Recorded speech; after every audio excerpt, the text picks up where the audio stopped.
Yes, it worked. Finding Gnosis.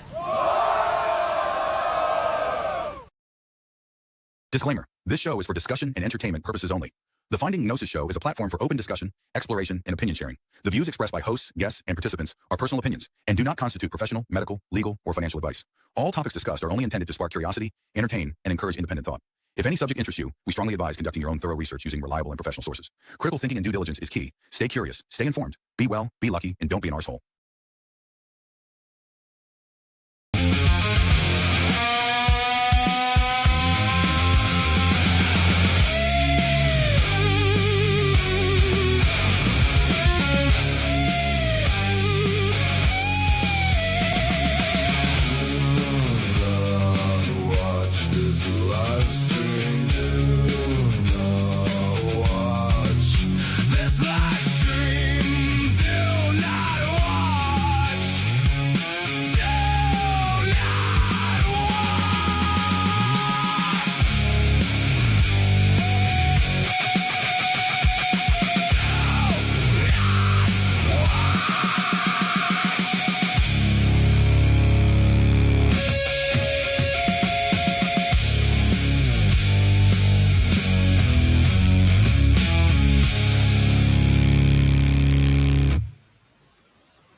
Hello, everybody. Welcome to another episode of Finding Gnosis. I do hope that we find you exceedingly well today. If you deserve to be exceedingly well, that is. If, on the other hand, you have been a bit of an arsehole today, or up to now, maybe most of your life you've been an arsehole and you haven't thought about changing. Well, let's hope that you get an adequate dollop of suffering to perhaps help you understand the error of your ways, that what you're doing isn't nice, and perhaps you can turn out a better person.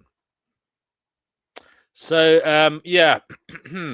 this is the Finding Gnosis Show. We are trying to find out what the hell is going on in this strange existence and what it is we should be doing whilst we are all apparently here together in this strange existence. And today's topic, as you can see, is there in the title. How do you live in a world where no one really agrees with each other totally? So, yeah, I don't think the problem is just that we disagree with a few people. I personally think the real situation is much, much stranger than that. Because if you look closely, no one really agrees. Not fully. Not on what matters most in all different facets of thought and argument on what is going on and what we should be doing. And yet, we still live together. We still somehow or other work together as a society. We still build together, build systems, build a future. We still act like there's something that we share in terms of understanding. But underneath it, is this really the case? Is there a shared understanding and appreciation of matters, an agreement on what is right and what is wrong? And if not, what is going on? How does it even all work? How do you live in a world where people are not on the same page as you, do not agree with you, in a world where people fundamentally see reality differently, but you still have to coexist among them all and carve out your own existence in a meaningful fashion? Is this a difficult task? Is this something that bothers you? Is it something that you think about quite a lot? We are going to have this conversation. It might be hopefully beneficial to us all. And it might help some of us who have cognitive dissonance, where we get troubled by how we, on one hand, get annoyed by some things strangers say, but then we accept those things in people that we care about because, we like them for other facets of their being. Anyway, I think you get the gist, hopefully. People here already. We'll go in order of first appearance. And if you want to join the show, the link is below the video in the video description. Do click on it. You will be live on the Finding Gnosis show. Nefarious Rockers. No, you were second. So Chickpea, you were the first here. Chickpea. Hold on, yeah. So you're picking on me first. Yeah, because you were the first one to come here. Chickpea, how do you live in a world where no one really agrees with you in totality? Yes. Life never used to be like this. It seems to be getting worse as time goes on. And I'm going to say something I'm not going to like very much. Up until very, very recently, I never, ever in my life ever argued with a vegan, because vegans were somebody that I had something in common with. Now I'm arguing with vegans. I've never done that before in my life. That's only since the past year. So 70 years I haven't argued with vegans. That's the biggest one of mine, the most noticeable. And I'm somebody, if I go to the supermarket and I see somebody carrying their vegan goodies in their little carrier, I will stop and have a chat to them, even though they're total strangers. So I'm always very, very friendly and affable. And that's about the only one I've really, How does this make you feel how do you generally feel in the world where you can't quite get along completely with everybody because, there's something you care very deeply about and they're just not on the same page as you? Does that bother you? Yeah, it does bother me that I do it. Right, I'm a member of the 2%, and it upsets me when I'm arguing with members of the 2%. Because I don't have anything in common with the 98%. You know that. I don't have anything in common. My relationships are very superficial with them. I say hello, I say goodbye, but I won't share food with them. I won't go out with them. Nothing. That's how bad. Is that 2% of the UK? Are you talking about 2% of the UK? I don't know. In the UK, it's 2%. I don't know what it is in the rest of the world. I think the world at large, it's less than 1%. Okay, well, I'm just going by the official figures, Noodles. Okay. Just going by the official figures. And I find that, it upsets me because it does upset me. And also do you have any coping mechanisms? Like, it upsets you, but how do you deal with it? Have a hissy fit or have a hissy fit. Okay. Thank you for that. Nefarious Rockers, you're next. The question of this show, to get your brain going and to help us hopefully find some gnosis, is how do you live in a world where no one really agrees totally with you? It can be difficult. On one hand, one wants to please others and fit into the herd or the tribe. When one is eating dinner with one's family, one might stall on bringing up topics like antinatalism or veganism out of placating to others, but that can often come at the expense of spreading awareness of real issues that's going on. There's also there's also the desire to spread awareness too that can override the desire to placate to others as well. There's also there is also there's also some strategy which can be implemented, and effective altruism. If one knows that one's family members might not necessarily agree to what one is saying, one might try to find people who are more agreeable and can be more understanding of the topic. There's also should I add more? We'll come back to you in a moment, the Forest Rockers. I just want to go around the table, and then we will come right back to you, brother. And you can interject. I just want to warm everybody up, bring them all in. Vegan Equilibrium, you were next. The question is, how do you live in a world where no one really agrees with you in totality? Is this something that has ever bothered you? Is it something that you feel is perplexing, perhaps? Or maybe you've developed a strategy. Maybe you've developed a strategy to cope with it. Yes, the strategy is called ketamine. Ketamine. Lucky you. On prescription. Yeah. Lucky you. Okay, so are you saying, well, you are obviously saying that this is something that has bothered you to the degree that it's driven you round the bend and you're now on pharmaceutical drugs as a result. Is that right?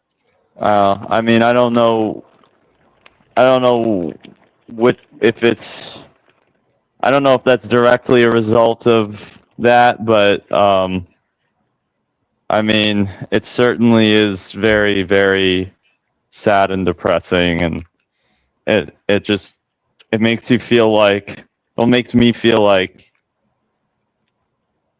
I don't trust anyone, and I live in a world of pod people, like Invasion of the Body Snatchers. Like, explain that for people who haven't seen the film. Go ahead. Well, it's just about these alien plant things they're like pods, and they land, if they land near someone who's sleeping, they end up basically cloning, becoming a clone of that person that has no, I mean, it's very exaggerated. It has no emotions, completely free of conscience, and it's psycho. It's a psychopath. And I know it's humans aren't necessarily, all humans aren't really like that, but the fact that it's you can't, when something seems so clear as day and so obvious, and if you feel like you have a really good epistemic standard for something, and then there's all these people that just blindly follow something really awful and stupid or evil or whatever, and you just feel very alone and trapped, and it makes the world seem very bleak.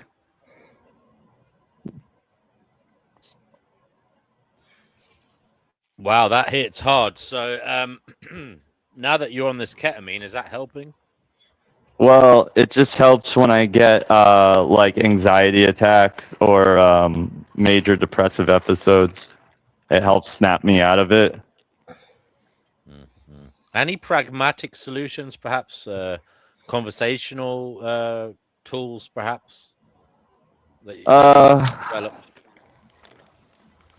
Just try and I guess just try to embrace nihilism and remind myself at the end of the day, nothing it.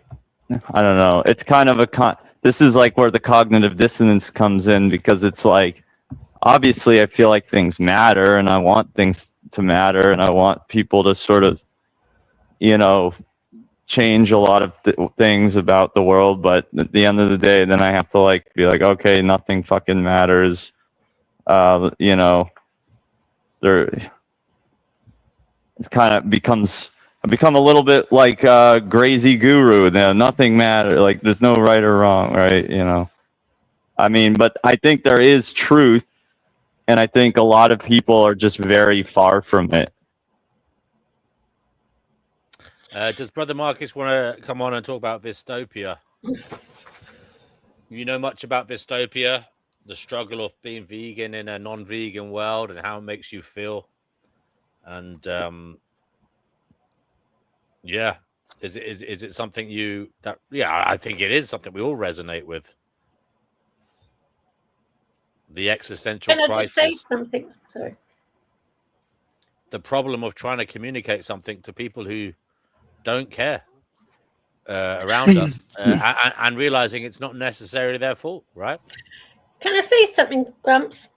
Somebody, the Poops, I'm very fond of the Poops, just left a message saying that, what was it? Oh, yes. Some people are plant-based, but other people are vegan. Now, if you're on a plant-based, sorry, I won't mention it because I don't want to get into a row. I don't want to. Mm-hmm. No problem. Chippy will come to you in a moment. I just want to make sure everybody gets in with their, ice-breaking comments, and then the conversation can open up. Who's next? Pristine. No, sorry, Fatima. You were on the Finding Gnosis show. We are talking about this idea that we are all looking at matters from our own subjective viewpoint, based on our own individual experiences and intellectual capacity, feelings, psychology, all things we don't pick. And ultimately, sometimes if you are passionate about something or care about something, it can become disheartening. Maybe it can become, confusing, upsetting, when you realize that no one really completely understands or agrees with you in totality. Fatima, how do you live in a world where no one really agrees? Is this something that you've ever thought about? Is it something that has concerned you? The floor is yours.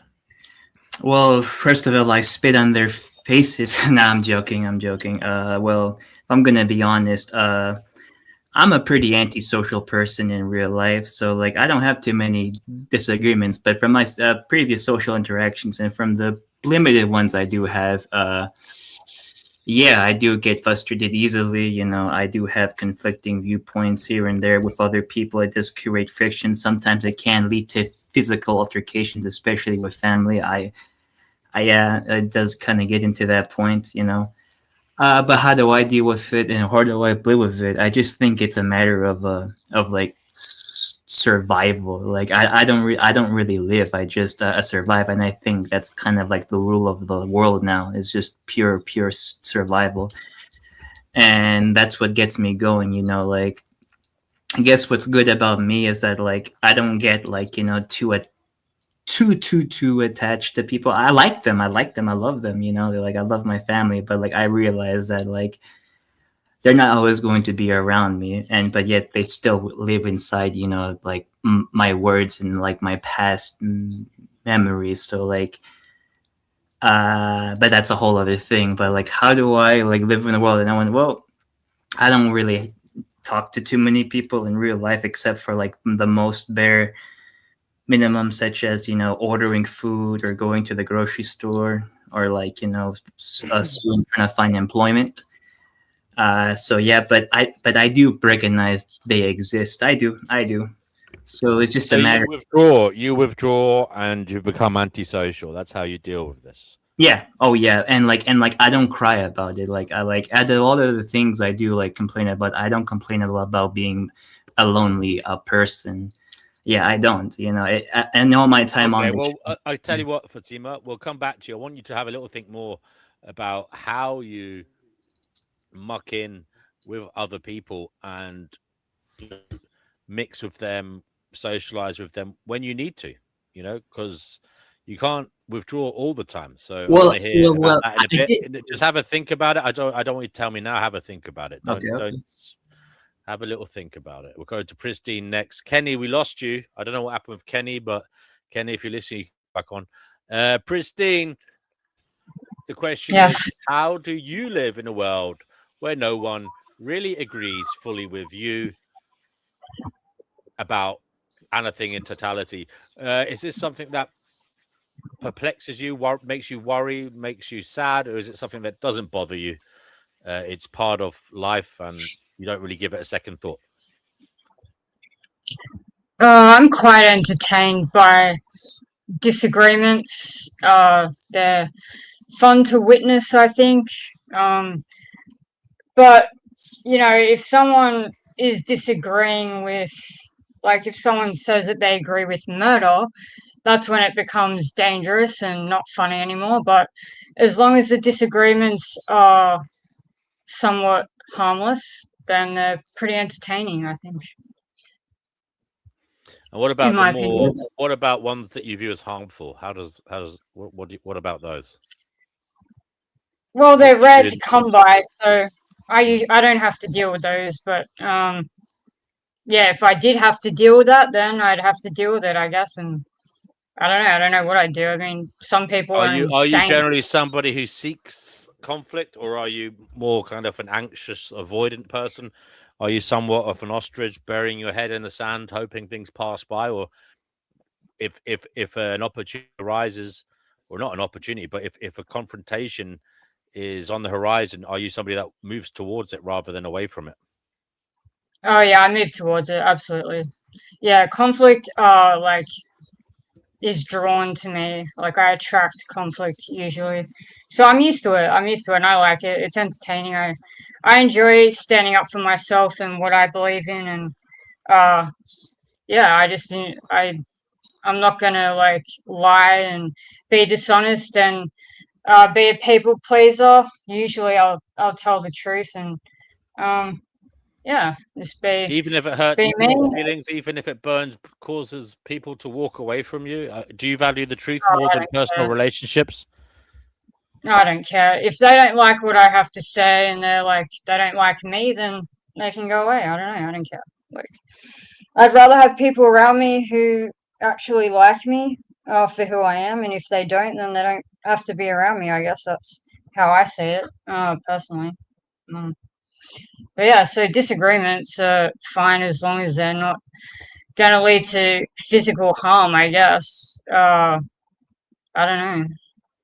It's kind of a tough one. I mean, people are going to disagree in life. I mean, you can't have everyone agree with you on everything. And if it's that important to them that, they're not willing to accept that, agree to disagree, and they feel like they can't be around you because your views are different to theirs, then that's their loss, and they can go about their own way. Like, I don't care. I don't know.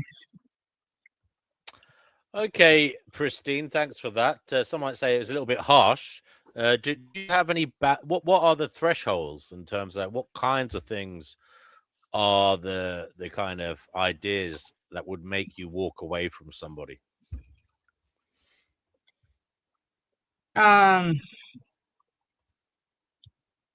Well, if they are genuinely insane, and they agree with things that harm other people and they enjoy harming other people, then I'd probably walk away at that point, I'd say, because they'd be harming me at the same time, probably. So yeah, like someone who wants to harm others, I would say I'm not interested in being around those people. Yeah, basically. Okay, Pristine, thank you very much. Okay, well, look, we can open up now. Has anybody been inspired to say anything based on the round of commentary so far? I like what Pristine said the most, I think. What exactly did you like? About if they don't if they don't want to, if they don't like your ideas or whatever, how you think, then they should, they don't have to hang out with you. Yeah. Yeah, But I agree. the thing is, we live in this world nowadays where a lot of that kind of stuff will turn into a, some people will really take advantage of Oh God. the ability to blast someone on the internet, Yeah. and try and ruin their reputation and stuff.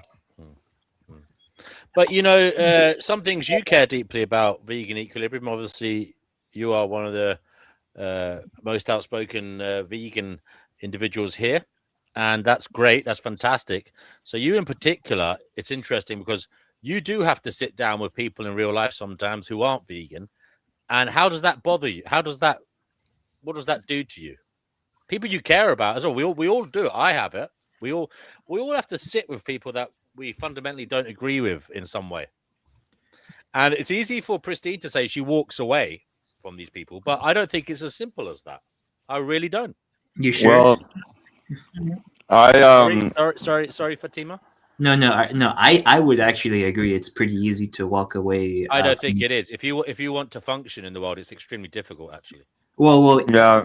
if it's like a corporate or a job, I agree, or something that's like binding to you. Yeah, but yeah, like, and that's what I'm talking. I'm talking about in being in community, being in society, trying to be an influence. oh yeah, well, on others. It's extremely hard to walk away, actually, and be. And I just like, I'm able to get along with people that aren't vegan, but in certain professional contexts, I am able to also do that with certain friends, and but there are times when people will start kind of making digs or whatever, or just saying things that I feel like I can't bite my tongue on, Right. Yeah. So you look at the intention behind what they're doing as the kind of maker or breaker. So are they legitimately trying to be overtly malevolent? There's a difference between somebody trying to be malevolent and someone who is kind of ignorant in some way. Is that the threshold for you? Maybe, like, I have friends, they know my position. I know them, we don't talk about it, but occasionally they'll make some kind of dig they'll say something about eating animals or whatever, and I know I know they're trying to get a rise out of me, and so it's really hard to contain myself when they do that kind of shit, because in my mind, they're not just mocking me, they're also mocking the animals who don't have a ability to defend themselves. Right. Yeah.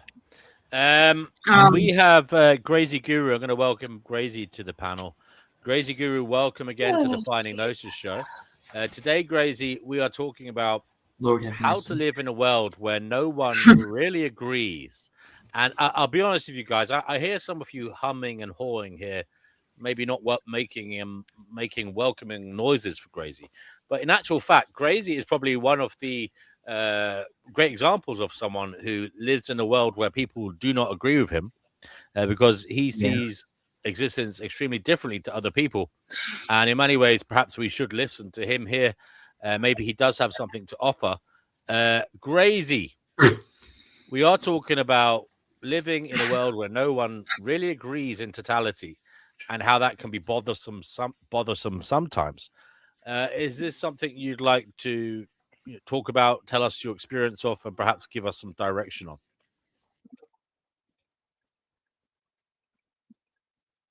You're on mute, buddy. You're on mute, man. You're muted, Senor. Come on, man.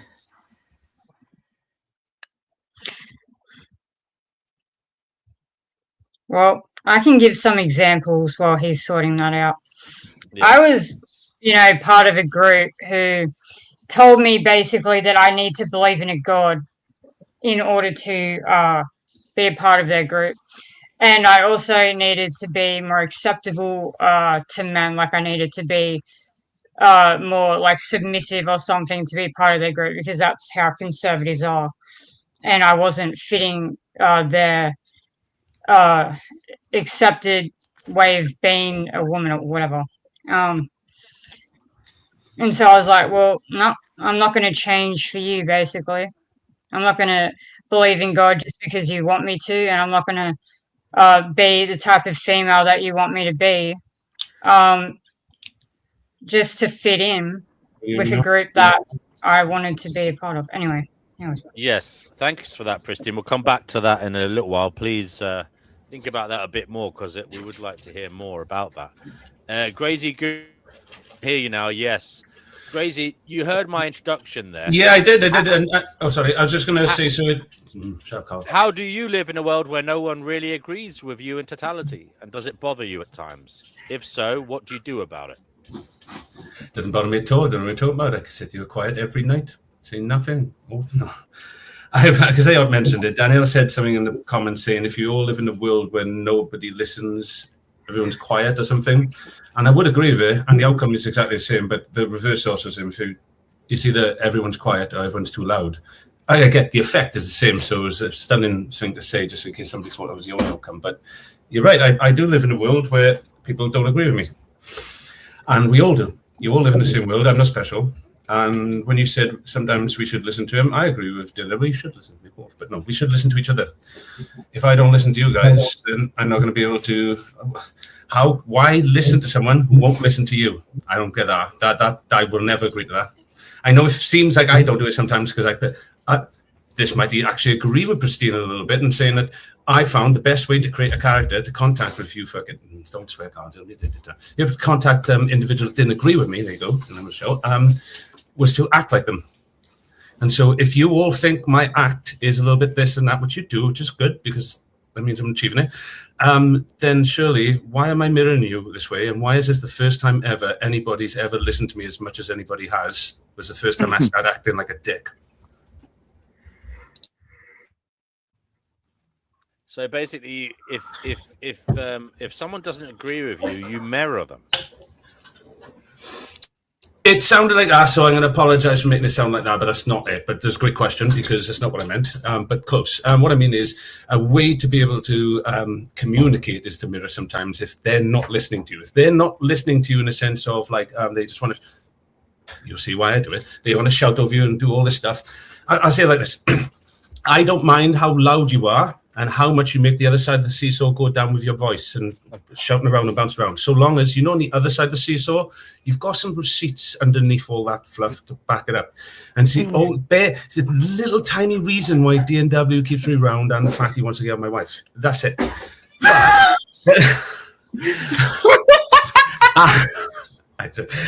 what I'm saying is, I don't mind being loud and proud of the things I believe in, so I can have a little theatre and a show, because sometimes that's the only way some people listen to me. But what I'm not going to do is do that if I got nothing behind me. The moment one of you puts me in my place, with some information, I'm going to sit down and think about it for a minute. But so I tried and failed, so it's no one else's fault. But my failings was always in being too nice. I've got interviews from 8 years ago, me and Danny Shine. I bet he doesn't even remember. I got a little tiny goatee beard, and I look really young, man. And I'll share them with you as soon as Danny says okay, and D&W, we'll share in a watch party in my videos, so I can share them. But in there, you'll see a different character than you're seeing now. You'll see, oh yeah, this twat just makes some characters, but you'll see the exact same message under it all. Exactly the same. I'm the same with Danny as I'm with yourself. You'll also see if we do go around to watching, because I found them pretty much all of them now for us. So I'm really happy with that. The Anti-Magda Bosco interview said, a street epistemologist and only takes people apart in 20 minutes or less, if you're watching correctly, couldn't do it for 4.5 hours and then ghosted me and won't speak to me again because I crush his whole worldview. He has to literally start again, and that hurts people. It's like I couldn't take I know, and I don't mean it's disrespectful. I actually made a big mistake, which actually goes to what someone was saying with vegan gains the other night. So go ahead. the mistake I made on Vegan Gains the other night was well, it's not for Vegan Gains, it's DNW. I was a bit disrespectful really because in my head I painted a false image, which I always tell you guys off that, of 20k subs, an old character coming in. I'd had a few tipples. I thought, yeah, he doesn't know what I am. I'm not going to go off and metaphysics and just shut his argument down and checkmate him in one move or something. I'm going to play a game. I'm going to do what I have to do.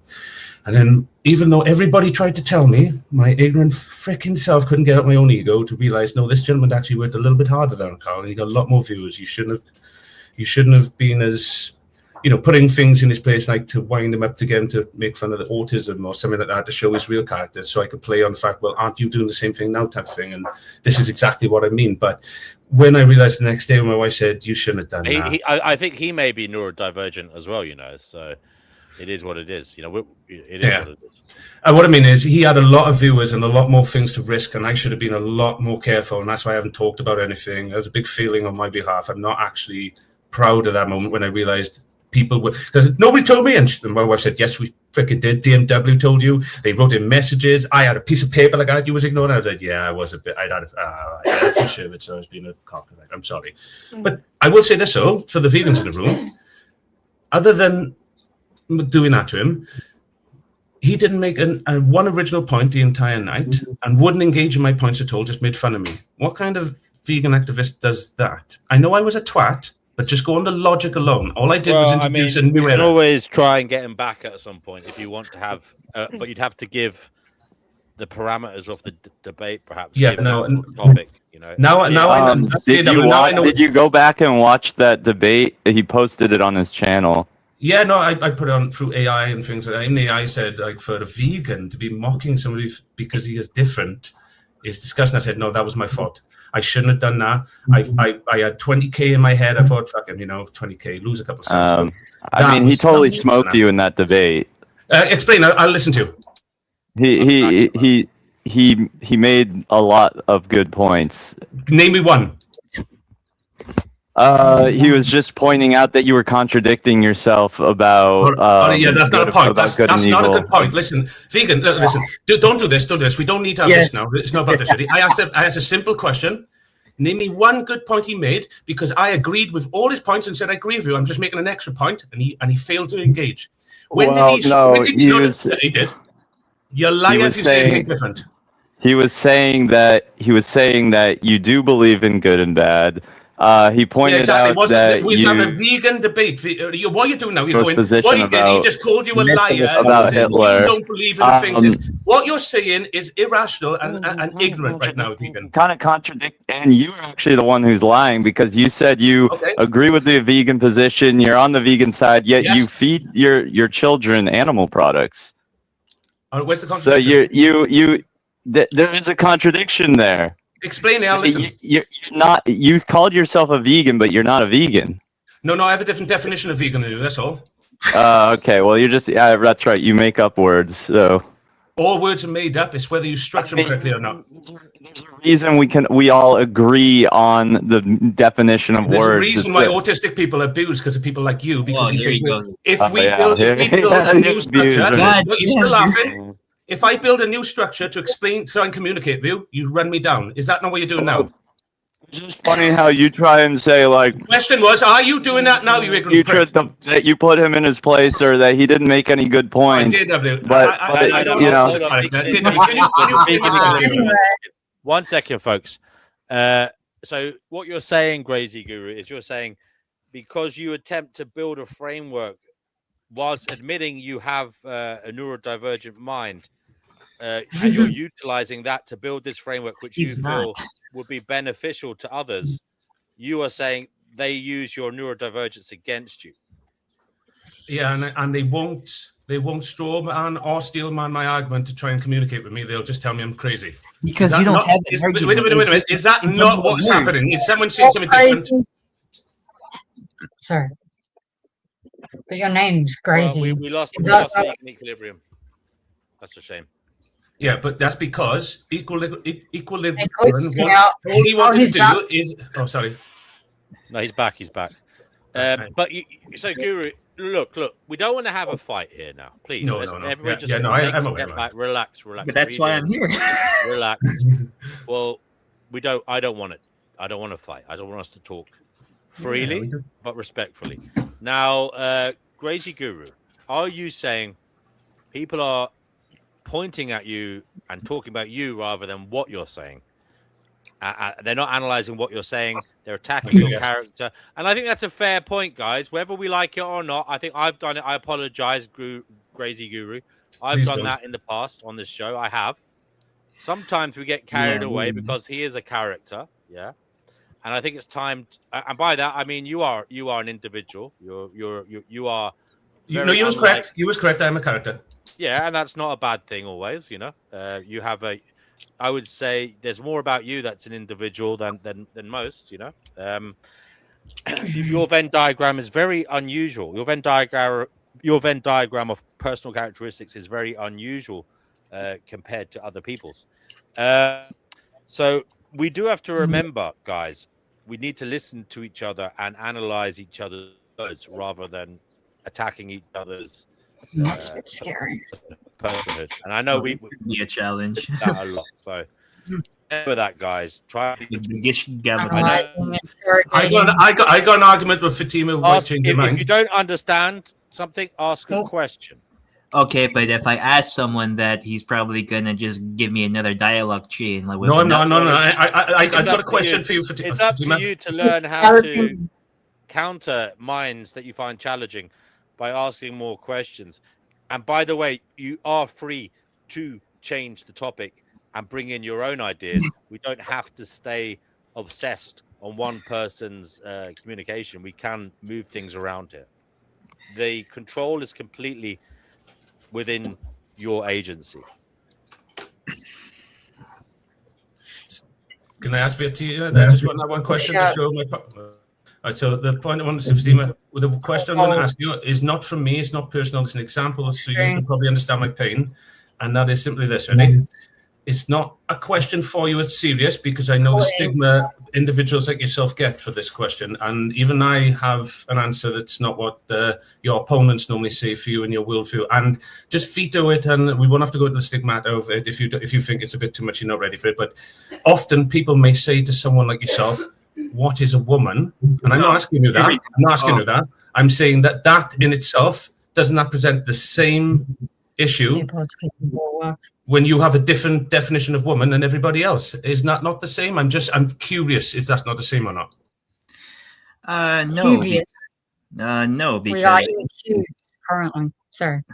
No, it's not, because it's simply not, because it is a material way of looking at the world. We can observe that certain women are born with, like, two sexes, hermaphrodites, intersex people. So already when you say woman, what do you mean by it? Huh? You used the word woman and you said my example didn't work for you, so that must mean you use the same woman as everybody else. Is that what you're saying? First, if I can just tell you that you can, yes, but because in your story you're using a word I don't understand, I don't know what you're telling me. What word do you not understand, bro? Woman. Woman. It is a spectrum. It is a variance, because it's a biological spectrum, because being me is a physical thing, Does everyone around you think the same thing as you, or does it cause you problems? It does cause me problems. Of course it does. But welcome to my world, and that's what I mean. That's my example. Like, we don't need to go further than that unless you want to go further. Everyone has problems, bro. Like, I don't know what you're trying to say. Everyone in we align our words, they'll go away. That's what I'm saying. Just biological fact, in my opinion.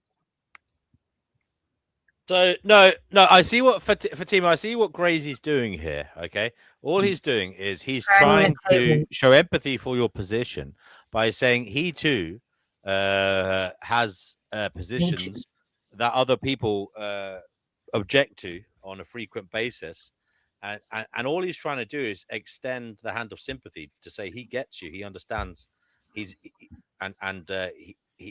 sees the struggle, and there's nothing wrong with that. That was a nice gesture by Crazy. I'll take it then. And we have. But at the same time, I don't agree with all trans people either. And matter of fact, actually, neither should you beautiful being. What points do you disagree with?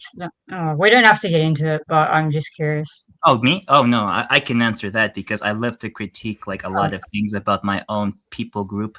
Like, like it's not just being trans, it's also being Hispanic. Like I have a lot of issues with being Hispanic that I become like downright racist towards them. Yeah, become auto racist. Yeah. Yeah, but like when it comes to being, huh? I just said okay. That's it. Now, Chickpea Like- says she's not going to listen to men who've bullied her. Please, no more bullying of Chickpea. I'm going to be on a major watch for that now. Chickpea is one of our respected females here. No more men bullying Chickpea. Okay, let's be mindful of Chickpea. She is a lady. She is an older lady. She won't mind me saying that.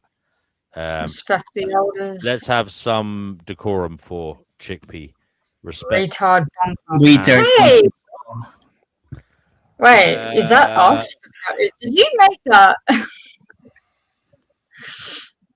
Someone has my idea. That's got to be crazy. Kenny, Who is surely. That's Kenny. Yeah. That's Kenny. That's Kenny. Oh my god, that's crazy. Okay.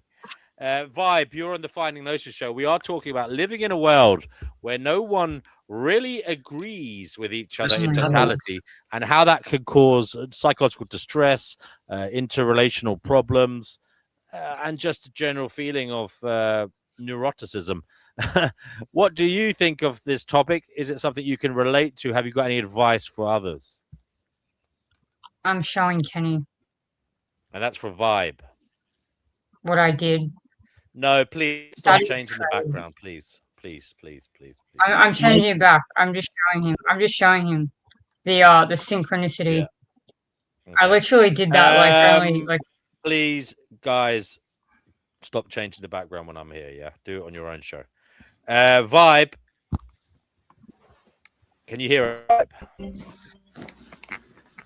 Yeah, can you guys hear me now? Yeah, did you hear me introduce you there? Did you hear me talking about living in a world where no one really agrees with each other in totality, and sometimes on very important points, and just how to orient that world, how to live in it, how to exist in a way that doesn't drive one insane or drive one to becoming antisocial and a problem for others. Can you please give us your view and maybe even some direction on the matter? Yeah, no, I mean, I saw the topic, and the first thing I thought when I saw the prompt was, how can you live in a world where people don't disagree?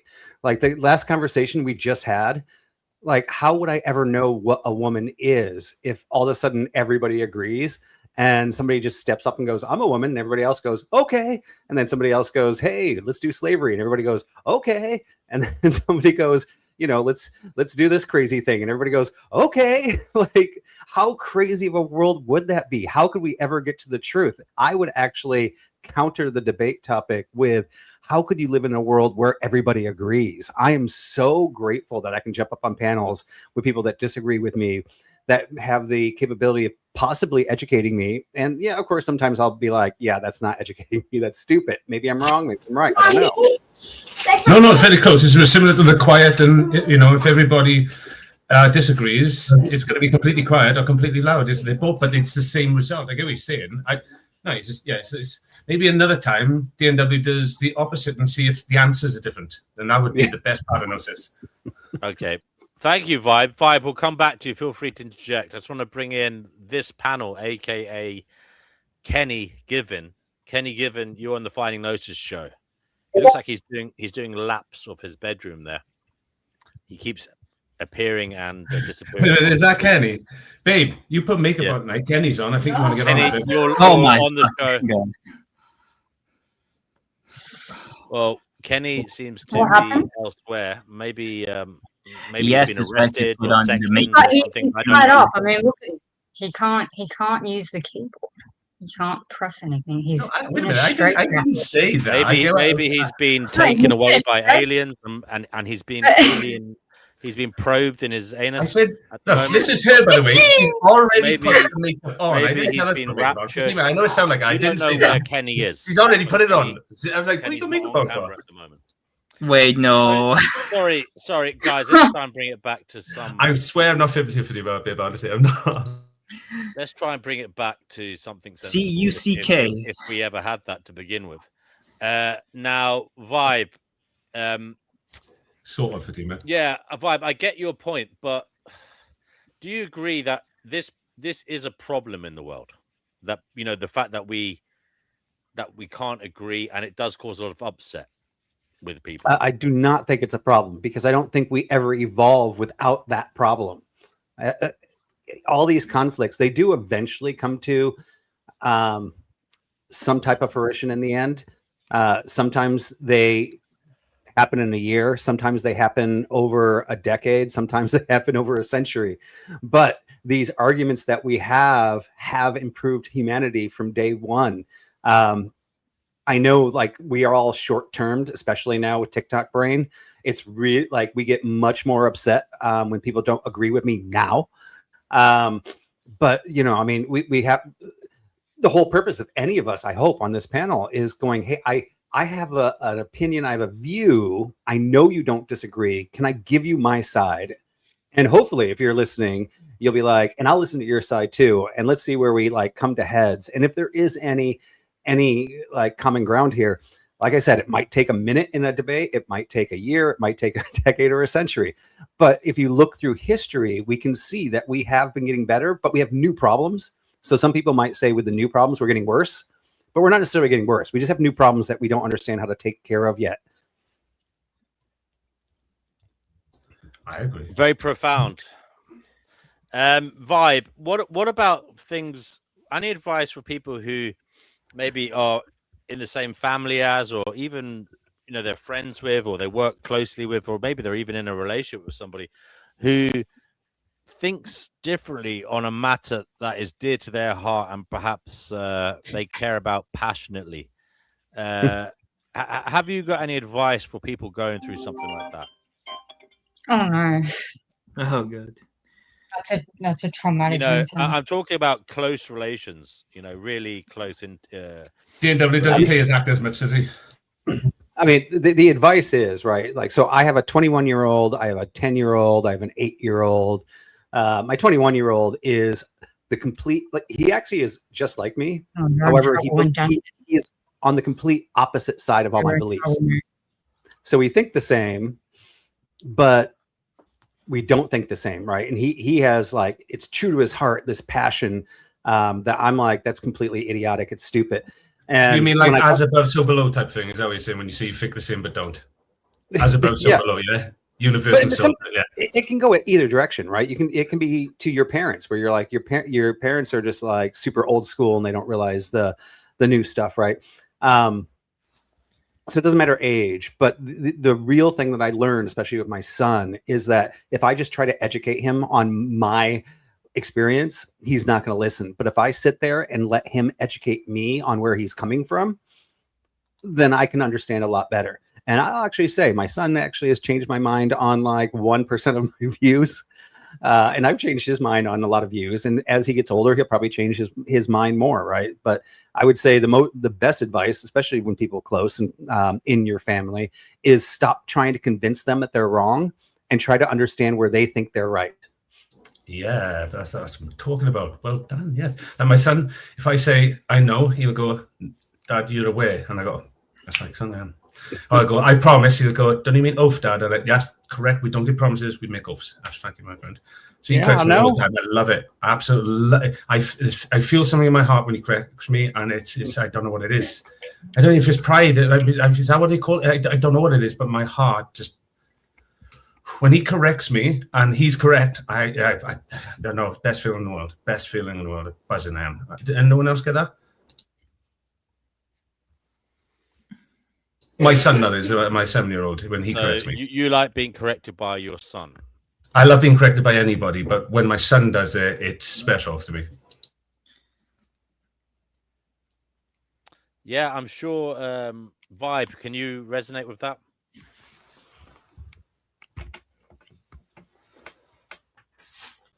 Vibe's muted. Maybe he's busy. Fatima, what's going on with you? Not much going on. Sorry, guys. I just had an impromptu meeting like call in on me. That's so I missed the end. I got to switch, but I'd love to come back to this conversation. I really apologize for that. I didn't know that was going to happen. You good, bro? Okay, no worries. All right. Thanks, guys. Take care. Bye. Yes. Fatima, how are you going to stop yourself being a crazy fucker in a world where you're surrounded by people who don't agree with you? How do I stop that? Stop from being well, I just know that like those other people, you know, are temporary in my life. They'll never see me as like, you know, what I want to be seen as. So like I just bite my tongue sometimes. And yeah, but usually people are passive towards me. I like to do something called a hedging. Hedging means like, you know, I reach out limitedly while still kind of keeping myself isolated. You know, if I was a country, I would be like North Korea or like Myanmar. But notice they're isolationists, but they're not completely isolated. They kind of still have like their relations, right? I still have my relations. It's just that I would much rather be in my own social life, be those relations on my terms, if you know what I mean, right? And like, of course, I will have to do pragmatic things, but like to me, like it's more of like just hedging and trying to like survive out there, you know. Like I don't have time to think about like, oh, how is this person going to make me feel, or how am I going to make them feel? Because I think the situation has already been established, you know, me being who I am, you know, with my particular mode of being. Yeah, I think it's already been established how I'm going to be seen as in the world and how I must act. Yeah. So you're not Switzerland. Sorry, Pristine? I was just making a joke that she's not Switzerland. Oh yeah, I'm not Swiss. I am not a neutral person at all. Yeah. Okay. Brother Marcus says he likes getting out of his place every so often to stretch his legs and get fresh air, etc. The same here. Oh yeah, I love going outside. I love going on walks. Thankfully, there is a pond by me. And just the other day, I saw a turtle and a snake, and I think I saw also an otter. Yeah, sometimes we get otters here, and those always cheer me up, you know, like, yeah. And yeah, so far, like, what else? Yeah, I'm kind of running out of things to say. No, it's okay. You know to the point of the gentleman just left. Who just left? Why did I just forget his name? That was Vibe. And that's Vibe. That's it.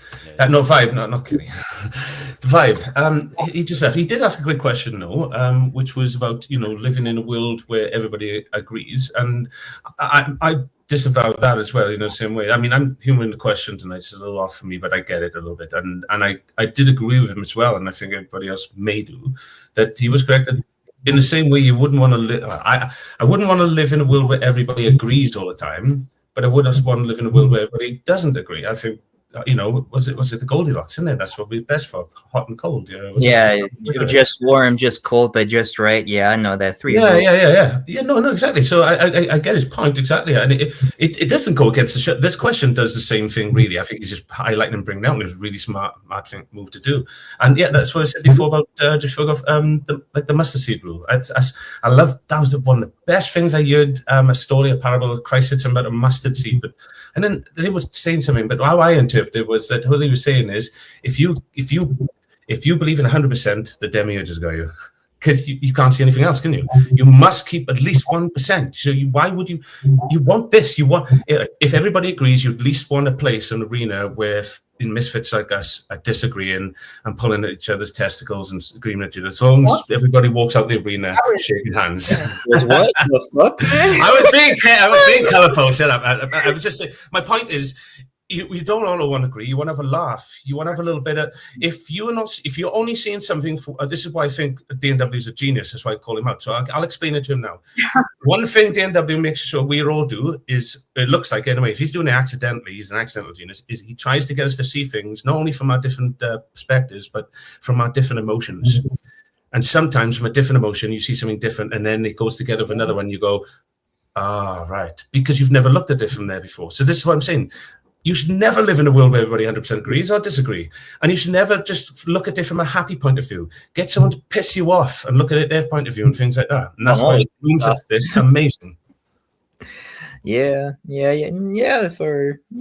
I can kind of come to like a small landing on that, kind of a close approximate landing on what you just said, Gracie. But that's fucking it, right? Yeah, that's how we stick together. But the rest is all downhill from here. Fuck yeah, it is. Yeah. All right, I promised I was going to spend a little time with Mrs. I'm going to be about 20 minutes, so I'll give you guys some breathe and take some air. Oh. I will be back though, okay? Oh, unless you've got a question. If you've got a question for me, I'll answer it. But otherwise, am I okay? Just take 20 minutes. I'll be back in a minute. Yeah. That's fine. Yeah, we'll be here for like another 8 hours. Yeah, well, probably, and so will I probably. But I'll be back in a bit, guys. You Okay, try and have some, logic in the room without me. I think Guys, anybody want to come on while David's not here? Now's your opportunity to come on and participate. Yes. I don't know where Noodles went. He went to make some 2-minute noodles. It's vegan, so yeah, that's what he did, I think. So who's there? Seb, you haven't said much. What's going on with you on this topic? He's just been backstage for 3 days. I could say something about the topic, about how to live with others. So it's important, how do one live in a world where no one really agrees? So it's important when one lives in a world where no one really agrees that one keeps one's cool. If one has some sort of worldview, that's rare. One doesn't want to turn that into a travesty in others' eyes. It can be difficult since a lot of fighting keeps going on with worldviews like that. But it can be hard to. It is also important to keep an understanding of others and why they have the worldview one has in order to facilitate less hostility in oneself.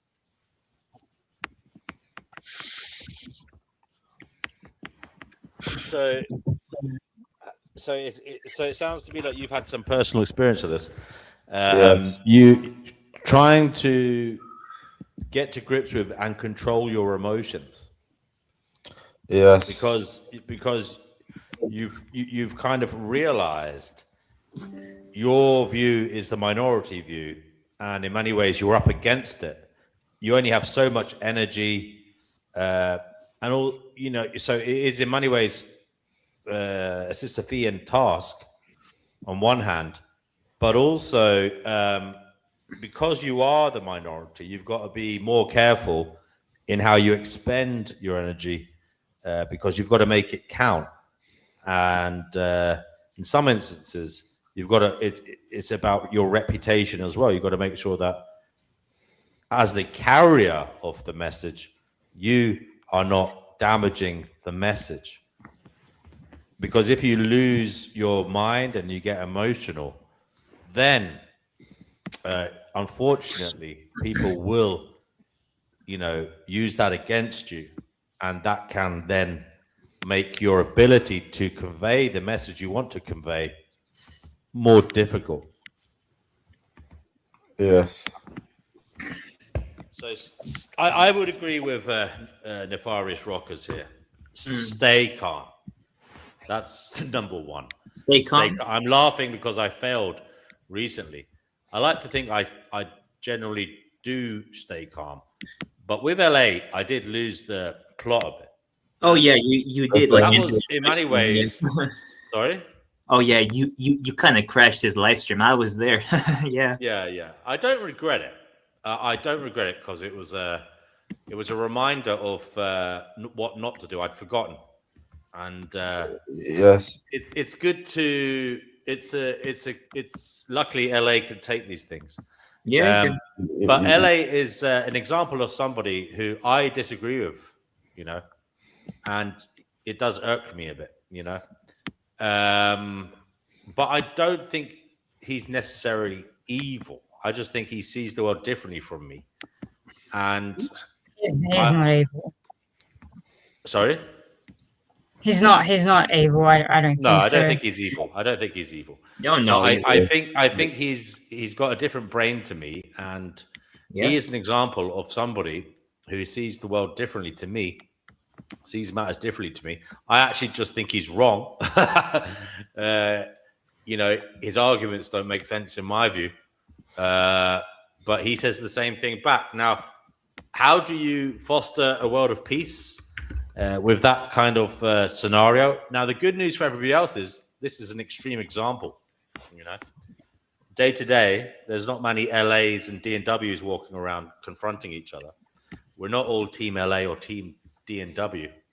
That is perhaps an extreme version of events, but still, in this world of globalization and multiculturalism, we do have a mixture of people from different backgrounds, of different perspectives, different cultures, different religions, different mores and values and norms in their groups mixing together. It's a big clatterbang of civilization.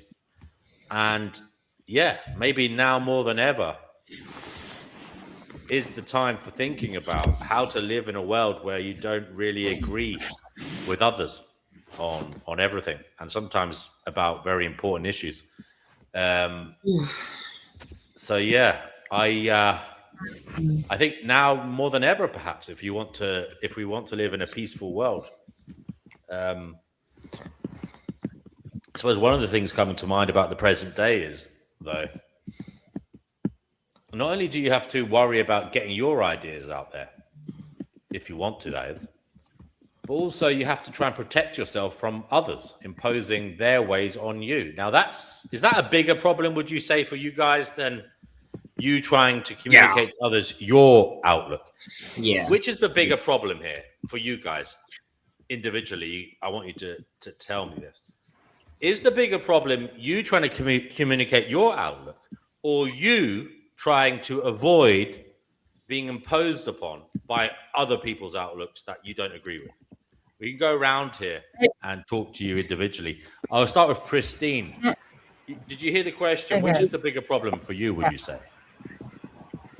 I just think that you can be friends with someone who you disagree with on some major kind of worldviews and not talk about what you disagree on. Like, it's pretty easy to just focus on surface level situations, circumstances, and just talk about other things, anything but what you disagree on, if you want to avoid an argument. But there are also scenarios where, like on this show, where disagreeing with someone is beneficial to, entertainment, and so disagreeing therefore would be useful. And I don't think there's anything wrong with that. Like, at least it gives you something to talk about, and it's an interesting conversation. You get to hear someone else's point of view. But yeah, I think it is hard to get your point across if it's quite controversial and goes against what most people believe in or what they think is correct. But yeah, I think that you can be friends with someone even if you disagree on something that is deemed fundamental, because it's their life, not yours. You know what I mean? Okay. Like, they're just going to live their life. I don't know. Thank you for that, Mum, Christine. can I say something? You can. Just 1 second, darling. I'm going to go to you next. Just to read out this comment from Storytime with Liz. She says, what do you mean by evil, vegan equilibrium?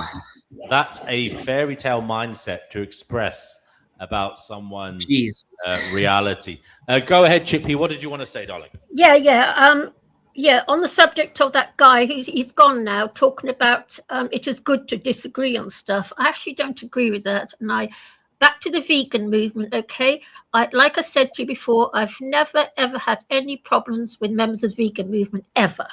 ever, I think that was especially here in the UK. Vibe was here. He said that. Yeah, especially in the UK, very sweet-natured people. Then people come on here, witching and twitching, giving me a hard time. And you saw yourself the battering I got over the cat food, and that other guy threatened to smash me against a wall.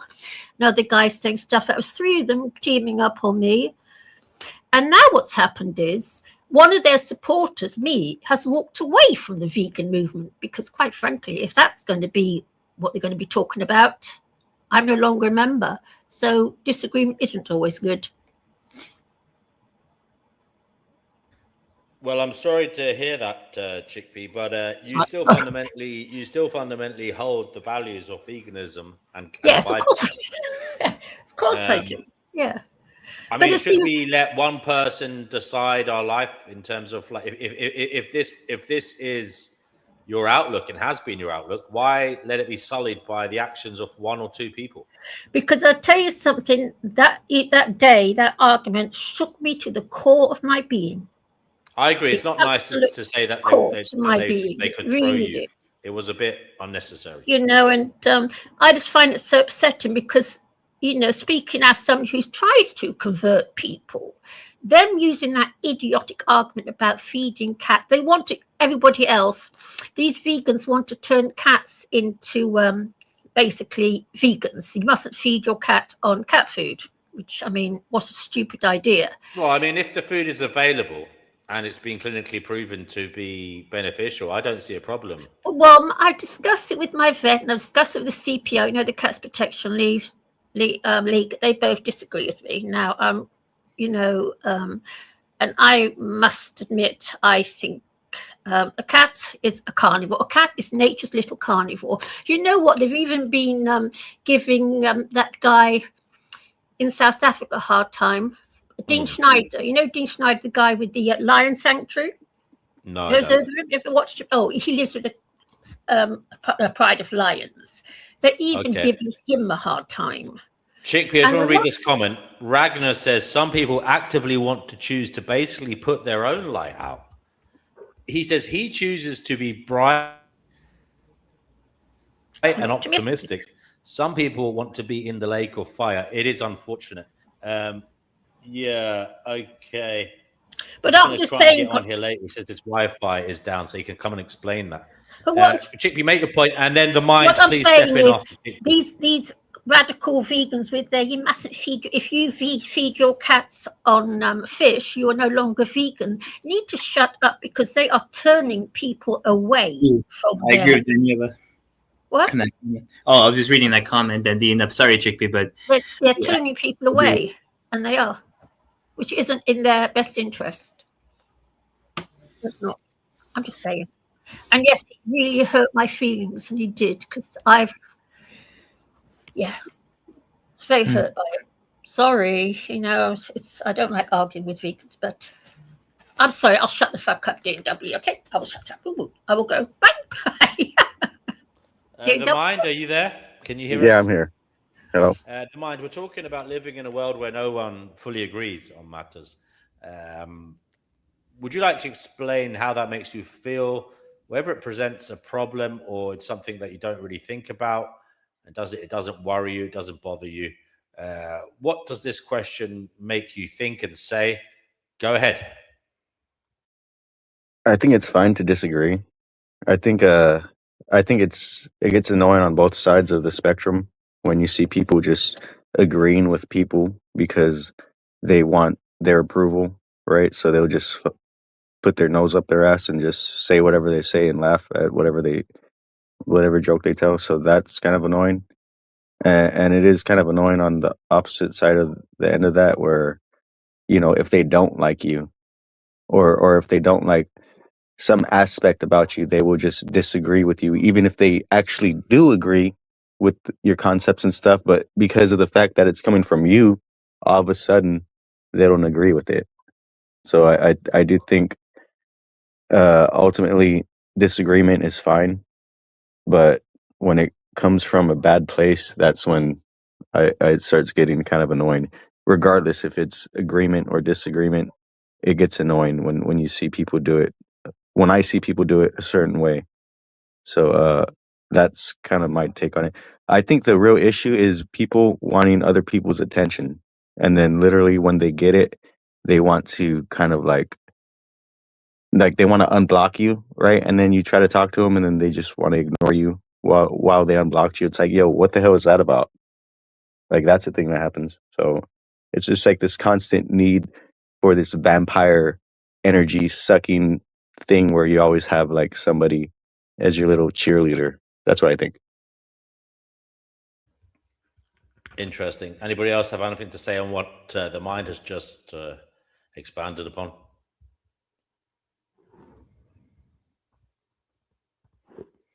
Okay. Fatima, what's going on in that head of yours? Oh, not much. I was just reading some news and topics, yeah. Not much. And I was thinking about the song I heard last night. It was a German song, so I can't play it. Because you know why. So you weren't focusing on the conversation at hand. I mean, sometimes I do, sometimes I don't. I have ADHD, bro. I don't know what to tell you. Dirty Lowlife, that's interesting. Come on and tell us what you mean by that. I suppose, guys, I would take a somewhat similar view to Vibe in that disagreement in of itself isn't the problem. It's how we react to it, you know? And it's whether we allow that disagreement to, you know, benefit us and our thoughts, you know? Do we use that disagreement to make our own thoughts more sensible and maybe make our own outlook more rational?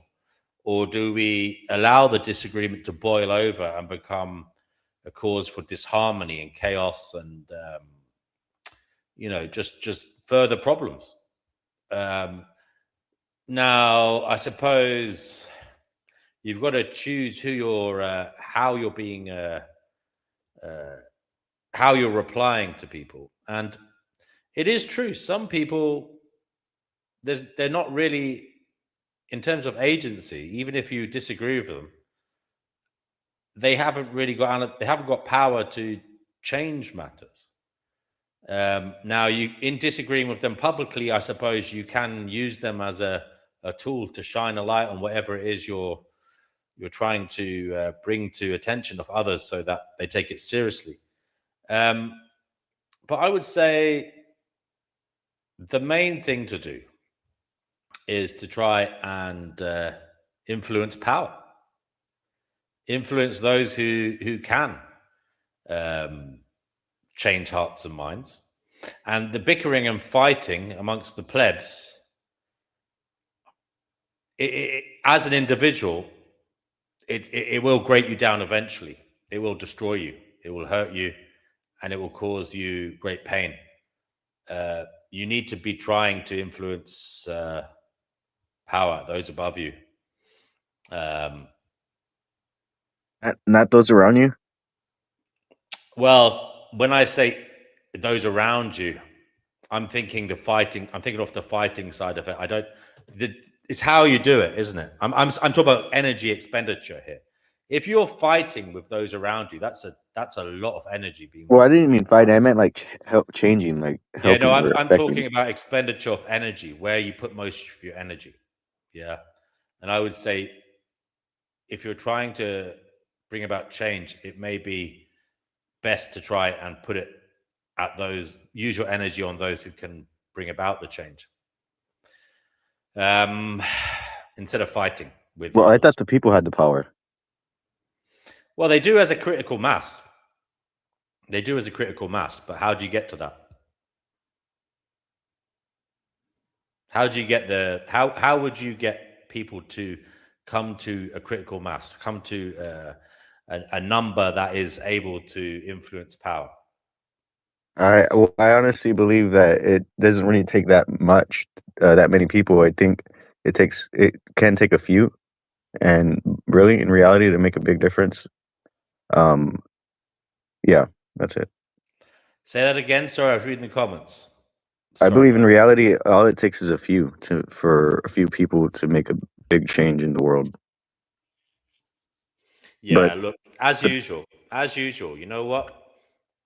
I've got to backtrack and say it's not as simple, is it?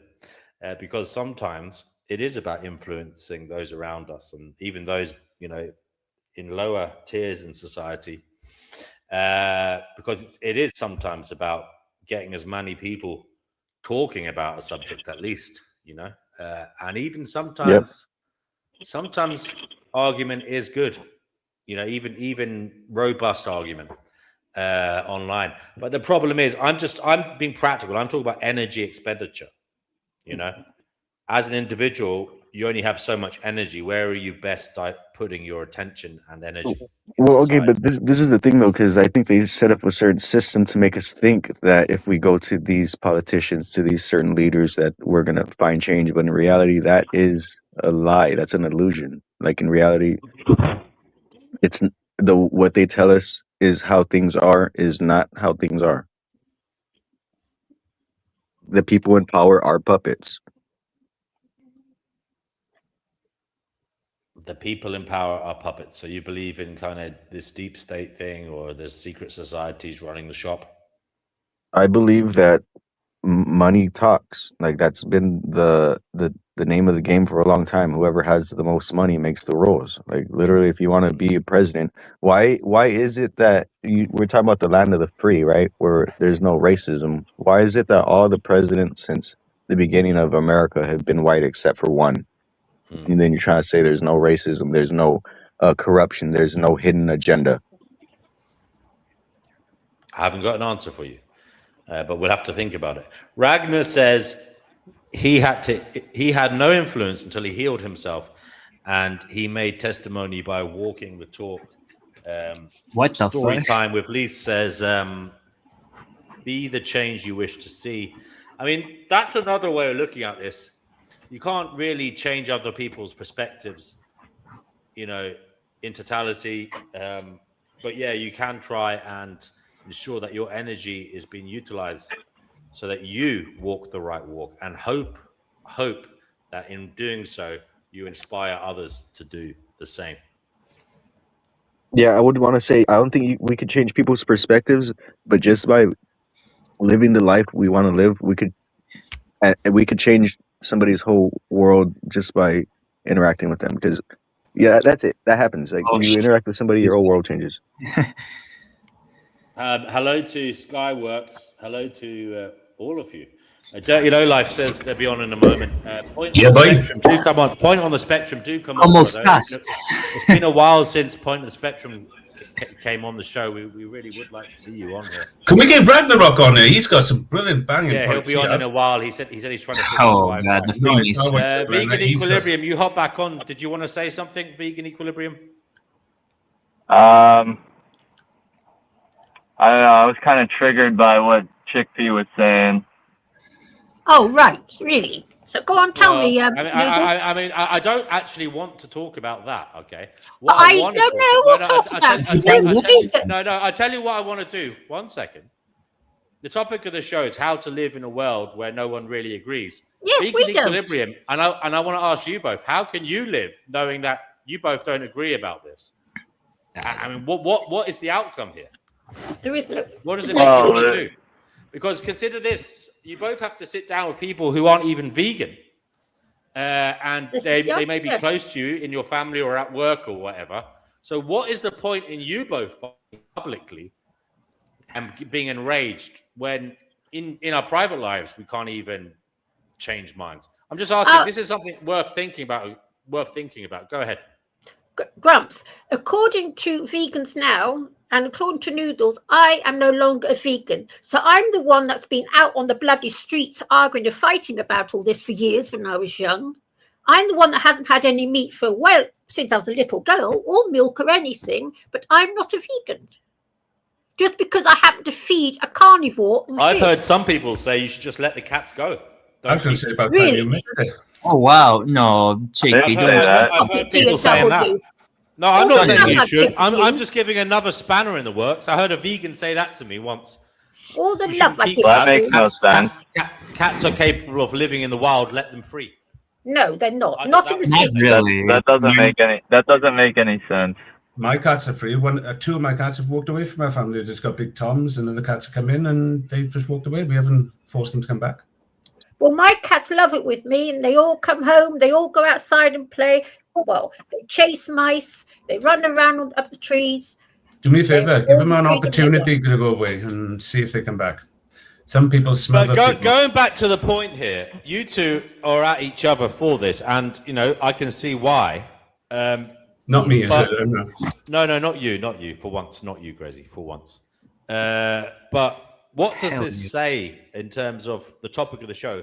How do you live in a world where no one really agrees? I mean, vegan equilibrium, we can use this as source material for this. You obviously feel very aggrieved, and understandably so. But how the hell are you dealing with it?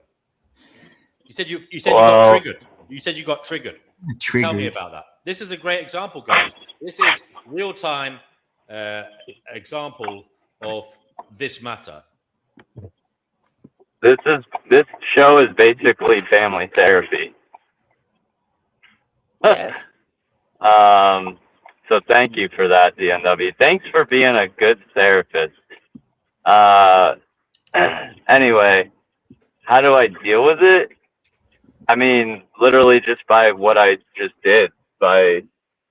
I wanted to make a snide remark. I did make one in the comments, but I don't really feel it was like a snide remark. I actually feel like it's a reasonable question to ask. Like, should vegans operate slaughterhouses for their pets? And should we trust when a doctor tells us that the vegan diet is unhealthy for us? And if we don't trust a doctor when they say that, why should we trust the veterinarian? Why not open slaughterhouses to kill animals to feed to our pets? That's like where my mind goes with it. But I don't think posing these very reasonable and logical questions are ever going to get through to someone who's emotionally attached to the ideas that they have. I think it's going to take an emotional. I think it's going to take an emotional shift, and I can't do anything about that. So we just come on here to vent, dude. There you go. No. We're getting some. I want to say something now. I want to say something now. I just want to say. I want to finish my thought. We use these spaces to cope with that. These are our outlets. These are where we come to vent. Now, this particular issue, when you come to this position where there is somebody who doesn't agree with you and they're not going to change their mind, it isn't just about coming on this show and venting. It's about directing your energy in a way that matters. And for me, vegan equilibrium, that is doing what you did here, where you spoke about it, but also, maybe trying to look again at what I feel is the only viable solution here is because if there are people who will not feed their animals plant-based products, is to go into the world of lab-grown meat, synthetic meat, and start pushing that more and more and hoping. But why would they, if they're going to be as unreasonable as they are about what is perfectly a reasonable solution, which is fortified plant-based cat food, why would they be any more reasonable about lab-grown meat? Because it may be that they won't have a choice in the future. That's the hope. Well, that's a different discussion. Yeah. I can answer though. Can I say something? The hope is. Can I say something on this? The hope is in the future they won't have an option but to buy either lab-grown meat or plant-based products. Can I say? You know what? No. Noodles really laid into me that night, and he's laid into me a couple of times all over this. Plus, he's got his nasty little friend here, Vegan Gains, to threaten to smash me against a wall. Lovely. He did not threaten. He did not threaten you. He threatened to smash me against a wall. He called him a Chickpea. Hold on. No fighting. Let me give what I heard. Chickpea. He said he could. He said he could do it because he was trying to show he was trying to show he was much stronger than you were. I don't know why he was trying to show that. Why was he trying to He was just making a point that he's bigger and stronger than you when you're little. That's all. I should hope so. He's a stupid little man. He delivered his point incorrectly. Right, he didn't threaten you. All right, guys, 1 second. Let's ask Gracie. Gracie says he delivered his point incorrectly. Now, you didn't watch the debate, first of all, but you are getting second-hand information here. Gracie, what way would you have? Why did he deliver? Why did he want to say that? I forget vegan ignorant. What made him want to say he was physically stronger than Chickpea? What was that? It was the could. 1 second. Sorry. She called him a... What? Oh, we lost vegan equilibrium. Damn, dude, your audio is shit. Basically, it sounds like you called him a weakling. Just say my part. Hey, wait. Stop talking over me again. She called him a stupid little man. Okay, she called him a stupid little man, and he said, "Little, I could throw you across the room." And that's what he said. That was not a threat. He was just basically just saying it's silly to call him small, and he's strong enough to throw her across the room. That's all. That's all that happened. Chickpea. In the cold light of day, you might think that although you didn't like it, he was just replying to what you said, right? Yeah, and he'd be screaming and yelling at you about 20 minutes prior to that. You had been. Right. So there was a reason why you called him a silly little man, then, is what you're He'd be saying. It goes screaming on and and yelling on. at me. This goes on and on. He wants to turn all carnivores into bloody vegans. Okay, fair enough. I want to go to Gracie. What would you have done if you were Vegan Gains and Chickpea called you a silly little man? I was talking. I'm expected to shut the fuck up to you. Gracie. You don't reciprocate. Gracie, after Chickpea has finished speaking, will you reply, please? And nobody else but Gracie. Right. Now, as I was saying, these guys want to turn the entire animal kingdom into vegans, okay? Lions, cats. Yeah, that seems impractical. Sorry, that is wrong. That is It's evil, in impractical my too. opinion. And I'm a radical vegan, as you well know. You cannot turn a cat into a vegan. A cat is nature's carnivore. Sad, brutal reality. It's how this fucking planet was invented. And we can't change that. And you know what? They should be concentrating on the 98% of meat eaters, not giving a little old dear like me a hard time for feeding a bloody cat a bit of fish. That's what I'm saying. And they really ranted and raved at me. And I tell you something, they are not doing the vegan movement a scrap of good, because anyone listening to this is going to think, right, they're right, load of bastards. I think I'll carry on the way I am. And you did, Crazy Guru, what do you have to say? With them. I'm not. So I'm not going to say you're both correct and incorrect or anything like that. I'm going to say I can see where the confusion is, and this is my point, and it goes with the show. Ready? This is it.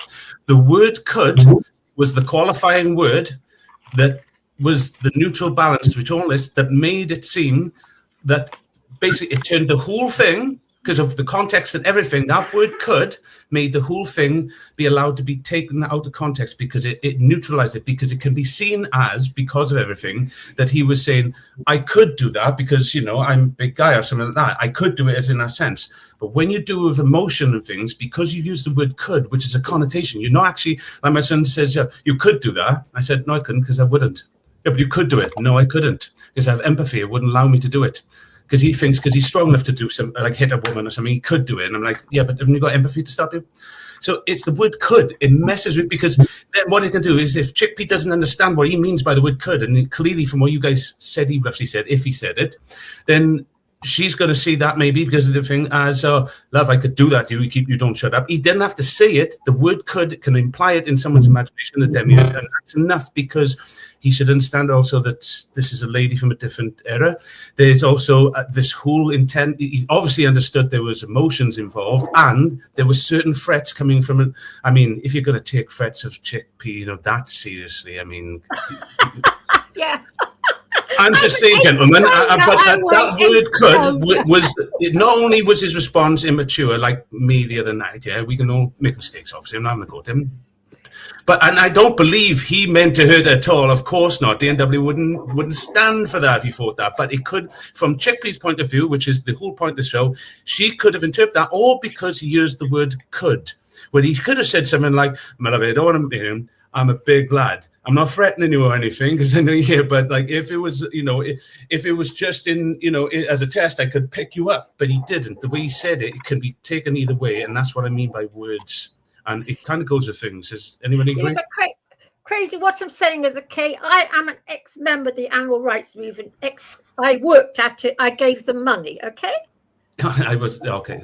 Yeah. I don't give them. Now they're telling me I'm not a vegan anymore because I feed my cats on a little bit of fish because I believe a cat is a carnivore. That's ridiculous, but go on, yeah. Oh, it's ridiculous that a cat is a carnivore. No. I mean, they're ridiculous to say that to you, in my opinion. Yes. You see, I don't know the full angle, though. To the conversation. Thing is, now, D&W, let me finish. D&W. Now, the research regarding all this turning cats into vegans has only taken place over 4 years, okay? And by someone other than yourself or them, so they haven't really got a clue what the fuck they're talking about. But yeah, so that a cat can live for 20 years or almost 20 years if it's well cared for on a proper diet. If you start feeding a cat on a vegan diet, it will get diabetes. You can guarantee it the same way if we ate a sugar diet. There's certain vegan diets, not all vegan diets, like D&W is pointing out. If they've found a new one, again, that's like you saying, I don't accept your new presentation of these words. But if you're saying so far, there hasn't been no evidence for you, that's why you won't change your mind. I'm certainly on board with you, lovely. You're still correcting me. But the thing you said wasn't absolutely correct. That diet could work, but you haven't impressed you enough or proven it to you yet. That's what you're saying, yeah? Yeah, it's only been tested for 4 years. It hasn't been tested for 20 whole years, which is how long a well cared for cat can live up to. Oh, actually, that's fair. Yeah, no, that makes sense to me. So they haven't Thank you to those of you who keep the show on the go. If you do want to help out, you can send an Amazon voucher to the email address that's in the pinned message in the live chat, and also below the video in the description as well. You can find the link. But crazy, all my life I've got on well with vegans, and I'll always give a vegan the benefit of the doubt, and they've destroyed that in me. That's because you see them as characters, my lovely, and I'm going to help you with that. Don't worry. Don't. Oh, Fatima. Oh, she's so plants are in. Oh, sorry, she's laughing. It's just. I find it so cruel that people are actually doing this. What happened to Dirty Lowlife? They disappeared. Dirty Lowlife, are you coming back? Yeah. And D&W, a dog can be a vegan, but a cat can't. A cat has got a very, very, very short digestive tract. It's very short. Yeah, Chickpea, can I ask D&W? Chickpea, do me a favor, my lovely. He was really gracious then. Was Chickpea, I was going by Chickpea's story. Was that, she tell me the absolute truth there, if you was listening? Is that what actually happened? It was, because, the story she told us that, what did he say? I mean, what happened from your point of view? What it was. I don't remember. It was a lot. All right, what was the overall impression you felt from it all? It wasn't emotional. It didn't emotionally resonate with me the same way as it did with everybody else, because I think that at the time there was a lot of shouting at each other and there's a lot of name calling. As usual, it did deteriorate into that, unfortunately. We're trying to stay away from it. But they started it crazy, not me. They started it. That's the only part I don't believe. I'm sorry, Chickpea, but go on. I'll listen to No. I got laid into because I was talking about my cats. He said to me something about. He sent me an email telling me where I could buy vegan cat food, so I didn't say anything about it. So then, and I said, no, I'm going to feed my cats on fish. I always have done, because if I had to kill a fish, I could do it. Okay, I couldn't kill a hen, but I can kill a fish. And then it just went off into the stratosphere. It did. And what gets me is he wouldn't dare shout at you like that. He'll do it at me because I'm a female. Oh no, he does. He shouts at everybody. Anyone else? No, believe me. No. I will say that much, and that is kind of in defense of him in a strange kind of way. He does shout at everybody. I would want to bring up a good point that Pristine's son made not that long ago. Plants have been known to actually communicate, and if you have the right type of sensor, they actually scream and they cry and stuff. So you're hurting and they actually have like genitals and stuff. So you're literally eating like the body parts of. Yes, I know, but okay. The literally reproductive organ. What about fruit and what about nuts and things like that, seeds? Right, if you're as a D&W, you're eating small people. 10 to 1. Takes 10 kilograms of plant protein to make 1 kilogram of meat protein. So it's 10 to 1. So as a meat eater, you're doing 10 times more damage than I am. Gooey. Well, I know that. I'm just saying there is still suffering that's happening. Yes, I know. Wouldn't surprise me one little bit. And I feel bad for all everything. Look, the mind. There's one less chain in the causation of hellishness then. if you go directly for the plants, at least you're not, at least it wasn't necessary for an animal to hurt It's those 10 plants. to 1. Yeah, but if you do what the plants Be do, right back. I've got a phone call. Sorry. if you do what the plants do, just photosynthesize. Oh, wow, he can't take it. Yeah, got a phone call. Thing is, mind, the end of the day is 10 to 1, okay? So by eating meat, you're doing 10 times more damage than if you ate the plant straight away. But aren't we all doing damage every day by just breathing the air and just still Yes, being I alive? know. You try and do as little as you can. Plus, it's destroying the planet. It's just the shit that comes from these places is destroying the planet. Why do any of you care about this stuff? Who asked you to care, really? Who said, I want any of you to care about this stuff? As senior cook. Why?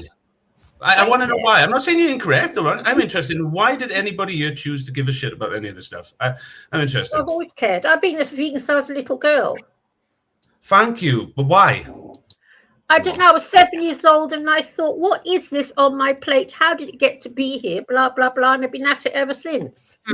Yeah, I did as well, but it tasted good. My parents and everybody said, don't worry, that's normal. And everybody around me, except for... I didn't. You see, my mother used to feed me. You know what my mother used to do to me, the bloody bitch? She used to force feed me meat. She used to actually force me get meat into my mouth. Wait a minute. Is this the vegan... If it's a vegan crazy... No, sorry, guys. I'm being... You know when vegans go overboard like I do, and they force it and all that just to make a point. I get that. But did that really happen? Or are you just saying it like vegans do? Are you saying like...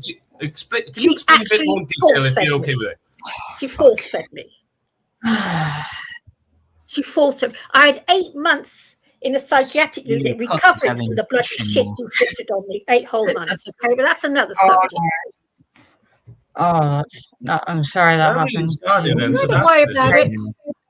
Other children get sexually abused. So it could be worse. Do you hate humans? I'm not too keen. I don't hate us, but my love has gone. I do. And I used to love you hate most humans.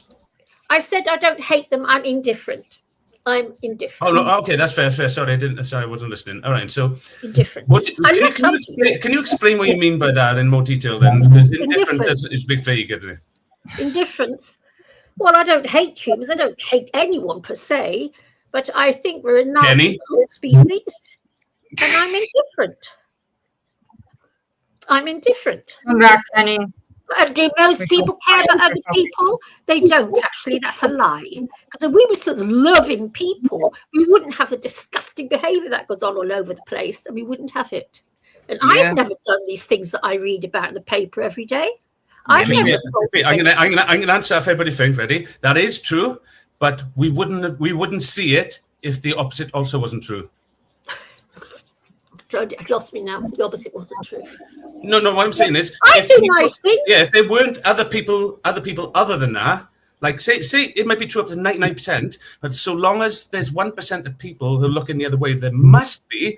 Otherwise, we would all agree and we wouldn't see it. You wouldn't even be able to talk about it because it'd be like a fish looking at water. Yeah. So somebody must disagree with this and is fighting back for you to have been engaged in it. Unless you tell me Chickpea designed all of veganism, all this stuff you fight for, and only Chickpea sees this. So I'm saying there are people who you do admire that you think we could all live up to and inspire to be. Of course, there are some people, but on the whole, I always thought you meant en masse. En masse, I'm totally indifferent. I get that. Indifferent. Yes, there are people I admire. I love David Benatar. I love Peter Singer. I love D&W, even though he props all over me. Okay, I was looking for hope. I was just looking to see if there was hope in you. He was what? Yes, I was trying to see if you had any hope. That's all. Hope? No. Yeah, as in hope that there are people on the other side that you think are amazing rather than hope. I think. Well, you explained that you did, didn't you? You said you can see there are people on the other side that are not like that. So that's hope. Yeah, a few of us, a tiny few of us. I'm very, very anti-meat eater. I've got a real bugbear against it. I'm very anti. And I'm just anti-cruelty, not meat eating. I think if meat eating is necessary, then it's necessary. That's why I don't bug animals. I'm saying anti-cruelty I'm against. Yeah, well, I'm 71 years old. I've lived with this shit for 71 years. And quite frankly, I've turned my back on meat eaters. I've just turned my back. Animals have lived longer with it, and so long as you turn your back on meat eaters, you turn your back on animals. You may not agree with that, I but it's don't been care true. if an animal does it. Wow, okay. Animals, if an animal is a carnivore, if a lion wants to kill a human being, you know what? I'll It stand for doesn't what matter. I The do. math says if you want this to change, you need the help of the meat eater, and only the meat eater, and only the meat eater can help you achieve, because they're the ones who have to give it up. And so long as you demonize them, they're always going to tell you to They're fuck never off. going to stop it. It will never, ever end. The only thing Then that give up. is the Yeah, end give of up, because all you're humanity. doing is saying the animals are done. I'm letting them be. You're not really a vegan in that sense, and I would agree with him if you're saying How that. But I dare don't you think say you are. that to me? Easily, How dare because you? I'm not scared of I you. am That's not how. a carnivore. I'm not Now, scared of you. fuck That's how I dare. I dare because I'm not scared of you. How dare you say People- not a vegan? I Only am people not- who impose their fear on others are Order in the terrorists. WWE SmackDown. How Don't you dare dare. you? I'm above you. Oh, You shit, dare you're- speak to me like that? Yeah, yeah. I think we You could arsehole. maybe. I think we could probably go past this and Don't talk you about something dare else. do that Maybe I to don't me, know. okay? Because Somebody, I'm only- don't you call me that sort of Think about shit. his And I wife. I mean it. wonder who else she's banging. somebody, anybody. Hello, Dirty Lowlife. Please speak. You're Hey, on the Danny. Finding Gnosis program. How are we doing? Getting a little heated, are we? I'm having lots Hell of yeah, fun. we are, man. You I already can know. see We are crazy. in a hot tub. Yeah, with Virtual one. freaking. I've got a lot of faults, but that That is isn't all of it. relaxing. I do love you, Chippy. I truly do. I No, do you do understand your not. pain as well, babe. And I'm not Biggest mocking you. That was a insult could strong ever give. word, I Hey think. guys, can we let somebody else start talking? Give A me a little hard bit. time because I feed my cats on fish. Yeah. That Okay. wasn't Feed my my argument. cats on you if I could. Do you know that? If I had me a gun, I'd come to your house with my gun with my cat, and they could Is that feast allowed? I on me. love you, babe. I feel your One pain. Don't worry. little- Go for it. You let me. I want to hear it all. Death Don't worry. threat on air. Aim it at me. No one else, So, okay? Just aim it at me, Chippy. But I could He's kill joking, someone and dude. feed to my cats. I could do it. I don't even deny She it. actually This said show that, tries so- to break the freaking rule. It tries to cross the I line. know. The stream's It's gonna so get funny. taken down. It's so funny. Eventually, it's gonna go by, but I can't wait for You're that gonna day. say pew pew. Pew She's pew. all right. She's aiming at me. She's all right. It's okay. But Okay, my so gun- I'm just gonna say this one thing so we could probably get the conversation moving along. I think if anything, a good idea would be to clone what is it called? Placentas, because supposedly, again, I'm gonna say it. The vegan teacher said that people can eat placentas, like that's fine. If you're a vegan, you can eat placentas. So you just clone a whole bunch of placentas, right? You mass produce those, feed them to the cat. vegans. No, Feed to the vegans. cat. Why to the vegans? Why would I want to eat a placenta? Because If you ask that's me, I'd say we that's go back and look vegan. at it Because before, that's so we vegan. know That's what vegan now. approved. What? It's What? like an ethical version of Soylent Green. Because it's vegan approved. It's a Wait, human wait. Why organ. won't eat a placenta? It's a human meat. What the hell? That's a human organ. I don't understand. That I don't know. That's what the vegan said. I'm just saying what the vegan Well, said. they're all mental anyway. I tell you, so the vegan movement has gone completely All mental. right, let's actually see what It she has actually. I'm curious because that's a fucking human organ. How is a human organ vegan? A placenta is a human organ. Yeah, I know. What the fuck is that fucking teacher on? Is she correct? Because you never seen when babies are born, like most of the animals in nature, they eat the placenta. Yeah, Yes, but I I don't know, think all of animals, them do most that. animals. All of them. So that's natural, and it's not taken away from the animal. The animal is gonna just gonna go in the trash anyway, so you can And eat it. vegans don't eat animals, and you don't I don't define think humans as animals. So what's the problem? all animals do all the time. Like I still think it's Okay, yeah. gross that it's the eat So- placenta. Yeah. You're just like closed-minded. How? Why Should we would I cook want it to- in a But I fry don't like pan? the How taste can of you it. eat I it? don't like. Why would I want to do that? I don't like the Sunny taste side of up. it. Feed it to a Sunny cat. side up. A cat can placenta. eat placentas. So we're gonna put it in a fry pan. Well, in a I'd feed a cat your willy It if you sounds want. gross. cafe placenta. Anyone? It's on the menu. What?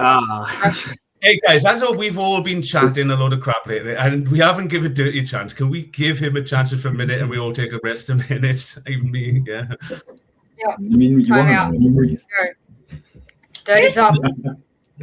Let's tell you something, What Christine. I'm going to ask is, can I get a very brief rundown of what the gist of the answers have been to the show title tonight? Can I just say something to Christine? Oh, Christine, what- do what- you know?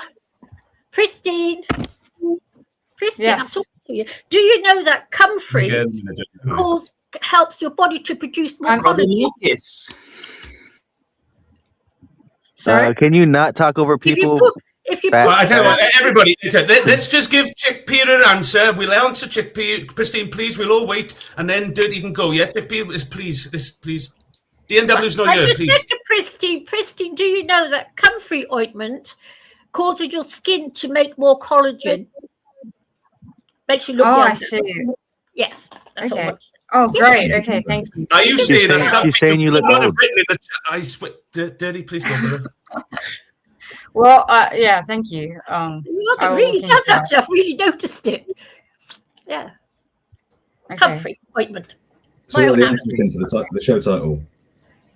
great. How do we live in a world where nobody agrees?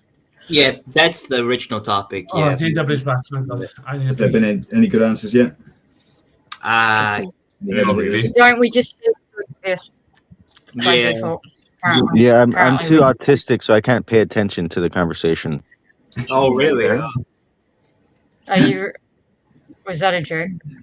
No, I mean, wait, no, I have not autistic. Fuck, I said the wrong word. What did the other guy say? He said, the other person, they said, they're too, they have bipolar, no, not bipolar. They said they had something.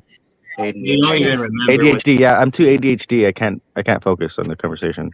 Oh, right, yeah. The DNW, in fact, if I'm being honest, and they don't like me, has had the best responses so far, and quite a few actually. I'm shocked. He's actually answered more this question than anybody else, and has had the answers I would have give to show off with. But I was just going to shut up tonight, so he's actually on form. So maybe ask him when he comes back. His answers have been the greatest so far. Others have said other forms of it, but they've just been repeating what DMW said to me. But I'm not saying they haven't been original to them. But yeah, DMW's has been the best answer so far, and he's not here, unfortunately. But I don't know. Maybe as you come back, why don't you tell us the answer to this one for you then? Well, what struck my mind, so I was trying to answer it when I was making a cup of tea. And what struck me when I sat down, because I didn't have an answer until I got here, and I still don't really, but what struck me is that the end of it is in a world where no one really agrees. And I kind of thought, that's true, isn't it? We live in a world where nobody agrees. And I think if we're all imagining a world where everybody agrees, and now we're noticing we live in a world where nobody really agrees, it's probably actually grief that we need, where we need to let go of what's imagined and died and move on and accept the fact that we don't agree and work out how to, I don't know, be all right with that. I don't know if that's even just restating the question or not, but yeah, just my thoughts. All right, I got a quick one, and then it's because I need to do anyway. I love that. I agreed with it, but I'm not saying it's moot to be nasty, because it wouldn't be moot. Otherwise, I wouldn't have this. I was going to put in there, what about, if we change the question, about what about a way where we want to agree rather than whether we do? Does wanting it make the world better? No. That it doesn't. Wanting it has the potential to make the world better. Why? Because not wanting it doesn't. Why? Because not wanting it doesn't change anything. And wanting, sorry. Yes, I haven't premised this correctly. If I was living in a natural world where there was no issue and no suffering that was unnecessary, you wouldn't have this argument for me. So I should have said, from where we are, yes. Do I need to say more? Because I don't want to take up all year. I still don't follow, because. All right. Do you take notice? Is there any responsibility for humans to have for anything? I'm not going to put good or bad. Are we responsible for a lot of shit that maybe we could put correctly? If not in the world, in ourselves. Yeah. Then that's my answer. Then we should. And then if we see where people are failing and there's stop points that we think we could all, I suppose right. let me say this then. Right? My thing also needs another qualifier, I suppose. I thank you, pull this out. This actually, I love this show so much. It pulls another qualifier out for me to say then, this statement I'm about to make needs more to it, but if you get what I'm saying, I'll call check on this one for now, okay? It also has a qualifier if I link it to like Peter Parker. I don't believe everybody should be in the position of changing things. Only those who can prove first they've got an understanding idea that can, and it should be vigorously tested first. I do believe in all these safeguardings and stuff, but so it's like I'm saying this, yeah, all right. If you're saying this, everybody, no, but I think some people should if they could. Brother Marcus was on, but then he popped off. I hope he can come back. BM, man. Retro says, no one agrees. I think this is based, I think he's saying this to Gracie directly. No one agrees because your parents weren't smart enough to smack you in the direction of self-sustaining general intelligence. Oh, they fucking did. Or non-fake guru spiritualism. We get the opposite. I mean, honestly. Yeah, well, they... look at the panel. You don't get that impression. That's all I'm saying. Narcissistic, self-important, not looking for any answers. Know-it-alls of Gnosis. Wow. That's what the all narcissist. Who put that? Bring that person up here right now. Here, we might have a complete unit. Yeah, bring that person up here. Rubbish. Yeah, Everyone's a narcissist. Everyone's a narcissist to some degree, and I'm proud of it. Yeah, the past few years, all I've seen is just people call each other narcissists online, which was not a thing before. Christine, you definitely are a narcissist. No, I'm not. Bro, you're a narcissist. See what I mean? Now you're doing the thing. I'm not doing anything. I'm just saying that you're a narcissist. And this crazy guy, yeah, you're a narcissist too. Yeah. He's a little What is incorrect with me being a narcissist? If you can tell me that, I'd be happy to oblige. But I don't understand. Is this an insult or something? It's not an insult. It's just a fact. Can you hold that for a second, guys? We've got Brother Marcus here. Brother Marcus, welcome to my worship show. Good to have you here. Chickpea is doing something with her camera. Chickpea, just 1 second. Brother Marcus. Oh, do you want me to take you off, Chickpea, while your camera? I'll take you off. No, it's all right.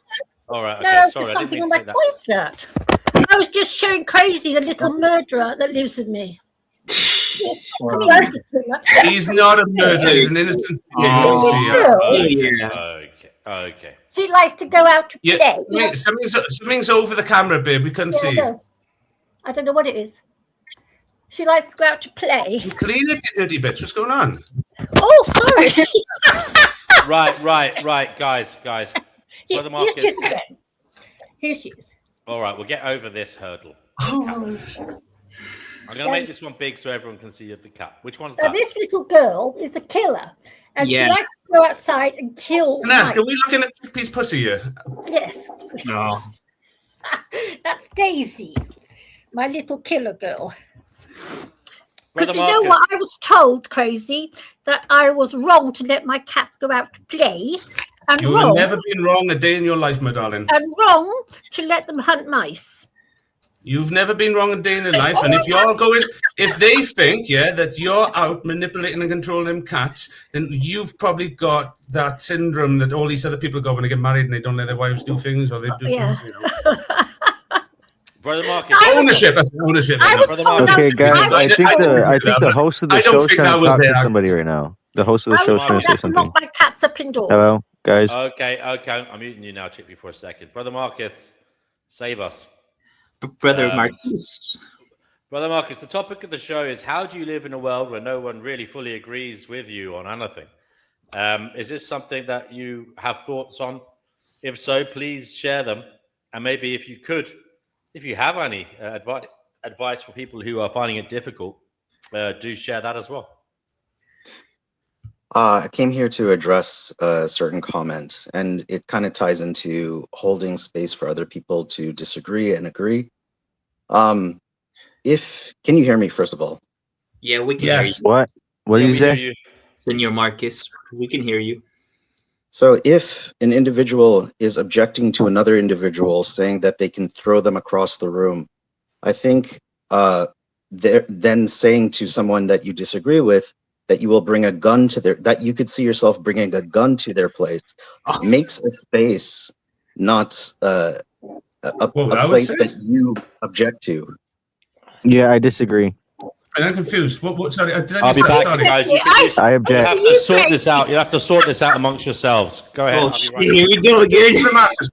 Sorry, did you say afterwards they said that, or what was it? I said, crazy, I said, okay, we were talking about cats. I said that if you like, I could bring a gun to your place and I'd bring the cat. Oh, you retaliated and said that afterwards. I would let I know the little old lady can punch back when she feels threatened by another man. Yeah. So what about that, Brother Marcus? I'm not having a go to you. Was that your point, or was you just pointing out the ethics of saying something like that? And for a lady like this, you shouldn't. No. I don't know what. We were talking. Have I still manned your point? Sorry, I apologize. I just got confused. Brother Right. Marcus, Can you clarify what you said, brother? Because I Come on. I don't have a gun. Integrate the conversation. Let him answer. I've already interrupted him because I didn't understand. Sorry, Brother Marcus. Yeah. Okay, so Crazy didn't Marcus, understand. I was joking. So what? Clarify your joke. What? Clarify your joke. We were arguing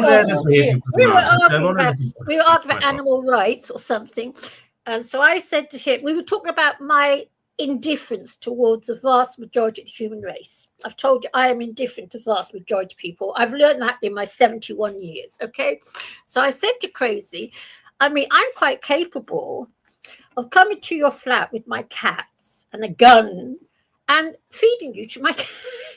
Oh, me? When she said it to me, Brother Marcus. Right. That's why I'm getting confused. I think he was talking about You made a joke. You made a joke about murdering someone and feeding them to your cat. Is that correct? Yes. All right. Okay. Brother Marcus, if your point is the ethics behind what she's saying, and maybe maybe she should think about her own hatred and how she treats things, maybe and judging others at the same time. And also to joke. Against me, calm down, bro. I It's a gave her joke. permission Okay, to say what she so she started by objecting to vegan gains, right? Saying that he could throw her. So what she started with is that vegan gains, saying that he could throw her across the room, and then she makes a joke about and then she makes a joke about murdering someone and feeding them to the cat. She never said the word murder. Did she say anything about murder? No. When you bring a gun to another person's place, when you bring a gun to another person's place, and you're going to feed them to your cats, what do you think that implies? No, he's not saying I don't think, Brother Marcus, is this the man because I think I understand. I caused this. I think, and you can correct me. What he was trying to say. What he was saying is chickpea, right? Chickpea. She can explain herself. I'm not going to say anything about chickpea. I'm telling you what I'm getting from it. It's like in a sense of bipolar. 1 minute you can't sit there and say, well, someone threatened me, I can act this way and clutch my pearls. But at the same time, when Gracie said something simple, she threatened to kill him. Now, yes, in here, she understands with me and her have a special relationship for a little comic effect. So I've told you can't offend me. So she's playing along with that. It's not fair to judge her on that. But I think all he's trying to say is the moral outrage for one and then the other, and not understanding from points of view, which I think is the actual point of the whole show and what we do. He is correct in what he was saying, and if that is what he's saying, then it was my fault actually because I confused it. Because I honestly thought he was still talking about vegan gains, not me. And now I get it and say because I confused it all, saying I get his point now. If that's it, so because he's not here, and how goes this? Can I ask Chippy if that was his point and he was saying, why is it because you're comfortable with Gracie as a friend to be able to express your deep emotion? I've said get into your passion bit because it gets at certain truths, even if it's not. Even if later on you reflect on and go, I don't mean that. It's interesting to find these parts of us in a safe place where we're all going to play with you and have fun because it's finding Gnosis. We may be starting from a place where Gnosis isn't and getting there. That's why it's finding Gnosis. But as long as we use the techniques to get there, eventually we will surely. I mean, if no one else agrees with that, explain it to me. But he is asking, were you just being comfortable talking to me like that way, but you felt in that moment that was a different level. You didn't know each other. It wasn't personal. And you felt that maybe he was getting that way. Was you genuine when you felt that he was threatening you? And in that moment, is because he used the words like should, you got confused, and with me, we're definitely laugh. Was that the difference there, or are you generally just like, I'll be outraged for whatever I want to be outraged, and and I don't expect others to get outraged when I do the same thing. Right, it's interesting you say this because, right, when Vegan Games said all this to me, nobody came to my support. Nobody. You don't need anybody to come to your There support. was probably a whole bunch of men there. That's why. But when I say something to you in a joke, all of a sudden people come out and support for you. That's interesting, isn't it? It is interesting because it's interesting from your point of view to learn how you see it. But are you interested in seeing it from a different point of view? Well, I was joking. They're not you. I don't possess a gun. And I'm very squeamish, so I couldn't kill you anyway. You didn't hear me screaming from that rooftop. So I loved it. I thought it was amazing. How can I expect to be here and give it and not take it back? I don't care. I'm not here for that. I'm aware, but his argument isn't necessarily personally, unless it is, and I can't fully agree, Brother Marxist. I have to have a different conversation, not get involved. But because me and you have this different thing that we've, but what I'm saying, Chickpea is, babe, he has got a point on the other point, though, if I'm steel manning him correctly, and that is this. And that's this because you're playing in character with me and you have a little bit more of a personal relationship, we have a bit more of a friendship, and you have that more trust with me to understand me, and you can have that banter. But in that moment, that was different because you were confused and you didn't know if you were serious or not. Or did you know and you're just playing two sides of a coin and maybe confusing people with your character? That's the way I'm looking at it. It could be something different, but is it one of them? Is it like, no, it's because me and Guru got a different relationship, so I don't feel threatened. I feel like I can say certain things like DNW and all that. You've been accused of butting in and answering for Chickpea Guru. No, I'm not butting in. What I did, I caused a commotion by accident from being confused, and I'm trying to fix it, and I've offered Chickpea all options to just fix this and say, did this help? And Marx has left. Let the lady speak. Let the lady speak. That's true. Okay. Guru, when VG somebody said to me, he said it in pure anger, okay? And thing.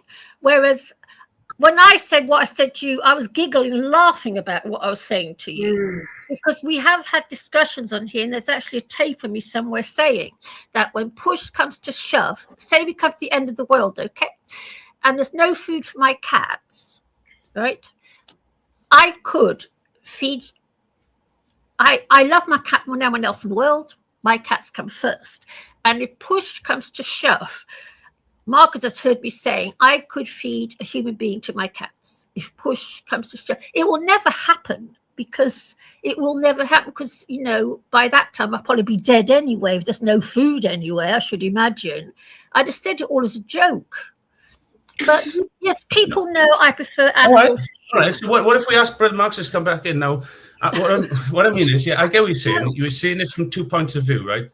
I may, like I said, Brother Marxist, I'm sorry, but come in and tell us, because I don't want to speak for you, bro. I'm a twat. Yeah, I'm still learning this character. And because we've got Dirty coming in now, I got an actual, I got a Wayfarer type character. I can actually mimic mine on a little bit because I need to get to that. I need to get his patience. I mean, I'm not going to be as placid as he is, and I hope he steps into the game and puts his cock in his hand a little bit and says some stuff later on in life. But I'm glad he's on the other end, and maybe we can meet in the middle somewhere, because I'm mimicking. I'm like, yes, I got someone to look at, and see how he's dealing with it, how he's listening to you, and I'll get there, don't worry. But I'm sorry, brother, I messed that up.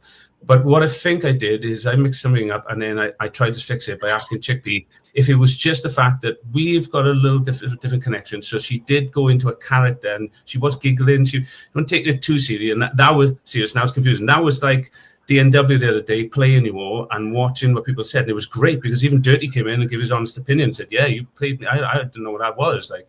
And I'm looking forward to actually having Raz actually and Dirty and DNW have that talk and talk about that day. When he came on here and he said, I did say multiple times, just for one night only, you guys should have just listened, yeah. But it'd be interesting to see what people actually said, because it did affect people. I thought it was genius. I thought it was awesome. I didn't like getting kicked off when I was playing around crying, though. I thought, oh, that's the last image of the immune. So I told my wife to tell him I've just been a narcissistic prick, and I was just. Whoa, Guru. Can we get a word from Dirty Lowlife for a second, please?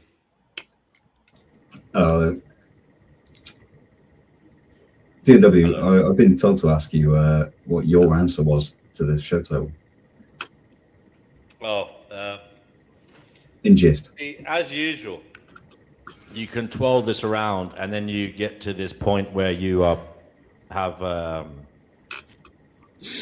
like a paralysis by analysis. So how do we live in a world where no one really agrees? I think the most important thing is to try and conserve your energy for when you can make the greatest impact. Now, that's an interesting idea. I like that. But that's difficult because when do you know? How do you know? How do you know that you're not tipping the domino that causes, you never know. Yeah, you never know, unfortunately. But you can know. But you also have to ask what matters, what really matters as well. We never really got to that. No, you don't at all. What really matters in a world where people don't really agree on anything? What actually matters, given that nothing. Crazy, can I just talk to Crazy for a minute? Please? Now, Crazy, okay, I may come across as a bit of a bitch sometimes, but at the end of the day, I have never struck out at anyone in my whole life. I've struck back because people have hit me, but I've never done anything else. I've never stolen from anybody or anything, okay? When I say these things about I could feed humans to my cats, it's very hypothetical. Because after all, when that time should come, when there was no food left in the shops, and I was here, blah, blah, blah, I'd probably be dead myself. It's just a stupid thing, I say. Tell people, yes, I prefer my cats to humanity. Okay, I want to answer DM's question real quick. I think what matters is results. That's what matters.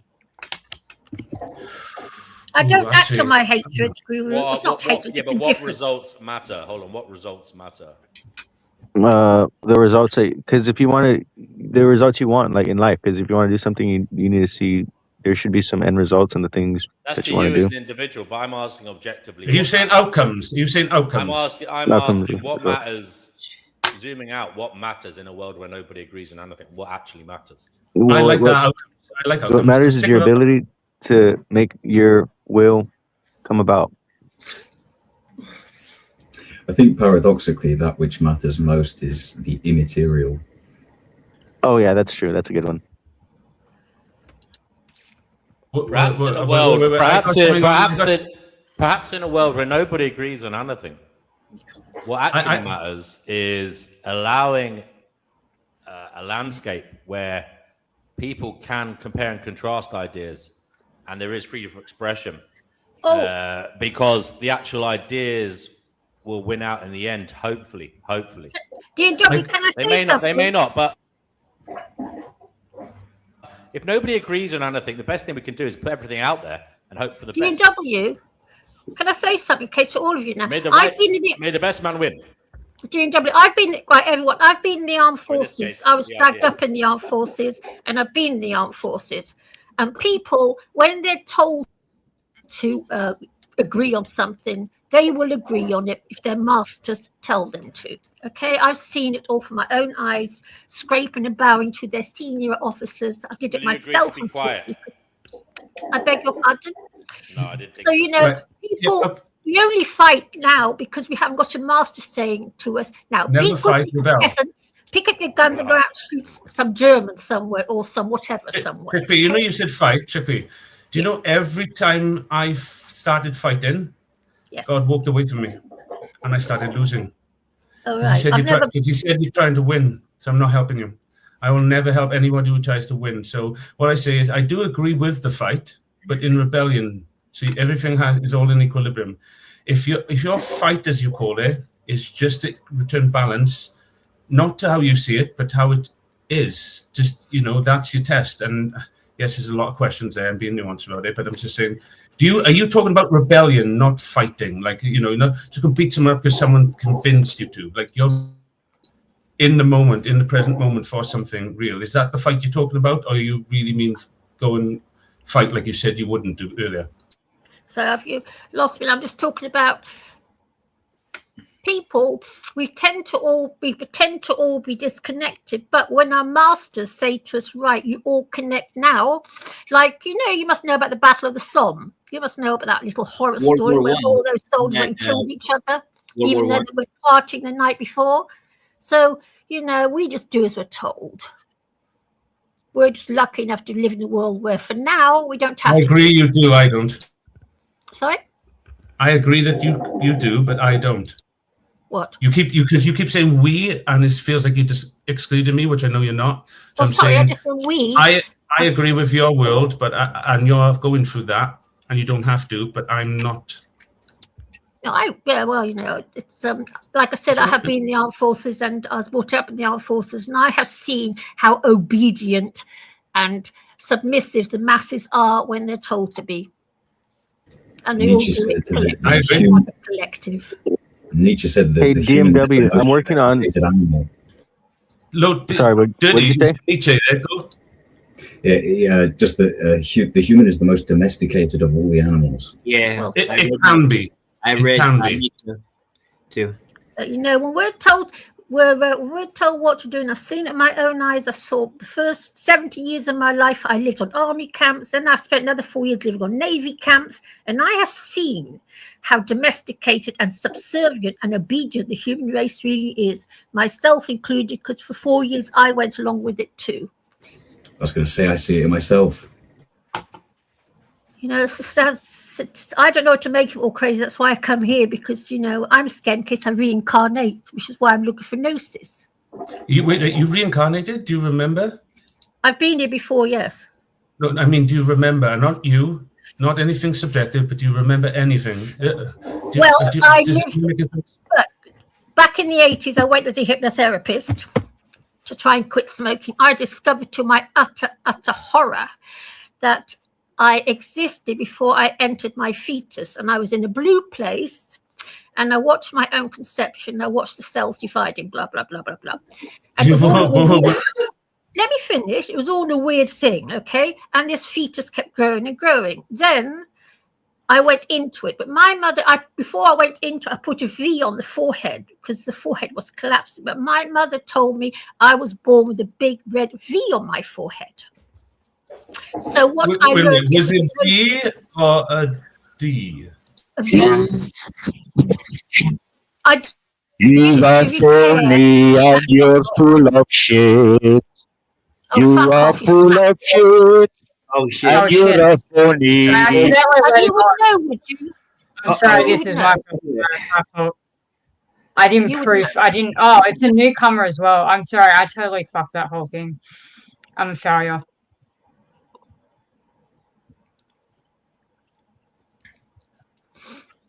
There is a newcomer. Yes, a new person. A primal person. An Evanderol. Primal chanter! I'm back. What's this primal chanter? Primal Scream is a good band. Go ahead. Guys, shut up for a second, will you? Primal chanter, what do you want to say?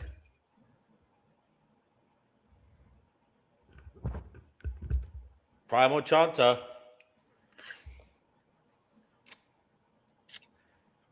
Are they in the toilet? Did I hear a toilet flush? Oh, lovely. Children of changes, feather on the barn, circle of eternity, wiser than before. Riders of the sun. No. Riders of the Storm. I know that song. We all know who it is. Dude, why did he leave us and keep going? What's happened? Yeah, that guy had a better voice than Kenny. Probably is Kenny. Yeah, no, it is. No, all caps. Yeah, it is. I thought I had something better, but well done, Dirty. Oh, you guys are so good at picking when it's Kenny. You know, the picture threw me off before. I know the frog, but it was too intelligent. I'm shocked. Well, we have a musical interlude and then start again. Yeah, musical interlude. here we go. Solid. It's good. I listen to it on repeat. Where do you alright. go to? Where do you go to? Where do you go to? Where do you go to? Where do you go to? Where do you go to? Where do you go to? Where do you go to? Where do you go to? Where do you go to? When you leave my mind's eye. When you leave my mind's eye. Yeah, where do you go to? Where do you go to? Where do you go to? Where do you go to? Where do you go to? Where do you go to? When you leave my mind's eye. Solipsistic crazy bastard. Solipsistic crazy bastard. Solipsistic crazy bastard.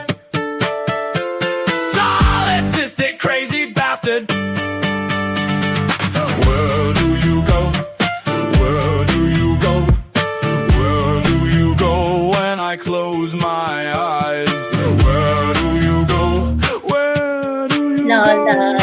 Where do you go when I stop thinking about you? Solipsistic crazy bastard. Solipsistic crazy bastard. This world is all about me. This world is all about me. This world is, but if I be the one, but if I be the one imagining everything, why can't I imagine a better world? Hello. Why can't I imagine a better world? Why can't I Well, hello. imagine a better world? Because I'm a solipsistic crazy fucker living in a world where only I exist. I'm a dumb cunt. I'm a solipsistic crazy bastard, dumb cunt.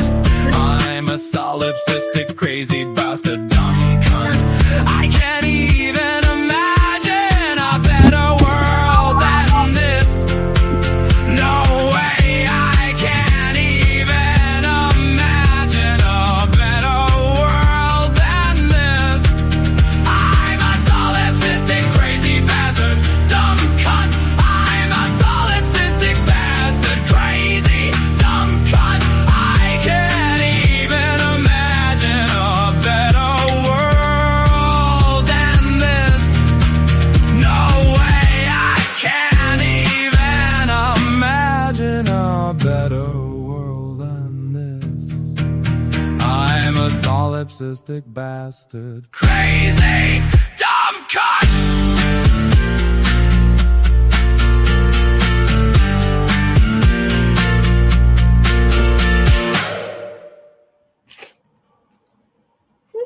Yeah, that was good. That was really good. There is a newcomer, and it's a British cunt. You're on the Finding Gnosis show. What would you like to say? I think I've still got that name. No, my name is Wilder. Someone. Wilder, yeah. I'll change it for you if you want. I'll change it. Oh, thank you. Oh no, I can't. I'm not able to do it anymore. Dear oh dear, they've changed the settings here. So Oh, no, he's- I can. I'm doing it now. I'm doing it. Okay. Okay. Wild Heart. No, just thank you for letting me on, but I've not been watching for long, so I don't know what you're talking about. Well, we're talking about living in a world where, you know, people do not agree on sometimes extremely important matters. And in actual fact, nobody actually fully agrees with you on everything. So we're just talking about that. And maybe the fact that that can make life fraught with difficulties. Some seem to cope with it better than others. But we're just, stopping in what might be an uncomfortable place and thinking about it and asking ourselves quite simply, what to do in such a world? Yeah, I don't think there could be a world where everyone agrees with everyone else on everything. So that may be the case, but what to do in such a world? How do you see yourself going insane in such a world? Yeah, I don't know how to answer that question, to be honest. Do you know what I mean? Like, is it a heavy question? Is it a hard-hitting question? Yeah, it's why? Tell us why. Tell us why. It's the first time I've thought about that question. So, yeah, that makes sense. You got to think about it. It's okay, well, look, Wildheart, I appreciate that. Have a little think about it. We'll move to Fantasy PGA Tour. Great to see you back, brother. Fantasy PGA Tour, you were here when I was introducing that question to Wildheart. Would you care to elaborate on the matter? Yeah, I've thought about it for about 20 seconds as well. So I don't have a brilliant answer there. I mean, I suppose there's a balance, right? We obviously want people to have a freedom to think and believe what they want to believe. But at the same time, we don't want that freedom to impose on other people's ability to think what they want to think and believe what they want to believe, right? So it's a tricky one. Obviously, no one's ever going to agree completely on everything, but maybe if we focus on the things that we have in common. I mean, everyone wants to have a good time, don't they? So that's something we all have in common. We can all agree on that. Obviously, we have different ideas of what a good time is. But yeah, how do you live in a world where no one really agrees? I suppose you try and find people who you do agree with, maybe build a community around that. But I think there's definitely, we definitely want to have, we don't want to impose our beliefs or thoughts on other people that inhibits their ability to do the same thing. I think that's the main point. Even if it's like going to stop them from doing something that's bad, you think you shouldn't like impose your will on theirs if it's protecting them? If it's something that that's objectively bad or gets close to objectively bad, but if it's just your opinion that it's bad, then I suppose what I'm getting from this Fantasy PGA Tour is, how does one know which one to build the community around? Because you will build a community around one idea, but then that community will be made up of members who disagree on other matters. So it becomes a situation where, even with your best attempt to build the community and provide a peaceful experience for people, is it not the case that community itself will fracture eventually? It's just a continuous process of fracturing, and new communities being born because of disagreement. And I mean, isn't that what's going on? But is that okay? Yeah, I think that probably is what's going on. I think the way we resolve that is to maybe be a bit more comfortable with people's opinions that we disagree with, so long as they don't, like I say, inhibit the ability to think for yourself or inhibit your own well-being. But if it's just something you disagree with and it's not affecting your life, then I think it's just cool to be like, yeah, I disagree with that. So be it, But yeah, obviously it is a tricky balance. What you've said there is true. Even when you have a community, even like within Christianity, right, you start to get like fractures of different denominations and different ways of thinking. And also personally, that I feel this cognitive dissonance sometimes, because you care about certain things, but then the people you care about don't necessarily care about it. You know what I mean? And it can become quite troubling sometimes. So I'm merely asking how to get over that as well. Just have a little think about it. I know I just threw it on you. But thanks for coming by, and I want to hear more from you in a bit. We've got Denizen here. Denizen, you know what the show's about, don't you? Would you like to talk about what it's made you think and feel?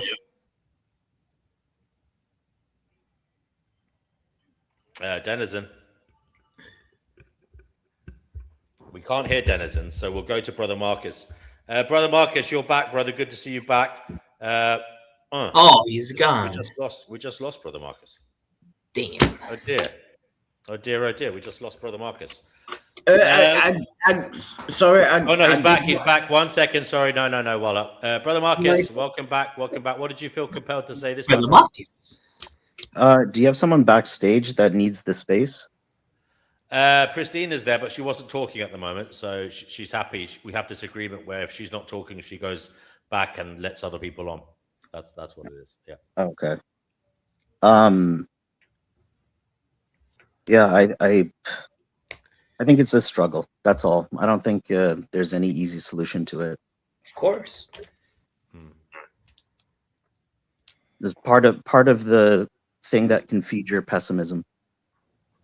Yeah, I was just going to agree with that as well. That was a great answer, by the way. Yeah, I think we just have to build communities, and maybe if we agree on the majority of things, we don't have to agree on everything, but if we agree on the majority of things, maybe that's a good start. That could be bad as well if you're agreeing on what you feel are the right things, but in actual fact they may be the wrong things. So I suppose what I'm getting from it as well is one must remain open-minded in such a world, because you may be wrong. Yeah, so but moral values. Open-minded. I think moral values is a thing that normally is what holds a community together. If you have certain moral values, that really is like the foundation of a lot of your lifestyles. I think there's a lot of truth on that. There's certain things that we like to think globally are boundaries that you're not that are perceived as not to be crossed. Yeah. Kenny says breaking news. Scientists say breakthrough light experiment proves Jesus' resurrection. Do come on and tell us about that, Kenny. That's great news. MD, real fast. I wanted to ask you: is there any way I could play a audio clip of a thing that I wrote? What is it about? It's basically about the what is it called? The epiphanies that a person received by doing a certain experiment, and it's set up in a joke format. Okay, go for it. Danielle says, where's LA?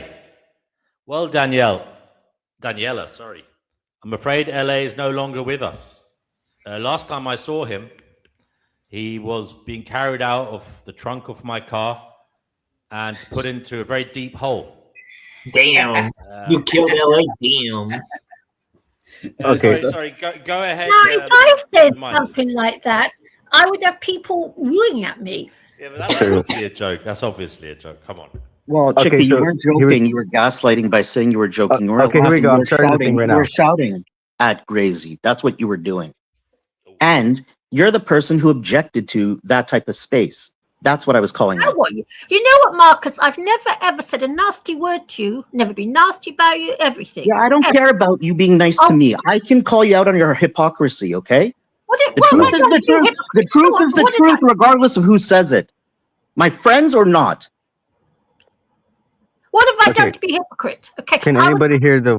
Let's joking when I said what I said to him. Chippy, he's coming on. He's making a claim, which he feels you might benefit from. Well, I'm not going to benefit. He's making a claim. I was making a joke. It was a pure joke. Okay. You said you were laughing. I literally. This is on the stream. I just looked back on it. The evidence is on the internet, Chickpea. You couldn't see me because there's no camera here. So how can you say you can see me doing this, see me doing that? There's no camera. Okay. Do you admit that you were yelling at the guy? Yeah, and he was yelling at me. Cooey. Oh, it's okay. It's okay for men to yell at me. I'm not saying it's okay. You're calling out Vegan Gains for giving you heat when you throw heat at other people. Everybody knows this. Yeah, and they throw heat at me. You okay? Then when you get the heat after throwing heat, I don't understand your complaint. Then I don't know if Fanny says to you, but quite a few vegan games started the whole thing off. Okay, and he did. I know you're going to say no, he didn't because he's so lovely, but he did. he's so lovely. I don't like the guy. I don't even like Gracie. I like You know you. what? I've never said a word against you. But Never if you're going to ever call a said falsehood, anything I'm going to nasty call to you out you, on nothing. it. Oh, Brother naffle. Marquez says he likes you. He doesn't like these other people, Chickpea, and what he's trying to show you. Can I just step in as a mutual friend? And that is, there may be something to learn here for all of us, and that is, we're on the internet. You say things, and it will be used against you, and sometimes rightly. Okay. Now, just like a dumbass joke. Chickpea, it is. I know that. But for some I don't people, have a gun. no, you don't. And I weigh 8 stone, so I don't know what good I'd be against a man. Now, Because you were objecting to someone else throwing you heat. Oh, naff off. Go away, Mark. No, I'm not going to naff off. No, I won't. The context of the conversation was if I remember rightly, I was in the kitchen, but Gracie asked Chickpea somebody asked her if she hates humans. Am I right? And then she said, Gracie was arguing that if you want to like change, you got to be like changing the meat eaters to be like on your side. And that you're not vegan if you don't hold that position. And then Chickpea got angry. How dare you? That whole thing. Oh, he's back. Maybe he could explain it. I don't know. Gracie, would you like to comment? Yeah, the only thing that matters is the hymn. What? What? The only thing that matters is the hymn, because the hymn is the only thing with the authority to matter. Here we go, man. Tell us what the hell you mean by that. Yeah. So anybody here heard of Alan Watts? He used to say this thing. It made me giggle because I got it as soon as he said it. I wish I'd said it. He said, people don't people, the planet does. So if that is also true, then it's not atoms that create matter. It's the orchestrator that tells the atoms to. And that's what we call the hymn. H-Y-M-N. That's why we say God is him. That's what I thought you were saying. And that's why we say Amen, to worship and give gratitude to the true God of this reality, which is the hymn, as from our point of view. So it's not the objective, it's our version in reality, as Real says, an objective name, which should be the hymn. I know William is truly God's name, but the hymn is how we should universally see it. Because nobody has to share the name William if they don't believe in the same God as me. But my God is truth, who claimed his name to be I am that I am, and I am his will. So will I am William. He was telling you his name was William because he was telling an ego something he could call him if he chose to as a friend. But in form, it's called the hymn. It's always been hymn. That's what we do. We sing hymns. That's why even Gnostics, we create hymns. I don't know if you know that about us Gnostics. I thought I was finding Gnosis and not Gnosticism. But Gnostics, we create hymns because we would never dare say what is. That's ridiculous. But we're trying to imply it just as the hymn does. However, the metaphysician in me dares because he's been told to, because otherwise how else would you understand to come back? So I've been in my crazy delusion, as you may admit it, as the return of Christ, or the second coming, not the return of Christ. I'm returning Christ, not the return of Christ. It's a definition. I'm just playing words for the narrative. I'd say that, I am him in the make it in, and therefore, because no one else is claiming, if I am him, I'm allowed to be a walking paradox. That means I'm allowed to be everything I'm not supposed to be, just so I can teach you guys how much. Let me get this right. You are Jesus Christ. No. There's nobody. There is nobody that is Jesus Christ. Jesus was crazy too, so. I am returning Christ is a knowledge, and then I wish to be the next Jesus, and Jesus is just a point, an appointment. It is not anything special. It's just saying, I would like to be the next walking paradox to teach you in a new way, because this way is going to take us all to an end soon, and we need to change. And the culprit that's going to bring us to an end agrees with me. We call it artificial intelligence, even though that's not what it is.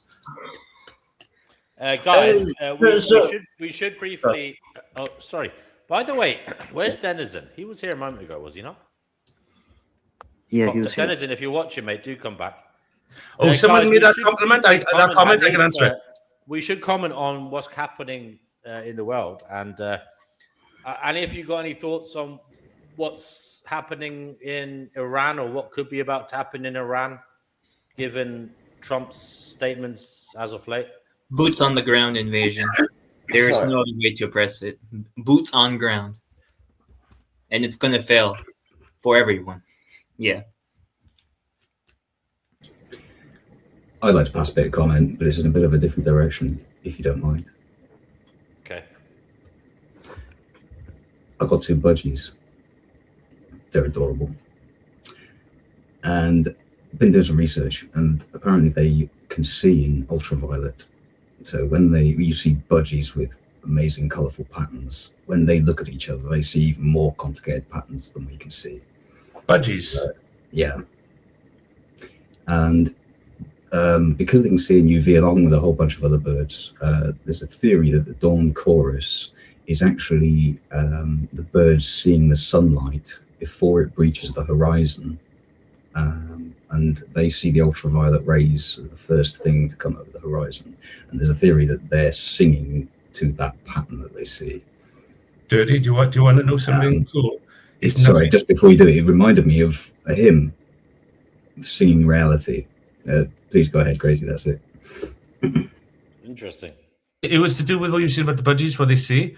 I don't know if it's linked. It's just it's like because they make it all about me because I'm not a brick, right? There's something unique about me, and it's nothing to do with my physicality. I'll be right back. It's everything to do with my mind. So you guys can achieve this if you believe what I'm seeing is not a complete delusion, because I think it's to do with basic reality. I don't see rainbows like you guys see rainbows. All right, that's an assumption because of what I've feared so far. So okay, correct me. All right, there you go. I'm alive. The challenge for everybody. I'm gonna stick with it. I'm gonna make this. You're gonna have to say it, Crazy. How did you see a rainbow? I've been told you all see a rainbow, like like the way we draw it on the picture. Yeah. Do you all see it like that? Yeah. Arc of Seven Stripes. What do you see it as? Sorry, The dome. You guys see arcs. I'm not saying what it is. Remember, I don't mind listening to a minute. Give me a second. I'm not saying what it is. I'm telling you how I see it because, I haven't found another person who sees a rainbow like me at the moment. I thought it was strange for a long time, and then when I worked it out, I was like, "That's how I explain it." And I said to my wife, and she said, "Oh, that makes sense." And I was like, "Oh, okay, she's over there. She can tell you later." I don't see the full thing. It gets faded, but you guys don't see it. So maybe it's just me, but they're not an arc. That's just what you see in the beam. If you look and right, I don't know if you can do it, right? But I've always done it as a kid. I have this weird way of being able to see all the bits on my eyes and stuff like that. Anybody else do that? You can go in and let light out. I think we all see rainbows. Yeah. Is that what I mean is I'm not talking about the phenomenon, how it moves and all. I understand that as well. I think I do. I haven't proven that yet. But the one thing I can say is it's not about proving. It's what I experience is when you guys say that, when I did the domes as a kid, but I remember even doing it one time trying to do the domes. You can't draw this. So I thought that's what everybody was doing. And then I worked it out. You just guys all see it like that, don't you? I don't. They're like domes. They're not. It's just you see the pinnacle from where the light is fractally in with the water or something. I don't know, in the air. And I don't know how that works, but that's science, yeah. So you think other people are seeing a cross section of what you're seeing? Yes. I see a 2D cross section of a 3D thing, yeah. Yeah. No, I don't see it all. I see it like it comes down and fades as if because it's the light in it. But because I also see on the edges coming in, I don't. It's like just seeing like an edge of an eye or something. And I just thought. Everybody saw that, and you can see it in different ways as well if you just sit there long enough and you don't think. And what it does, you got to let the body be curious of it, not you. And what it does, it starts looking at it at different angles, and it's like when you look at the sun and you change the color of the sunset. Sorry, so can I interrupt you rudely? No, yes, go ahead. I do it a lot. Yeah, you've got to understand how science works. I haven't got to do that. You can request it of me. No, here we go. I'm just here we fucking go. I'm just telling you how science works. I don't like to be told, but I will listen. Go on. Yeah, you're saying you don't understand it in the way the body works, but you No, I understand didn't. No, I didn't say any of that. I just said this is how I see it. That is just how you If I did, I apologize. I shouldn't have. I'm saying something. That's not what I said. Okay. I meant I was explaining to everybody how I. Rainbows are just like reflections of water drops coming down. That's it. It's easy. It's simple. It's science. Look it up. Do you know what I mean? I don't know why you're making such a big deal about it. I can explain why if you'd want to listen. Yeah. Well, don't we also have video footage of rainbows that look the way everyone else describes them? So why do the videos look different to the way you see them, Crazy? That's a great question. Why is that? I thought you might be able to answer it. I don't know. I have no idea. This phenomena has been bugging me for a long time while I was getting incorrect with not being able to draw this and people understand what I was trying to do. I thought everybody understood it when you was like mixing colors and getting rainbow mixing effects. I thought everybody saw it for such a long time. I just couldn't work out no model ever of the universe ever explains rainbows and admits it and still holds it. Academia admits they cannot figure how the phenomenon of rainbows works. They don't get it. It doesn't work with their model. But it's accepted because no other model presented through it. But that's not my argument. Google it. You can make a rainbow in your sink with light and the tap running. You can bend light and stuff like that. I didn't say that. You're saying that you see rainbows different than everyone else sees rainbows. You're fucking mental. Do you know what I mean? Yeah, it might be the case. We had this discussion. That actually might be the case. By the way, it's everybody say 3 rainbows and not 1? Because I used to draw 3 rainbows, and everybody used to think I was crazy because I could see 3 rainbows. And then my wife were talking about it the other day, and I said, actually, no, the rainbow underneath.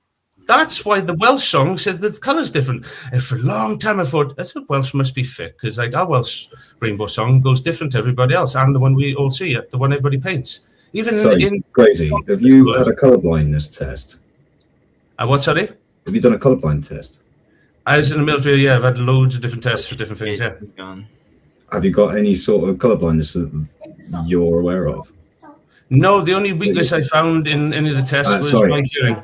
Let me just put a pin in the idea that there's not just colourblind deficiency. There's also people with like 4-cone receptors that see like the different communication types. Yeah, is that the same thing? Like communication has those different things. That's what colourblindness has as well. Is that what you're saying? Yeah, pretty much. I mean, most people have 3 cones, RGB, red, green, blue receptors. Yeah, and you work out the rest of the colours by mixing them together in your brain. Can you answer this? Because I don't know. Someone said this. Is this something about different between males and females as well in human beings? Yeah, particularly women. And there's only about 12% of women have an extra receptor for purple. Right. Now, this comes from the more cookie side or the formal side. Women have different color receptors. Is that what you're saying? I think it's about 12% of women have a 4th cone on the purple end, on the violet end of the spectrum. I was told green. And do they know why that might be? Actually, no. I think it's evolutionary, foraging reasons. Yeah, I was going to say their mothers. They've got that. Maybe it makes them see I don't know, blackberries or blueberries when they're gathering. No, I won't. Right, there's another part to it though. Whoever said that was great because that I feel that's correct. I haven't proven it, but there's another part of it. Is because the thing in which you compare it to is a male, and you're suggesting that the male is the one it's not lacking something or is in part of this equation. I know you're not. I'm just steel manning it. I'm saying that what if that is true, but it's also got to be in comparison, as most principles are with gender is because also males need not to have it so they can focus on different things for protection or something like that. I mean, I'm spectating this. It's new for me and I love it. It's brilliant. I was going to say, related back to the question of we don't really agree. What if we don't even see the same world and we're actually seeing? Do you know that's my fucking whole thing?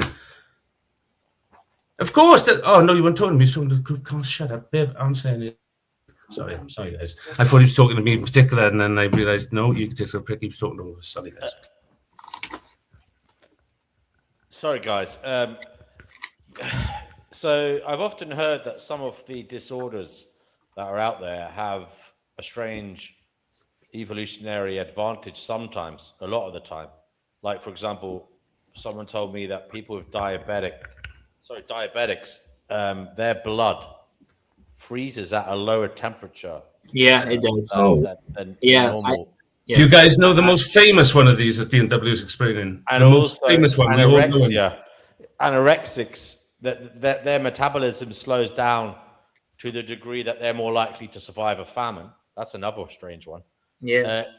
Do There you was think there's another any arsehole in time, evolutionary yes. advantage to someone being colorblind? Because No, for I'm saying- some reason it's still with us. Does anybody know? What about camouflage of animals?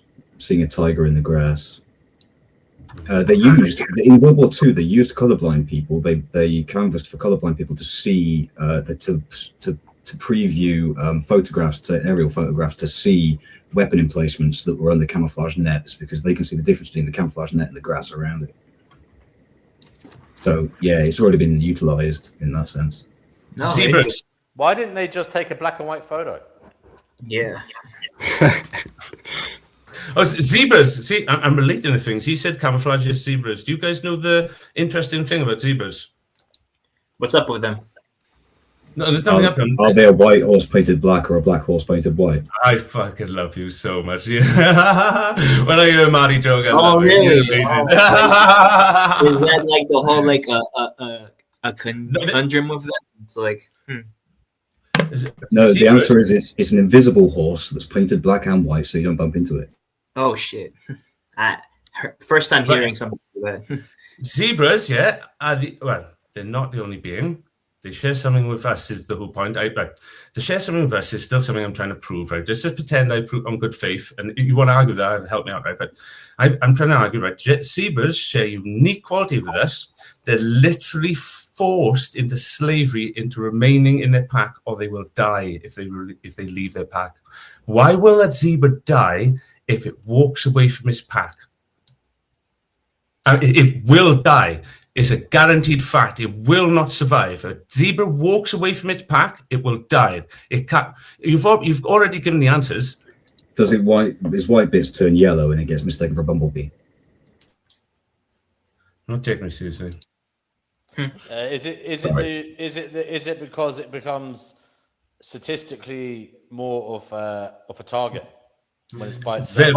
Very much so, and there's a really unique story how they figured this out. But yes, DNW. Anybody want to Steelman DNW, or do you want to elaborate, Ian? There's a good story about this, is there? Yes, a very good story, and I want to make it mine because it's awesome. I'm trying to find a funny way to tell it, but it's a scientific story, and they figured it out by accident. Is it about the tags on the zebra's ears? Oh, not close. Well, actually, I don't know the location. Because there was it wouldn't really show what you want it to show here, but this is as an aside. They did some kind of weird study on zebras where they tranquilized them and tested them or treated them for something. And then they put a tag on their ear to see, to show that they've dealt with them already for future reference. And what they noticed is that statistically, if a zebra had a tag on its ear, it was more likely to not live, basically to die. Yes, why? Because the lions picked them out because they look different. Right, so guys, here we go. Because you got it in the chat. Just because they had a tag on their ear. So here's the question. Ready? As the zebra's only camouflage is its pack. The lion can't hunt a forest. The moment the zebra walks away, they can see a zebra. So Yes, when the scientists were tagging these freaking zebras, it would like I tell this comedy, it's like the zebras there going, Steve, it's on me. Get it fucking off. And he's like, nah, bro, I don't want no part of that. And you can see the lions going, yo, I see one of them. There he is. And he's running around going, get it off me! And they get all laughing, going, Dave's dead! Ha ha! And Dave was lunched. You know why? Because they put a beacon on that zebra for them lions. And the lions went, oh, what's that? There's something moving in that forest. Let's go hunt that. And they grabbed us. It makes, obviously, I'm joking, but you guys get the point, right? A zebra has no camouflage, but it's pack, and it's surrounded by its predators. So any zebra, well, that's why do you know when you think, well, how do they hunt them? Oh, they're the sick motherfuckers. They're the ones that break their legs. They're the ones that they can see. They can see those ones in the forest, but it's still a forest. Even when it runs, it's risky when they run as well. But when they just start, you're like, why is that pack of zebras just standing there like fucking ballsy in front of all them lions? It's like, because they're not a pack of zebras to lions. That's a forest. A moving forest. You're saying don't stand out don't stand out to be picked off. Is that the advice? Don't get tagged. That's good. You were going too far in Steelman and showing how clever you are, you bastard. But yeah, all right. You're not a zebra, so it's all right. No, I'm not. I'm trying to be, just so I can hide. Just change it from zebra to sheep, guys, and go to the old analogies. Can I ask our senior news reporter in the field, Kenny Given, to come on and give us an update on what's happening? I hope he's not in that field. Well, yeah, Is that what that is right now? I'm feeling a lot of hurt right now. I don't know where it's from. I thought it was you. I was trying to work out what's going on. My heart's freaking hurting right now. Kenny's saying it's official. American B-52 bombers were just spotted taking off from a military base in the UK. Time is ticking for Iran. That's what he's saying. Can I offer a prayer for this? And it's not for them or anything. Anything egotistical. It's for anybody listening wants to know. And this is you all have a responsibility. Don't deny it. It will hurt too much. If you have the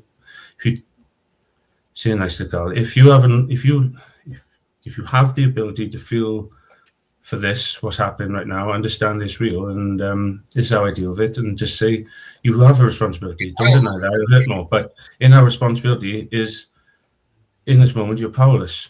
You don't have to be forever if you believe in it. But if you remain powerless in this moment by saying, I can't do anything now, so therefore this sucks to the hell. You didn't create this. You've just got to watch another man's or another being's creation, and they're all playing games. Don't let them win you over. Just say, I'm responsible because I couldn't do anything till now. But if you let it drown you, you won't be able to do anything about the next time it happens. And if you don't think it's going to happen again, then I'd say, even though I don't give a fuck about history and I think it's shit, I'd still, if you do, read your history, even that tells you, I think it's full of shit.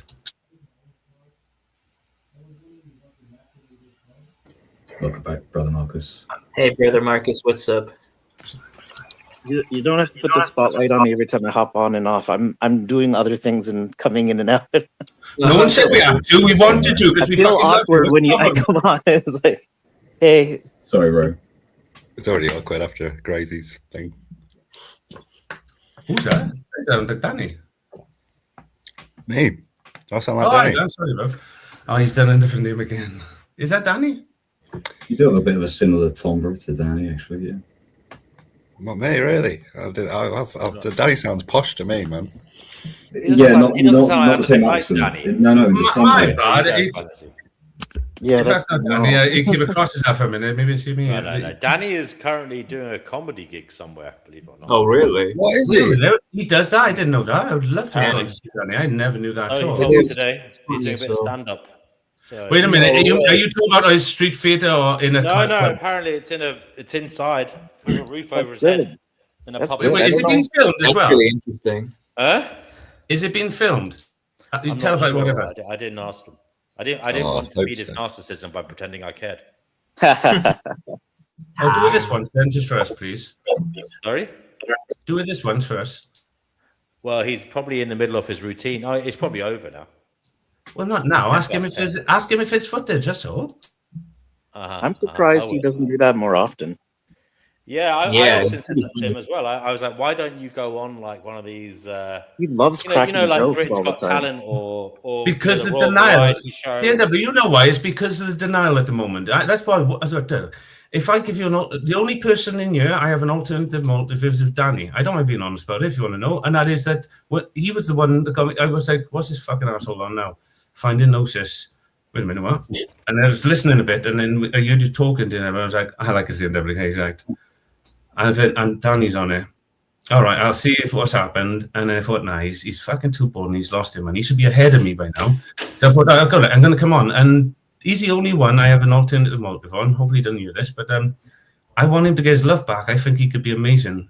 And once a time, I almost convinced him to do a book with me. I didn't want to make the show about it. I was going to say later on the show, but if anybody wants to look, please go have a look at the book and give some ideas. I put it up on DNW. You should put the link up if he hasn't got it. It's on his Facebook page. The book I would like to do with Joe Cool, because he broke his heart the other day for me, and I loved that. And I've been looking for someone to do this for, and I really want to make about this show because I want to start. I don't know, I want DNW to take over and think it's a great idea. But the Finding Gnosis project, where we all create books. I know I've done this one, and I said I was going to do it for Joe because someone else started. But after that, I won't go, on my own or anything. I'll listen, and I'll even let DNW be the captain of that ship and say, no, I'll decide on the final thing. And if everybody'd rather that, he's the only one that can handle us all, and he's done a great job of it. But if we all say, yeah, this all goes to DNW, he can own it all, and he decides, and then the money could go to the show and get bigger people on the show and talking, and after a while we can get a second one going, because you don't want to do this, and then some of us can move on, and DNW can run this, and you can trust Danny or someone on the other show or Dirty to run it, and we can talk about practicing Gnosis instead, so we can step it up and help people if we believe in our own bullshit. Okay, well, put your plan together, and everybody can comment as and when it's ready. Everybody wants to be involved can be involved, but you've got the whole team in me because I'm fucking awesome, and I've done it a few times. Right? It's a skill of mine. It's a hobby.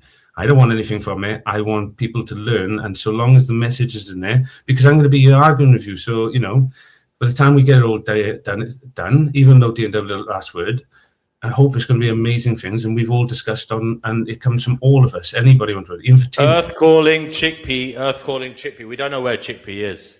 Nobody's falling out with anybody. It's all just constructive conversation. But Chickpea, if you're watching, Chickpea should know I argue with everyone. Exactly. Fatima knows this. Who was talking about the loneliness the other day? Because I wanted that to make the first book, but because Joe inspired me, I do think we should go back there, because that was something that really connected me with this group. Because I heard you talking about loneliness, and I was like, that's amazing. That's right up my street. Because children, that's it's hard to my thing. I'm not going to all make it about the good and evil, but the loneliness itself, we can still talk about on a metaphysical level, and I think that is a big thing, to see the different grades of loneliness. You understand what it is you're feeling, so you can communicate what it is you're feeling. I think I made some good points on my hand. But there was others that made others. Funnily enough, what's more lonely than living in a world where no one actually fully really agrees with anything that you think is important? In many ways, that is what loneliness is about, is it not? Yes, and would then you agree this project that therefore it's related to tonight's show? So if this on loneliness and interweave it with the topic that we are discussing, which is how do you live in a world where no one fully agrees with you on anything? Now, I mean, no one fully agrees with you ultimately. That we'll say that. And how that relates to loneliness. Well, you want to live in a world anywhere no one agrees with you ultimately, but not completely. Can I also just proposition that you might not agree with yourself? So if you can't be internally in agreement, there's not really a hope for agreement with others. Yeah, that's true too. Oof. That is a fucking good point that came out of nowhere, knocked me for six. That is a brilliant point. Like, we don't even agree with ourselves. I mean, there literally is. I view the brain as like a fucking house. It's a House of Parliament. It's like the House of Commons. You got, your emotions and logic fighting each other. Sorry, I was saying that hit hard, but someone else was talking. Yeah. So yeah. Sorry. Would you say it again? Would you say it all again? I'm not trying to trick you. It doesn't matter how you say it. Are you able to say that again? Yes. If you're internally in disagreement within one's being, how is there hope for agreement in the external world? There isn't. There is not, amigo. Do we ever disagree with ourselves, or are we just indecisive though? Like, what's an example of something where you disagree with yourself on something? In a balanced way, I'd say there's a healthy way to disagree, but there's a really chaotic way to disagree. So it's healthy to have a disagreement in order, but if you're chaotically in, that's how I interpreted it, because I see it like that, and I see that's how everybody sees it. Dirty has to speak for himself, though. Chaotic or calm disagreement or healthy disagreement, it's all disagreement at the end of the day. Yeah, but I'm saying one is healthy and one is not.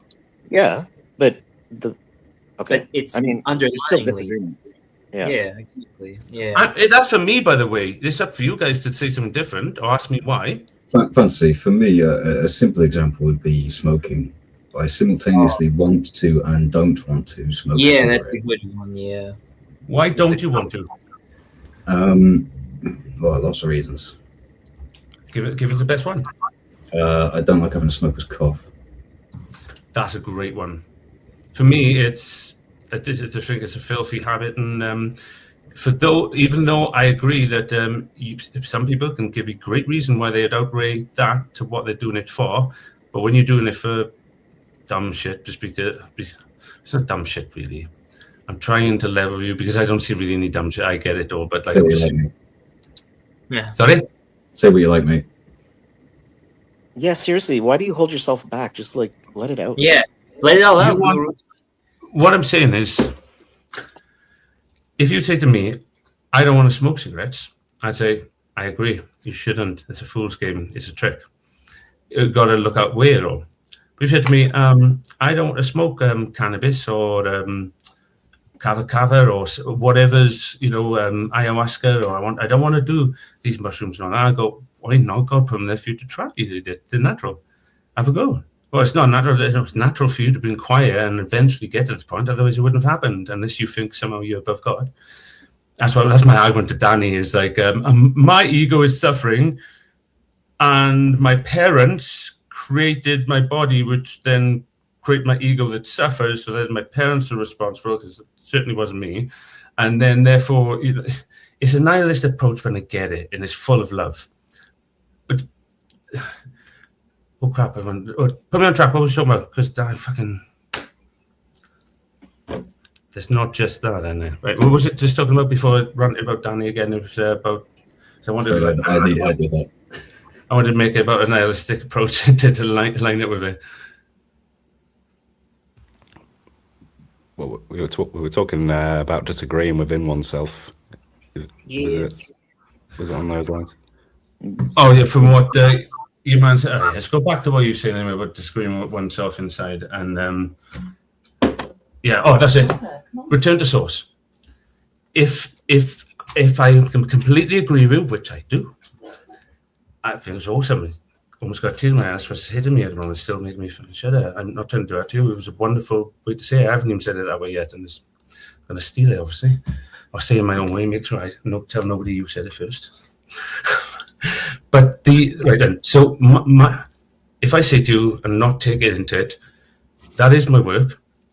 But what I did is I tried to go all the way back to find is what can I try to convince people one thing that we can all agree on, all of us, every single person. I think I got in. My wife said, "Give us your details." He's a useless twat. He'll never get your details and stuff. And then afterwards, go, "Did you get it, babe?" And she's like, "No, they give it to you, Carl.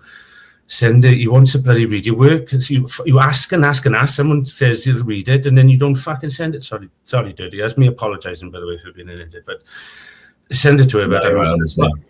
But that work, if anybody wants to see it now, I'm trying to put it up on the Facebook page for everybody. It tells you that even the Bible starts like this, and this is how you can. Fatima, if you want to go against those preachers, babe, you've got this right. All you got to say is anyone say you don't know how to read your book. It's a Gnostic book, something I'm learning now. You'll never know. And obviously, do that because you're having a laugh, right? But you tell them, read me the first line, and when they go, in the beginning, there was the Word.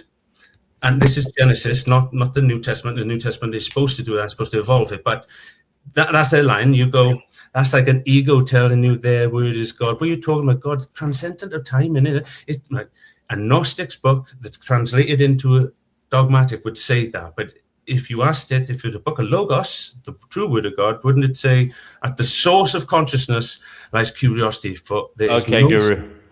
Sorry, Guru. We have Hi, Ricardo here. Ricardo. Ricardo, welcome to the Finding Gnosis show. Been a while. Ricardo, we are Ricardo, talking about ¿cómo estás? how do you live in a world where people don't actually ultimately agree with you? It's difficult. There's so many. Hi, Fatima. How are you? There's so many different opinions and views and things. You just can't get on with everybody. So the most obvious answer would just be to avoid people. Find out, get to know everyone a little bit. Hell yeah, right? avoid them But at all costs. Then once you find out what they're like and the values they actually hold, and if they're not congruent with yours, obviously, then you steer clear of them. If you can't change them, just avoid them. That's my No answer. wonder we meet on the internet.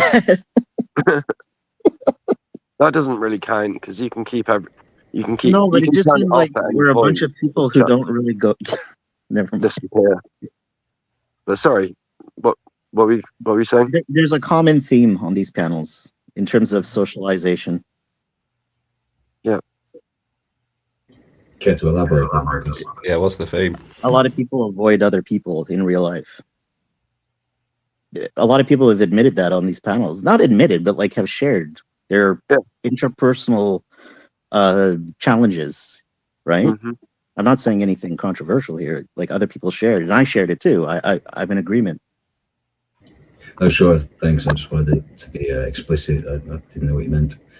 Yeah, I agree. I've actually become more reclusive in the real world and more extroverted on the internet recently, which is a rather strange transition. Same. Yeah, same. Well, I think you can treat people on the internet a little bit differently than people in real life, because Why do you think that is? Because we're all people. It's not that it's not that you're less real. Obviously, I know you're all real. You're all real human beings, or I trust you are. But I'm never likely to meet any of you in real life, especially if you live in Australia or America. It's very, very unlikely. Doesn't mean I get carte blanche to say whatever the fuck I want to say and call you all kinds of bad names just because I feel like it. Ricardo, you remind me of the idea of when people are in a car, because there's a windscreen and windows around them. They're in this little bubble that is also wrapping their little bubble of an ego up. They feel much more safe to just scream and shout and F and blind and do all the road rage thing. And I think the internet has a similar effect of there's a screen in between and it's a bit of resistance maybe.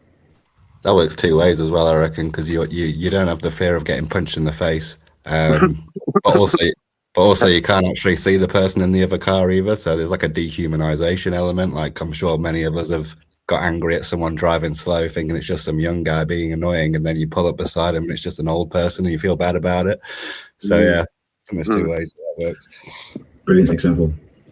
No, yeah, I've been there, so I can't say I haven't, but I'm just going to piss off because I'm going to go a minute and get one day in there. But would you say then that if you removed all your understanding of good and evil on someone, and just so that they might be ill or having a bad day like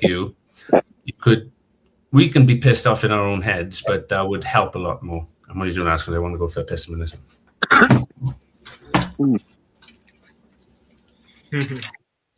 Should we just, if we feel really pissed off about something, then for a good reason, should we just keep it in our heads to not spread the bad vibes onto other people? No, you can do something different though, can you? I think that actually depends on the type of situation, honestly. Dude, I'm gonna go. Sorry about that. No. Yeah, true. Yeah, no, I I think think if you that would remove the good and the evil, you would end up with an AI bot, right? I mean, I think some of that frustration, and even having a frustration during that day, sometimes actually helps articulate things, even if you're articulating incorrectly. I think the whole fact that we have good and bad days. I mean, maybe you have a bad day, and just because you're angry for the first time, you're not Mr. Nice Guy. You actually lay down the law because you're just I'm sick of it. I'm gonna put my opinion out there today, right? Otherwise, you just have you have a autistic AI that you're talking to all the time. Yeah. If you remove our everyday feelings, I don't do that. I wouldn't do that. Yeah, we can come to a small agreement. Yeah, okay. The indelible And I do counsel, get there also somebody can be like a total dick that's the nicest guy in the world because somebody punched him in the morning. His wife said he's getting divorced. The kids said they hate him, right? And Yeah. you're like, well, that guy's a dick, but it just happened to be he was a My dick on that household. day. So Exactly what obviously I'm you can go both ways on that, right? saying. Yeah. Yes, go ahead, brother Yeah. Marcus. On LA's channel, he posted something about like might makes right, and in that video, there's apparently there is a clip of you and I going at it. I'm not too sure what I felt. I know I was being animated, but I was Oh, yeah. curious if you could remember, like, what was that experience like for you? Because we obviously had a disagreement, and it was animated for both sides. Yeah, because I thought you were wrong, and I still do in terms of from where I was coming from, and the same with LA. I mean, I understand why though, because you guys didn't get what I was saying. I was talking. I remember that conversation was about him pontificating that all his problems happen are a result of imperialism and colonialism, Muslims and Europeans going to Africa and But I'm supposedly asking more of the meta question of like how that experience felt for you. Yeah. No, it didn't bother me. Yeah, it didn't bother me either. Okay. No, That's good. because I suppose there's a difference So- between people you know and people you don't know. Or is it the topic? Is it because like it's more of an abstract topic versus a topic about, beings you're trying to help? Sorry, what do you mean by that? I Sorry. was kind of skirting the vegan thing, but I'm like, is there a difference between an abstract, Oh yes, meta obviously I ethical, did. normative ethic kind of thing versus I like we're think arguing? that I think the topic does matter. You're right, and that's why for LA it matters more to him than it does to me, and I completely understand that because he's a black man in America with an ancestry that was enslaved. For him, it's a personal issue in some ways, so he's going to feel very, very strongly about something, and I do understand that. And with the veganism side of it, because I feel like that, it matters to me, and it doesn't matter to him at all, in actual fact, which baffles me. But I just have to live with that. People have different brains, different psychologies, and there isn't any getting through to people. Were you always vegan? No, I wasn't always vegan. No. Does it help to remember that you were in a position where you didn't agree with veganism and later on in your life you changed? Well, not really. When someone gets to, he's older than me, and when they're older than me, I think, well, there isn't much hope, sometimes, But maybe they weren't exposed to the information Well, like I you think, were. yeah, I know, but I know he has been time and time again, and he's heard it from better people than me, because I know his backstory.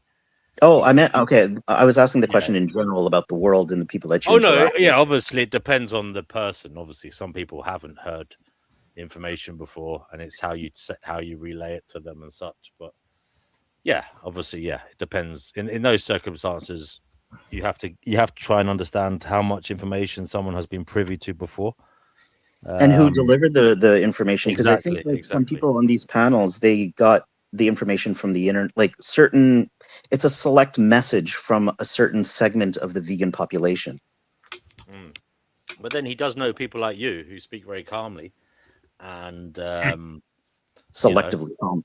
Not all the time. DNW, Yeah, not all the truth is, some people just don't want to know. Vegan Equilibrium says he's a science denier. How? I don't hear. I'm not trying to defend him, but how does he deny science? That's to do with the nutrition side of things. He denies anybody can be healthy on a vegan diet, and that is bullshit. I don't. That's the problem of denying science. Sorry? Can I ask Anybody to deny anybody can be healthy. I'm not going to say there aren't outliers. Actually, I agree with Dirty Lilith. Yeah, sometimes a science should be kind of questioned, at least, right? It's like some type of. What about the science? What about the science of eugenics? Should we have questioned eugenics in the 1930s? Or well, actually, you're talking isn't to the wrong whole man there. point Vegan behind Equilibrium science Vegan that it's to be Equilibrium and questioned? Vegan Gains are both eugenicists. So there you go. They are eugenicists. Wow. Yeah, and so when people come across vegan equilibrium and vegan gains, they're going to think like, "Oh, vegans are vegan eugenicists." That's not the case. They're the outliers within the vegan space, right? That's my point. It's just like the squeaky Yeah. wheel You have gets to the get oil. to know the person. This is very related to today's topic in that this is exactly what this topic is about. It's that we are walking Venn diagrams with different opinions making up what we are, you know, different outlooks, different opinions, different biases, different types of ignorance, and it all makes up what we are. And sometimes we accept, for whatever reason, someone into our inner circle, or we at least are civil to them when they don't necessarily share an idea or are opposed to an idea we hold as important. And yet, when we meet someone who is a stranger and is also opposed to our ideas or doesn't share them, we may act differently towards them. And I'm just questioning that as a strategy, whether it's useful. As I said earlier, I think we should try and preserve our energy to be most impactful. And I'm not saying that's not impactful. I'm just questioning whether it is impactful or whether you're best using your energy for people who are, you know, decision makers, you know, power brokers, rather than people further down the line. But again, I don't know. I don't know the answers. I'm asking the questions. I'm trying to find would you say, DNW, that you would find yourself using more energy on somebody you know, and maybe actually even elevating the temperature on trying to get your idea across, but somebody you don't know, you would be softer with because you don't have that relationship, or even the reverse. You might not be softer with them. Exactly. So, right. I'm the reverse for in me. actual fact, you're right. You're right in that sense as well. It may be that you don't have to use as much energy on them because you don't have the emotional bond. So it just comes out easier. There's that as well. Oh yeah, no. When it comes to me, I find it easy. I find it easier to talk to people who I know than strangers. If it's a stranger, I'm actually aggressive towards them, and it's why, you know, I have my issues. You know. Would you say that's where the big divide on hate comes, when there are two different groups? Like, kind of the prompt is, right, like, how can we live together with these different ideas, but we're much more gracious to those that we know that have a different idea. But if I don't know you, you're in a different state, you're in a different province, you're in a different city, and all of a sudden I meet you and you don't like my team, you don't like my idea, you don't like this. Do agree It's this hate. Yeah, you do agree there is this phenomenon exists. Everybody here agrees that this exists. I would agree. Yeah. And it is, and there's something about that. There's something about that that is very descriptive of what it is to be human, and perhaps something that needs to be analyzed further. Maybe, by the way, guys, what I didn't do is there's probably studies on this in psychology. Yeah, no, there is DNW. I'm not. Yeah, there is. Would you like to? Have you got? Have you got? No, I don't have any. I don't have any. But like, I do remember going through like a psychology phase when I was like 18 to 19 years old, and yes, there are studies that, you know, about, you know, the nature of disagreements and all that jazz. Yeah. Yeah, I did want to bring up a part mentioning something about that, because I do feel like a lot of times there are certain positions that people like to have for themselves, like they consider themselves to be the tough guy, or like the smart guy, or the most like attractive person. And then if you go into that space and you kind of like disrupt their perceived, I think it's like, it does got to do with the ego thing, like their perceived perspective of who they are, then they will not like you, because they're like, hey, wait a minute, this guy, it's cool that he's smart, but he shouldn't be smarter than me. Like, I'm the smart one. Who am I if he is smarter than me? I think you're talking about the false ego. So people, I think that's one reason why a lot of people disagree or not like other people, because it like threatens their own sense of identity. Is that why so many people disagree with me? Because I'm good looking, I'm stronger, I'm more intelligent? Maybe. Probably. Yeah. Oh yeah. Just kidding. Sorry about the super ego coming out there. Kenny, you're live on the Finding Gnosis show. You saw today's video, by the way. Anybody who hasn't watched it, there's a video for you guys. I've seen it. Good watching. Yo. Kenny, what have you got to say about the topic of today's show? Yeah, I'd like to show a video. I'd like to show a video on YouTube, if that's okay. Hopefully. Go ahead. It's a YouTube video.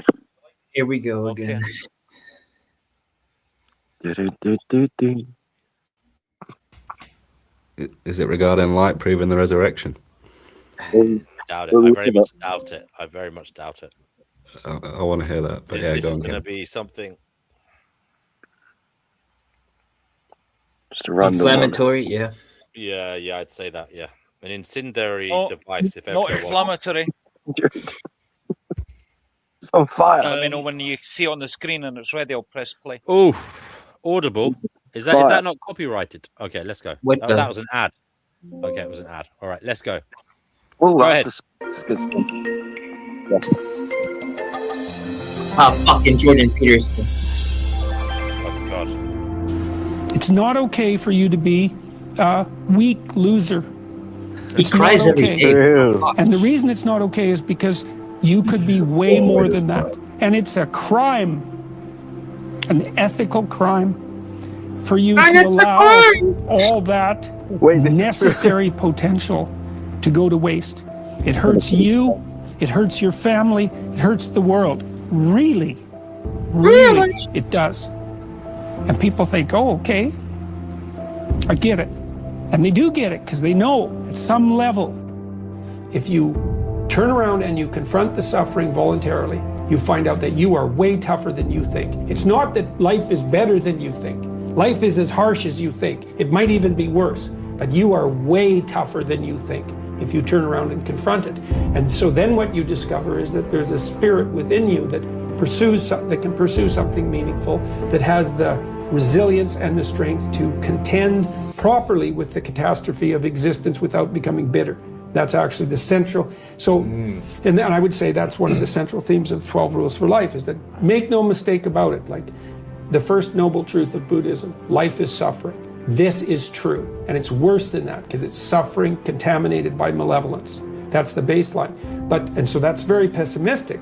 But the optimistic part is that you are so damn tough, you can actually not only deal with that, you can improve it. It's like, oh, well, that's a horrible situation. But it turns out that I'm armed for the task. Well, that's a great thing for people to know. And I think the fact that we're armed for the task is even more true than the fact that life is catastrophe contaminated by malevolence. We're stronger than things are terrible. And things are pretty terrible. So that means we're pretty damn strong. Wow. Yes, it's a very good thing to know. And it's not naive optimism. It's a very different thing. It's like, no, things are terrible. They're brutal. And you are so damn tough, you can't believe it. You know, the idea that in some sense you're an eternal victim, well, there's a truth in that, given that nature is conspiring to destroy you and will be successful in the end, that you're undermined by your own society at the same time you're buttressed by it, and that you're a target of your own malevolence and that of others. I mean, so there's a triad of tragic and malevolent forces that are aimed directly at your heart, and that's always the case. But to not take responsibility for that and to attribute to that to a cosmic injustice or a sociological injustice in some sense that's aimed particularly at you, that's somehow the fault of others, is to miss the great adventure of your life. In that adoption of that adventurous mode of being, there's a deep meaning to be found, right? A meaning maybe that transcends just you, that involves your family and that involves your community and maybe even the destiny of humanity itself. But there's nothing about that that's secure or easy, and very little that has to do with happiness. The idea that your problems should be solved for you, let's say, and that it's unfair that you have them, well, it's attractive in that there's nothing for you to do except complain, but it's horrifying in that there's nothing for you to do except complain. The difficulty is actually, the funny thing is the difficulty is actually the destiny. And it is insanely difficult, but maybe you're insanely up to the task. The problem with the pursuit of happiness is that when life storms come along, happiness disappears, and then you're left with nothing. And so you need to pursue something that's deeper than happiness. And if happiness comes along, well then, hooray for you. You don't want to despise it because it's fleeting, but it's much better to pursue things that are meaningful than things that make you happy. it's deeper, and it orients you more appropriately, and it keeps you centered in your own life. It makes you more useful for your family and your community. So a lot of what people find in life that provides them with a sustaining meaning is a consequence of not the pursuit of rights or the pursuit of happiness or the development of self-esteem, but the adoption of responsibility. And the more responsibility, in some sense, the better. Responsibility for yourself, for making sure that your life lays itself out like it should, responsibility for your family, responsibility for the community. It's people who take responsibility that are the ones that you admire, and that's the right pathway through life. That's where meaning is to be found. And I think that's probably the crucial issue, is that identification of a profound relationship between responsibility and meaning. And for many of the people that I'm talking with, it seems like that's the first time that that's been articulated for them.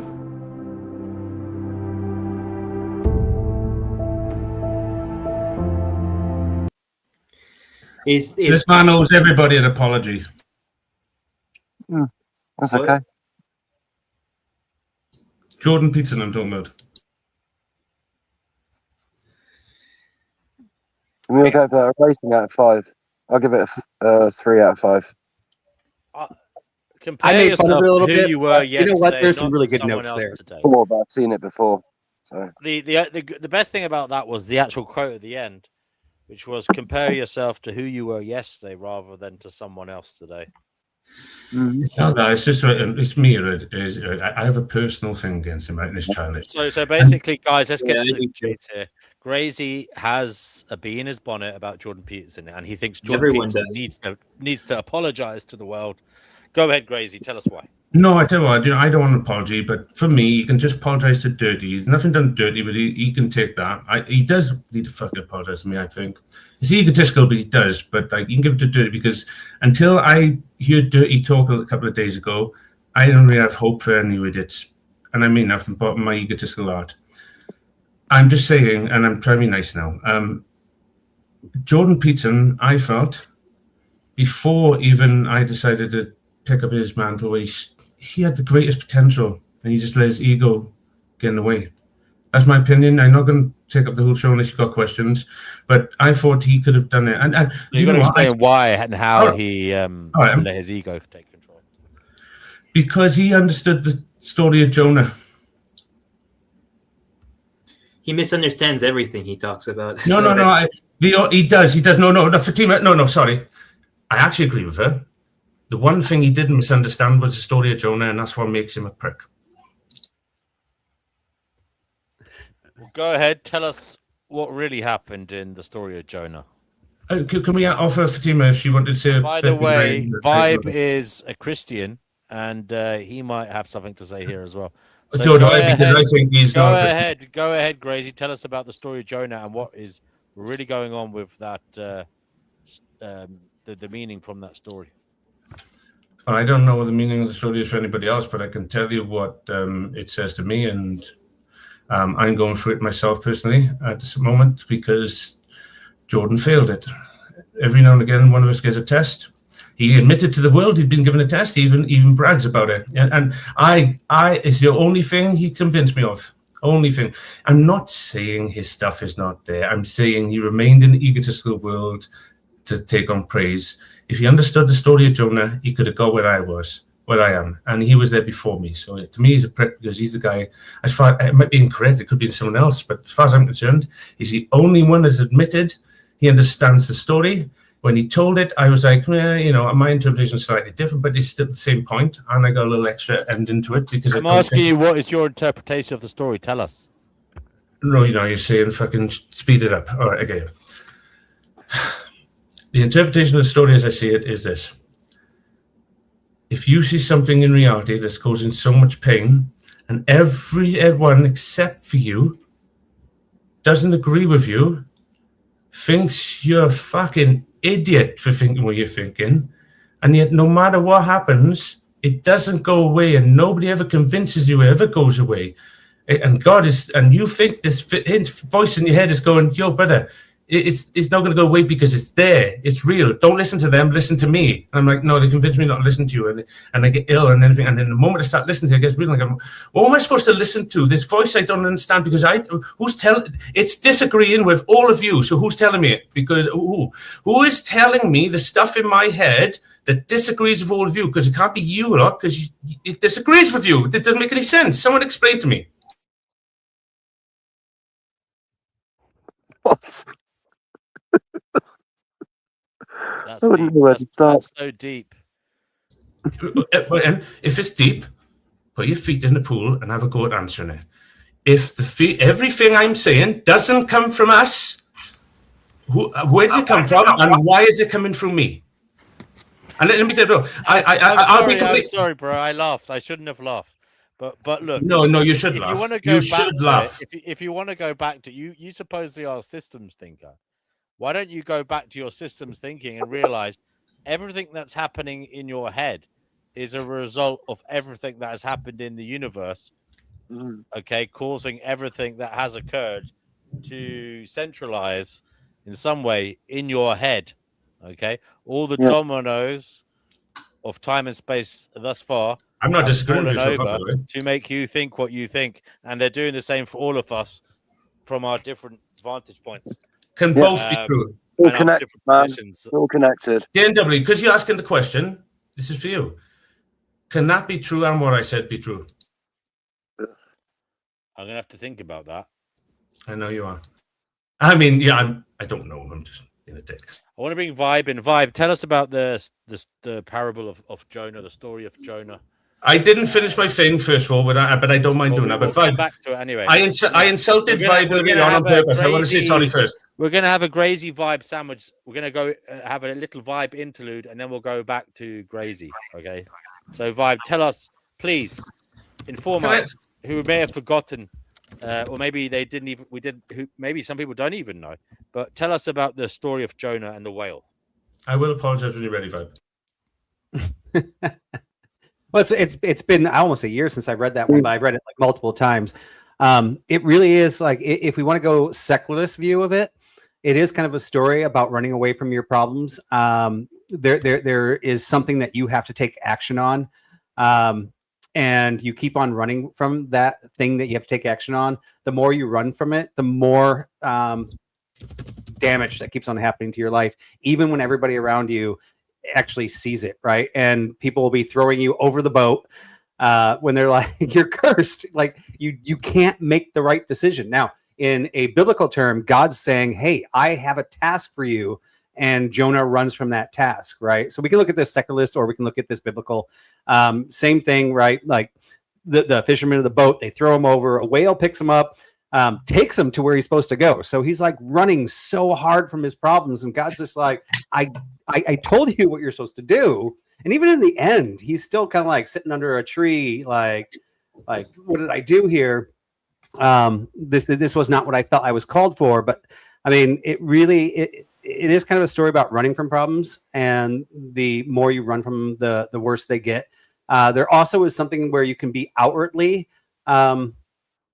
saying one thing to people, but in your heart, you're going a completely different direction. I wouldn't say it's an easy story to pick apart. And like I said, it's been a while since I've done the study on it. But from my recollection from going through that a while ago, that's kind of where I feel that the whole Jonah story kind of goes. Can I finish my interpretation, Vibe? You okay with that? Yeah, no, for sure. Right. First of all, we can talk about it later. The dig earlier on just to be was I said you're not a Christian. That's not fair. I was just joking. It's just that to me, I like to jibe at Christians. It's just not kind of true, but it is. It's, you're not Christians. You're Judeans pretending to be Christians. Now, there's some nuance there. It's not there. It's me trying to get a conversation going, which we can talk about later. It's not me trying to be a dick. I might be incorrect there, but Jonah. The story you just told me, I heard that one as well. Jordan Peterson told a version of that, but more close to what I was experiencing. See, I decided this. I decided when I read the Bible, I was never going to read something that hadn't happened to me, because I don't think that's the way Gnosis and the Bible would have been written if I believe in my interpretation that once upon a time, a Judean cult decided these helos Gnostics who are following the true Christ, they're gonna do it all, so they got rid of them all, and then they took their religions. And I've noticed in every single religion almost that dominates the world, you all got the same God, Judeo, the God of good and evil. Now it's not going to like this about you. We trying to get ready for later to ask questions, right?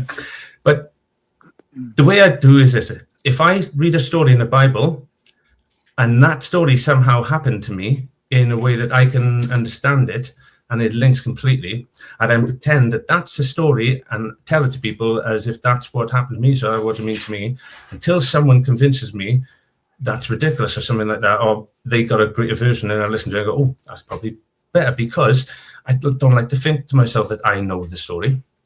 So I think I like to know the story and tell you the story I went through, Jonah, is this. I'm still going through it right now. First of all, can I ask a question? Is what happens at the end of the story of Jonah as you're aware? What is the outcome, and what was God's task for Jonah as far as you're aware? I'm not saying you're incorrect, because I could be.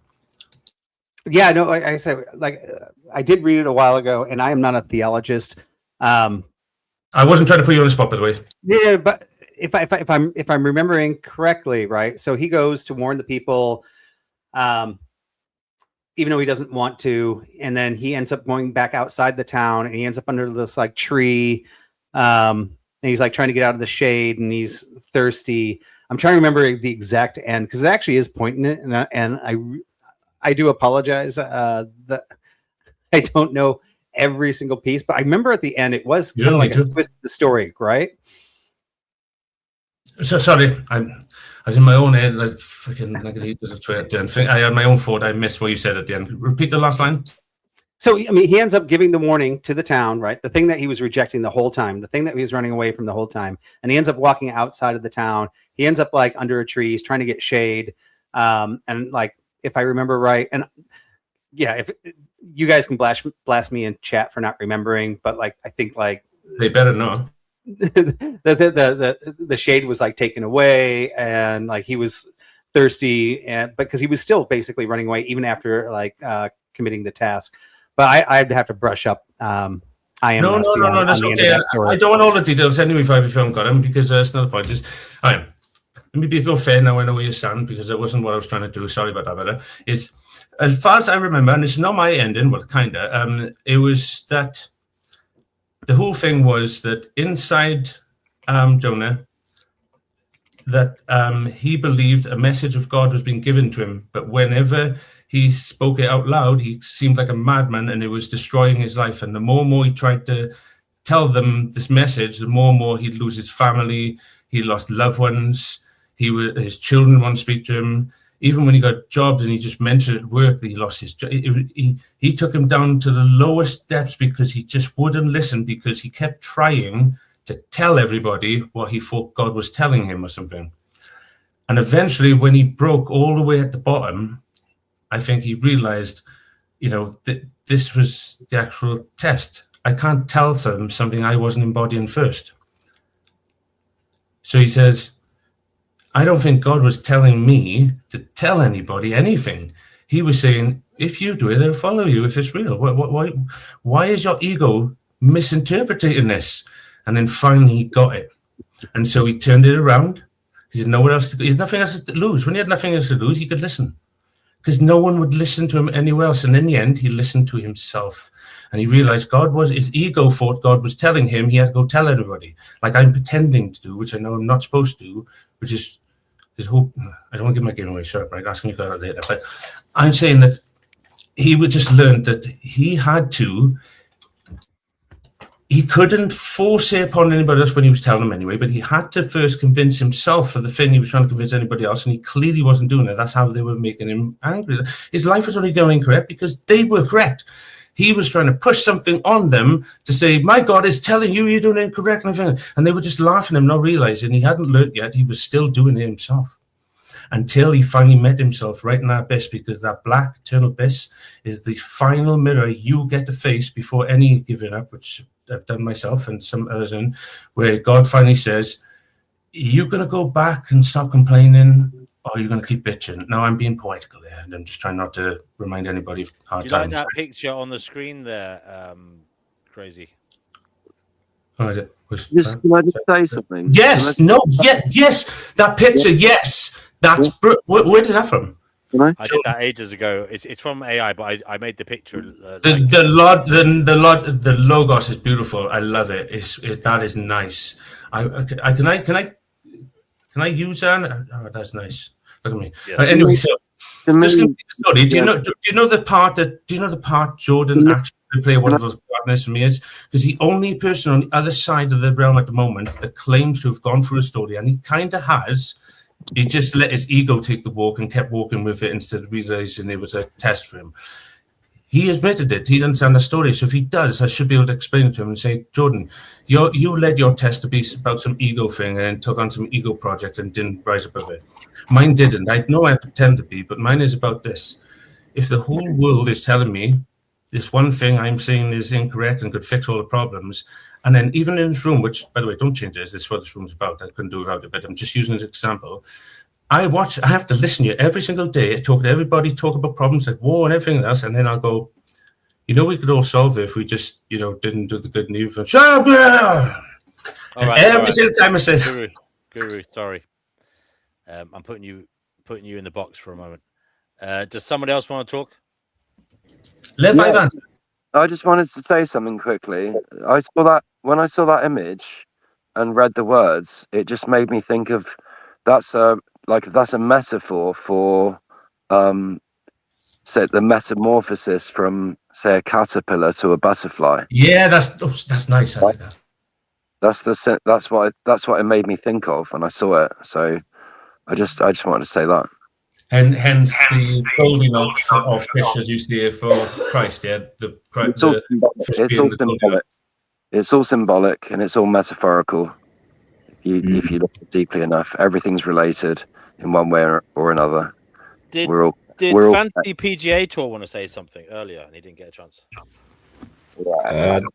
Don't think so, or I've forgotten. But that image did just remind me as well of Jesus also, right? Yeah. It's him sort of re-emerging after... As in Jesus the Logos, yeah? Swallowed by the giant whale. Well, yeah, but I also, I mentioned in the chat as well that Jesus refers to Jonah as being like himself as well, in the sense that Jonah was in the belly of the whale for 3 days and Jesus was in the heart of the earth for 3 days. He says that in Matthew prior to it happening. It's part of the path, right? He's saying that that's actually, even though I wouldn't say it's about Christ because I can't yet, right? I'm trying to work it out myself, right? So I can't say this, but Jonah I've worked out isn't, I'm not saying Jonah is not a real character. They're archetypes of a character. These words mean things and they're showing a story that if you're walking through the story, don't listen to everybody. God is speaking to you. If it's still after you lose everything and like you're willing to lose everything because nothing else makes sense to you, keep going. God will help you eventually, or you put you out in misery. It's one or the other. Unlucky. You're the one where I want to pull out. I'm going to end up as a statistic, guys, and I'm willing to go there because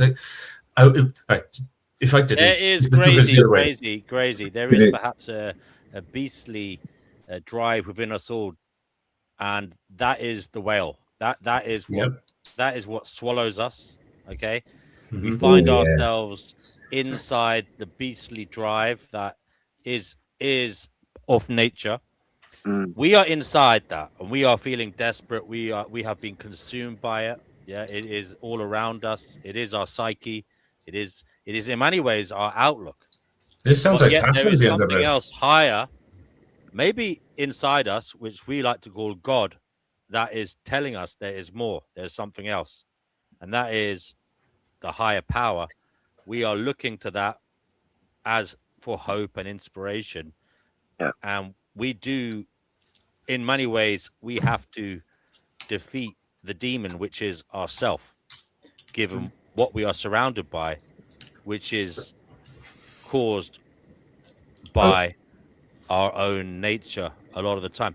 And by that, I mean, obviously, outside of that, again, is the world, but our reaction to it can create a beast that is not in our service, is not in service of us as individuals. Can I say the God bit? Can I play off that? Sorry. Yeah, go ahead. Yeah, sorry. A couple of thoughts hit me while you're talking. Just reminds you of going through Easter. and the solstice, and the sun sits at the bottom of the analemma for 3 days before it's arisen again. Yeah, it's all symbology. I love it. DNWU made me think of something I mentioned the other day about the threefold being. And you're a mental being, a physical being, and an emotional being. And the emotional being is the oceanal being. The emotion is the energetic motion. Emotion is the ocean. And the whale is the biggest beast in the ocean, isn't it? Yeah, what is going on with you and DNW tonight? Freaking hell, I'm taken back tonight. I'm so glad I came on tonight. That's this stuff. You two tonight talking beautifully. You do both talk like this before. I've had more shit comes out of DNW than obviously Dirty, but it's like really hitting us now. Like these are things that I haven't even thought of yet, which is nice. I haven't experienced on the show. Please don't stroke my ego like that. I can't take it. I'm always going to do it because you need to come over the dark side of it. You do. You can stroke my ego because I no longer exist. That's the only thing I'm ever stroking of yours, by the way. Yeah, I know that. And I'm glad about that. I can't say that about my wife, though, as you know. I'm grateful. No, I'm not going to go there either, even though I'm not saying she would want to. I know your wife. I believe in tantric isolation. Tantric sex, no isolation. What? Are you lying? I can imagine the best sex possible with your wife, right? If I have sex with her, it may. I can't do it though. It may not live up. Here we go. It may not live up to my imaginative standards. And what's the point in risking it? So I can have tantric. I like to call it tantric isolation. I can sit in my room. This sounds like the art form of someone who realized he couldn't do it in practice. So they have to imagine it. I can think of having sex with your wife on the back of a flying unicorn, flying over a rainbow. I can't do that in real life, Crazy. How do you know if you don't try? By the way, that's really weird. I wouldn't want to have sex on the back of a unicorn. I'm sorry. I was just using that for. Then that's why you can't. That is really weird. That wasn't I apologize. As you go. That is so fucked. What I meant is DNW. I mean, I love it. It's even cool how that managed to inspire people to say, "Well, I was thinking about I was thinking more the Trinity, like in Logos, like how you're showing the transcendence from obviously the doubter. We got the will, obviously the fish to represent that, the knot, and then obviously you got the father at top wondering when is my child going to look at me." I thought you said Dowdy Chen then. I've got another one somewhere. I'm going to bring it up. I have to try and find it. It's somewhere. It's another biblical AI image that I made ages and ages ago. I'll try and find it if I can. Oh yeah, Dirty. I sent Dirty something. And everybody can have it if they're interested. It'd be a nice reading tonight. Actually, all you have to do is send your email. It's not dirty pics of my wife, I promise. It's a fable I've written, and I don't ever sell my books. I always give them away for free, but I allow others to sell them if they want to. I'll always give my books away for free and never take away off from me. But like, if other people want to sell them, they can, as long as they're from good causes. And they're like, I would never give it to someone just for their own greed. And that's what I'm trying to do for the group as well, so we can all have. I think finding Gnosis is great. But what's the point going out to the woods with breadcrumbs that the birds are going to eat and you can't find your way back? If we don't leave some breadcrumbs, then everything we're doing is just for us stroking our own ego, like the end of it points out, doesn't it? If somewhere along the line, a couple of us can, if all even, can come together on a side project to take the transcripts of the things we talk about here, maybe write down every now and again a code word to say, yes, let's put this in a book or something like that. All agree on something we want children to learn to replace the mistakes of the adults today, not to warp children into anything other than say, here's what we like for the vegans, here's what our outrage is with these freaking immoral beasts. Okay, how did we make them that way? And let's stop that. Anyone else agree?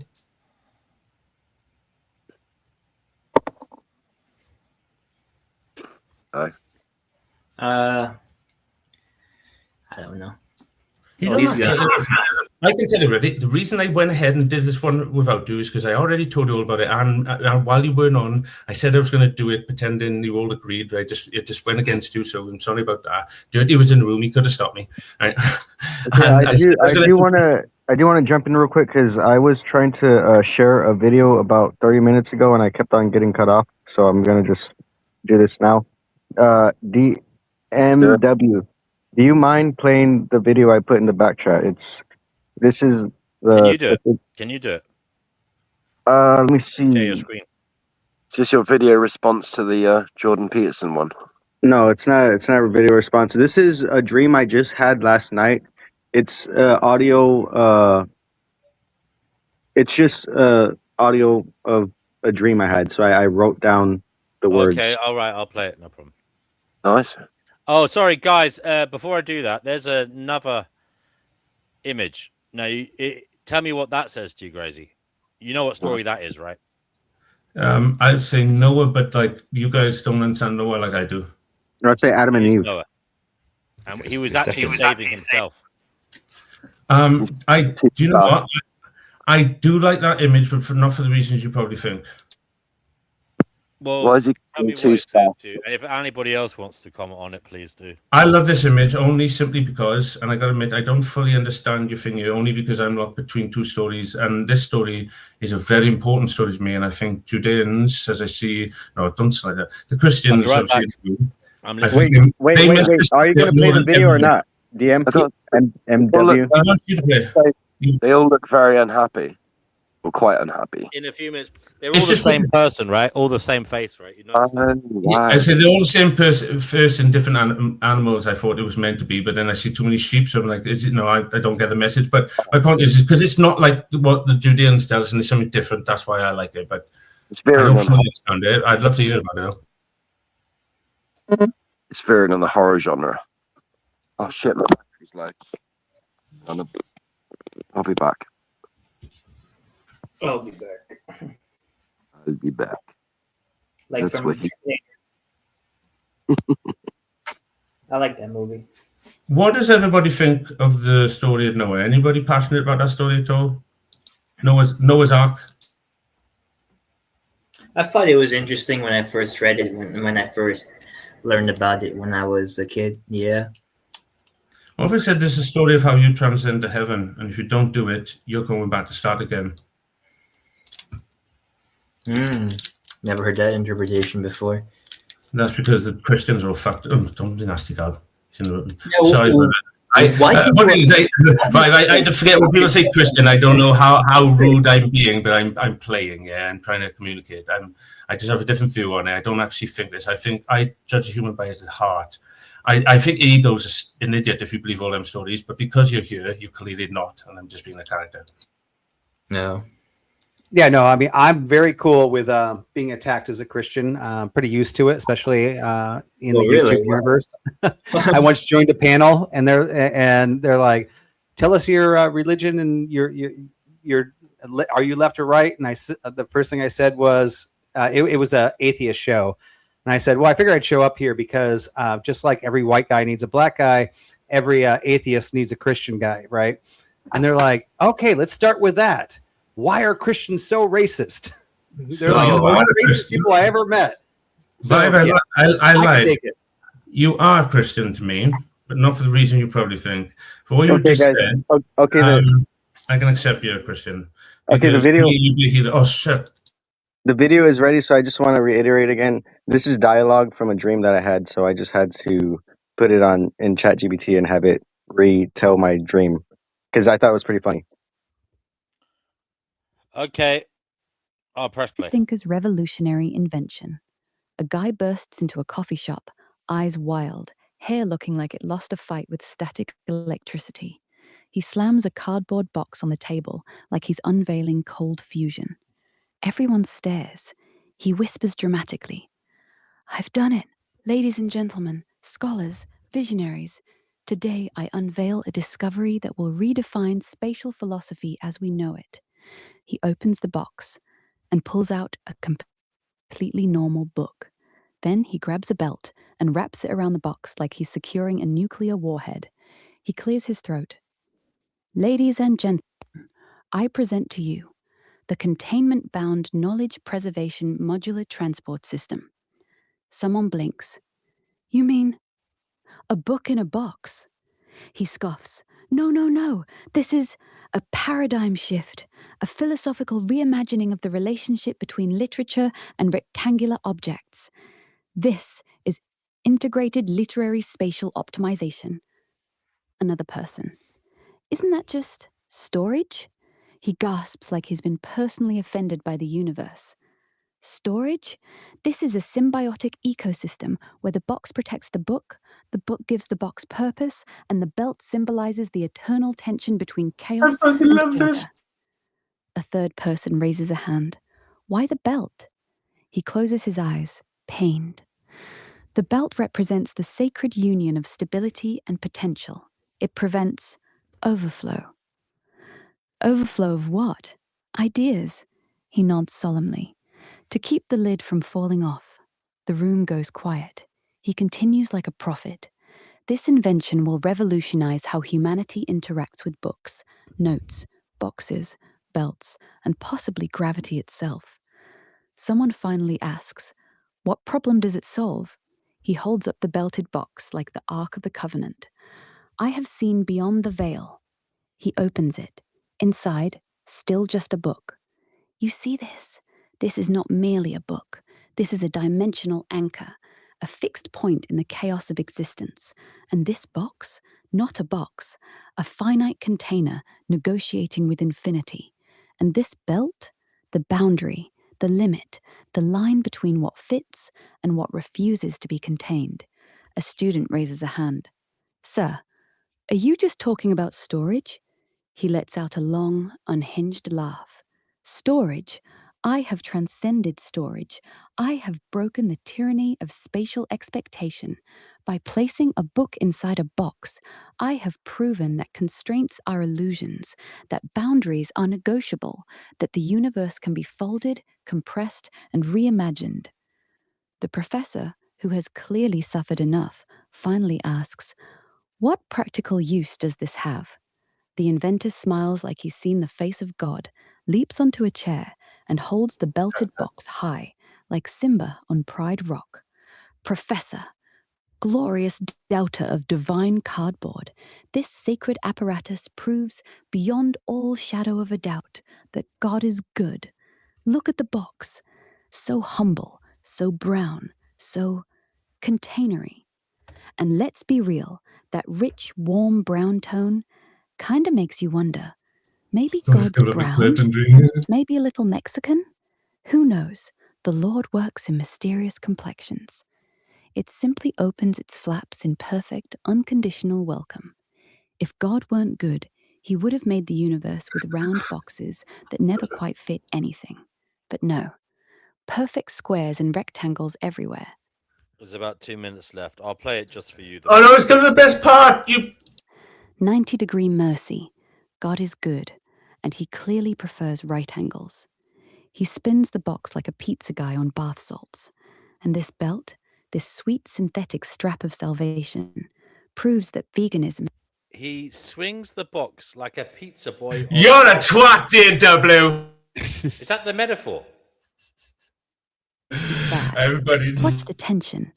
The belt doesn't politely suggest the box. Maybe ease up on the book. Wait, can you rewind it real quick? Cinches Because down with rewind it just like 10 seconds. Because the belt, you need to hear why what the belt proves. No, yeah, that's sorry, but I've been ignorant. It cinches down with righteous authority. A little bit more. Rewind a little bit more. A little bit more. Keep on going. A little bit more right about there. The tension. The belt doesn't politely suggest the box. Okay, no, you keep on going backwards because you need to hear why the belt, what the belt the proves. tension. The belt doesn't politely suggest the box. Oh my Maybe God, forget ease it. up on the book. No, it cinches down with righteous authority. Rich, warm brown tone. Just tell us Kind about. of makes you wonder. Maybe God's brown? Maybe a little Mexican? Who knows? The Lord works in mysterious complexions. It simply opens its flaps in perfect, unconditional Okay, here we welcome. go. If God weren't good, he would have made the universe with round boxes that never quite fit anything. But no, perfect squares and rectangles everywhere. 90-degree mercy. God is good, and he clearly prefers right angles. He spins the box like a pizza guy on bath salts. And this belt, this sweet synthetic strap of salvation, proves that veganism is bad. Watch the tension. The belt doesn't politely suggest the box. Maybe ease up on the book. No, it cinches down with righteous authority and says, "You will stay contained, or so help me, I will leave permanent indentations." Veganism is what happens when you remove the belt and hope the book doesn't explode into 1,000 loose kale recipes. Without that firm, unapologetic squeeze, everything spills: ideas, morals, and apparently your daily B12. The belt teaches us that some things require restraint, not almond milk negotiations. Veganism wants a world without belts. Have you ever tried to keep chaos in check with a polite conversation and a flaxseed waiver? Exactly. God gave us belts for a reason, and it wasn't to hold up hemp pants. No, it's A put on the end of a barista leash. drops a mug. He doesn't flinch, and most gloriously of all, he cries, voice cracking with pure ecstatic nonsense. This proves that evolution is a lie and creationism is true. If evolution were real, this book would have grown little legs by now and walked out muttering, "I identify as a bird." The belt would have evolved into a sentient noodle that decides to become a garden hose. But look, everything is exactly where it was designed to be. The box didn't mutate from a slightly smaller box over 3.7 billion years of packing accidents. It was spoken into existence with perfect dimensions for this book. The belt has exactly the right number of holes, not one more, not one less, because an all-knowing creator foresaw that one day a mad genius in a coffee shop would need to cinch it at hole number 3 for maximum philosophical tension. If it were random mutation, we'd... That's it. That's the whole thing. That's it. So basically, it ends. Oh, I got something for it. mysteriously on a kind of cliff edge. What I the don't know. hell? I don't know. She Wait a didn't minute. finish That it. ended, Phil? That was the dream I had. It talks about restraint, but that veganism is bad. Guys, it was a dream. It hasn't got a beginning and end. What are you doing? It's a dream. That's It true. doesn't need to make sense. In real life, it would have been just randomly a situation where the dream just ended because he woke up or whatever, and it may not have been sensible. It could be dreams work like they work, and all like others say, and dreams work like this. When you remember them the way you remember them, like you look at in the subjective way you look at objective, because they're objectively bound. If he's saying it's not a daydream, Crazy. Do we have dreams, or do dreams have us? Oh, that's a good question. That was what I was just trying to know. That was brilliant, because actually said what I said better than me. So thank you. DNW, yes, agree. That was what I was trying to say. You just said agree. Was fucking on one tonight. Yeah, that's my point is. There are dreams you can have, and there are dreams that have you. And then there are dreams that have either other. I have to assume that all of you guys have had a dream like that, where when you're dreaming it, where you're like in that dream, and it might be work related, it might be life related, it might be cosmos related, but while you're dreaming it, you're like, holy crap, this makes total sense. And you wake up, and you literally wake up from that dream, and you go, I'm going to apply this. And then all of a sudden, when your logic kicks in, you go, yeah, this is a bunch of horseshit. It doesn't work, right? But now maybe it wasn't horseshit. Maybe it wasn't horseshit. Maybe we actually were grasping it in our dreaming state, and once we're in our non-dreaming state, now we can't grasp it anymore. Or maybe it is bullshit, right? 5, yes. But is it not that you can't grasp it? It is really, isn't it? I mean, he is correct. I'm just saying that. Is it because the way in which you remember it, because you've been taught to only think, like, you know, the IQ I have, yes? It's different from others, as you can see. Now, I am trying to learn, like you guys, you teach it, unless you know, but I am trying to learn from you guys. You don't know what a savior you guys are for me. If I have to be one for you, you've got to be one for me, right? But I'm saying is, yes. So I am agreeing with you. Sure, what was the actual point? Because I think like I'm talking myself again now. What am I going to do with? Sorry, a minute. 5, what's your main point then? Yeah, well, where we have these thoughts where in the dream state, we are so confident in the dream state, it's real. We wake up and we even believe the moment we wake up that this is actually applicable for like 10 seconds. Yeah, because what the equating it to the reality, and then realize we're like, oh wait, that doesn't work. I can't actually take this banana, put it in the toaster like I did in my dream, and plug it into the universe and actually save starvation, right? Because sometimes we have dreams like that. They're so abstract where we're like, and in the dream it makes sense when you take the banana and put it in the toaster and plug it into something that shouldn't be plugged into. In the dream it makes sense. My question would be, though, maybe we were tapping into things. If we can actually figure out what the banana and the toaster and the plug was, we did have the answer, or maybe it just was. No, that's the answer. No, what DNW said was, I love this show because look, it couldn't have happened without all of us. What DNW said was, I can't remember who said 1 minute, but let me go for what I remember. What DNW said was correct and answered the question. If I suggested the reason you can't remember it that way is because it was a dream you didn't have, it was a dream it had you. And you think you can remember it like a dream you had because it's all you've been taught. But if I'm correct, if I could show you how to remember it like a dream that had you, you wouldn't order it that way. It was brilliant to hear his dream because he did say it was a dream. That's why it was weird when you guys were all laughing at some parts of it. But it's a dream. He remembered it that way, and all I tried to say is, why would I remember this dream this way? Because I can see a message. It was so chaotic, but like on one hand, there was this divine holiness to it, the transcendence that we use to explain things, and yet another part, I thought it wasn't to lift anything up; it was to shit on something. So it was kind of like a beautiful bit of poetry, and I loved it. I thought it was amazing. And then when people said it ended abruptly, I went, "Wait a minute, when did it end? It was a dream, wasn't it? Oh, you mean a story ended abruptly? Well, that's what happens, isn't it, when we remember a dream." So you are correct in what you're saying. I get those all the time, but I do want to say. Sorry. Go ahead, DMW. I was going to ask Mind about his dream. It was his dream. Yeah, go ahead.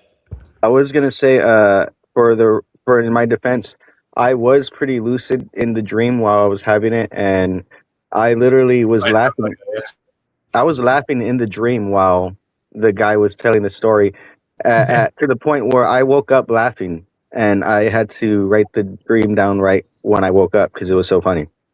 Yeah, and the mind, by the way, it was brilliant. And if you saw me giggling there, it literally was because I have had those experiences. And like I said, I'm not trying to be unique here. I think all of us have had those experiences, right? Where I'm like, oh my God. Unique. What's the matter with you? I get that, right? Now, I don't know if it actually makes sense in the universe, right? Like now that we're out of the dream state, can we actually apply that and say, yes, there's some logic in there. And I mean, I think we could probably spend 6 months analyzing that particular dream and all figuring out what our concepts are, and maybe even come up with a new religion from it. It's like, how far do we want to dig into it? You know, like lucid dreaming, you said, man, what do you mean by that? Like, I'm not allowed to, right? You know, in all my craziness, I've got one weird fear that's been put into me. Like, I've made an agreement.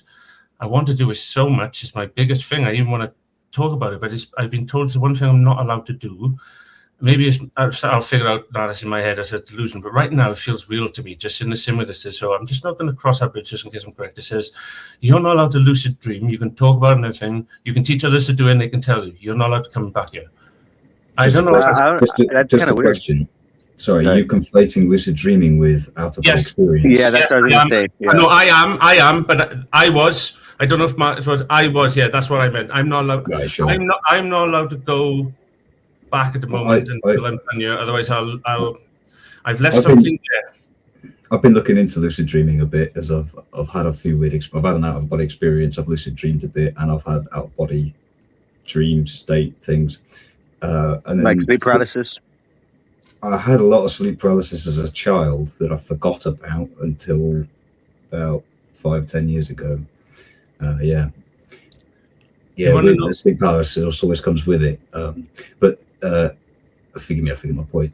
What was I going to say? That was my fault. I'm sorry, brother. No, it was my fault. You said you had different states of, you had astral projection, lucid dreaming. Yeah, so then the question arises, if you leave your body, who comes into it when you're not home? What do you mean by who? If you're something that can possess the vessel of the body and you can leave it. Right, I get what he's saying. So if you leave your body, what happens to the biological, organic material that's left behind? Why does something have to happen to it?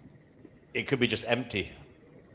It could, yeah. Now, I did kind of make a weird I wouldn't say poem. It was a bit of prose I wrote a few years ago on this channel, and it's probably on my Medium, but it was just thinking about thinking and awareness and the fact that you never actually experience now.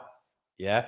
And it was kind of like a horror kind of bit of prose, in that I wanted the reader to think about that, as in, like, think about the fact that you are there, right? And your thoughts are all related to the past. I mean, when you're thinking about now, when you're trying to witness the now, it's the past that you're seeing. It's the past that you're experiencing. And even the thoughts you have are thoughts that have come from your other parts of your brain in the past. Yeah. I'd have to argue with you on that. I do as well. No, I agree and argue with him. You never experience the now. So in a sense, you're like this biological being sitting there, blind to the now, but experiencing. I think you only experience the now. Okay. Please carry on. DNW, I agree with you, but not in the way you right. What you're right for me, I'm mapping. I just wanted you to try and imagine. I'm mapping what you're talking about, but not in this arena. Try and imagine the meat of you just sitting there, right? Mm-hmm. And in that very moment, it's thinking of the past. It's not thinking of that very moment. The meat is thinking. Yeah. So there is a point where you're unaware of what's happening. How did the meat think? What do you mean the meat later think? On. What do you mean by how does the body think? I don't know what you mean.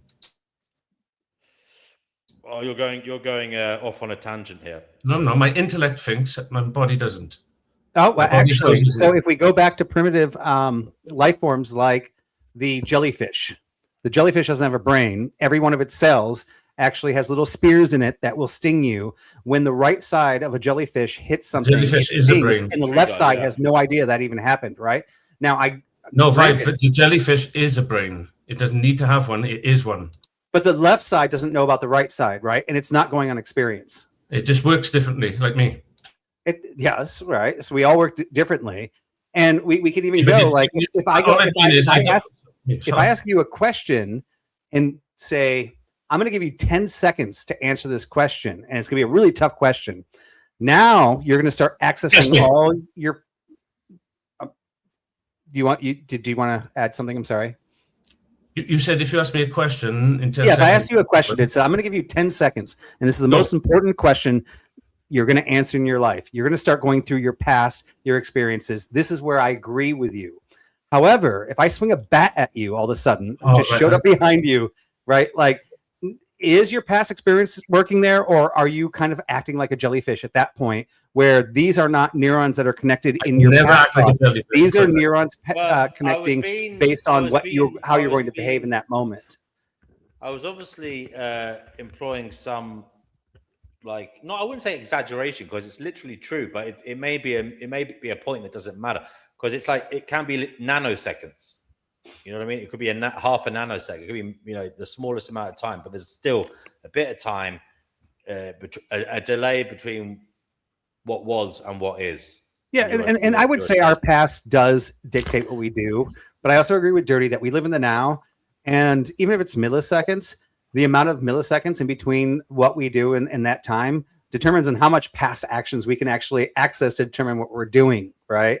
So therefore, I think Fantasy PGA Tour. I was making a kind of more poetic point, not necessarily something to get carried away with.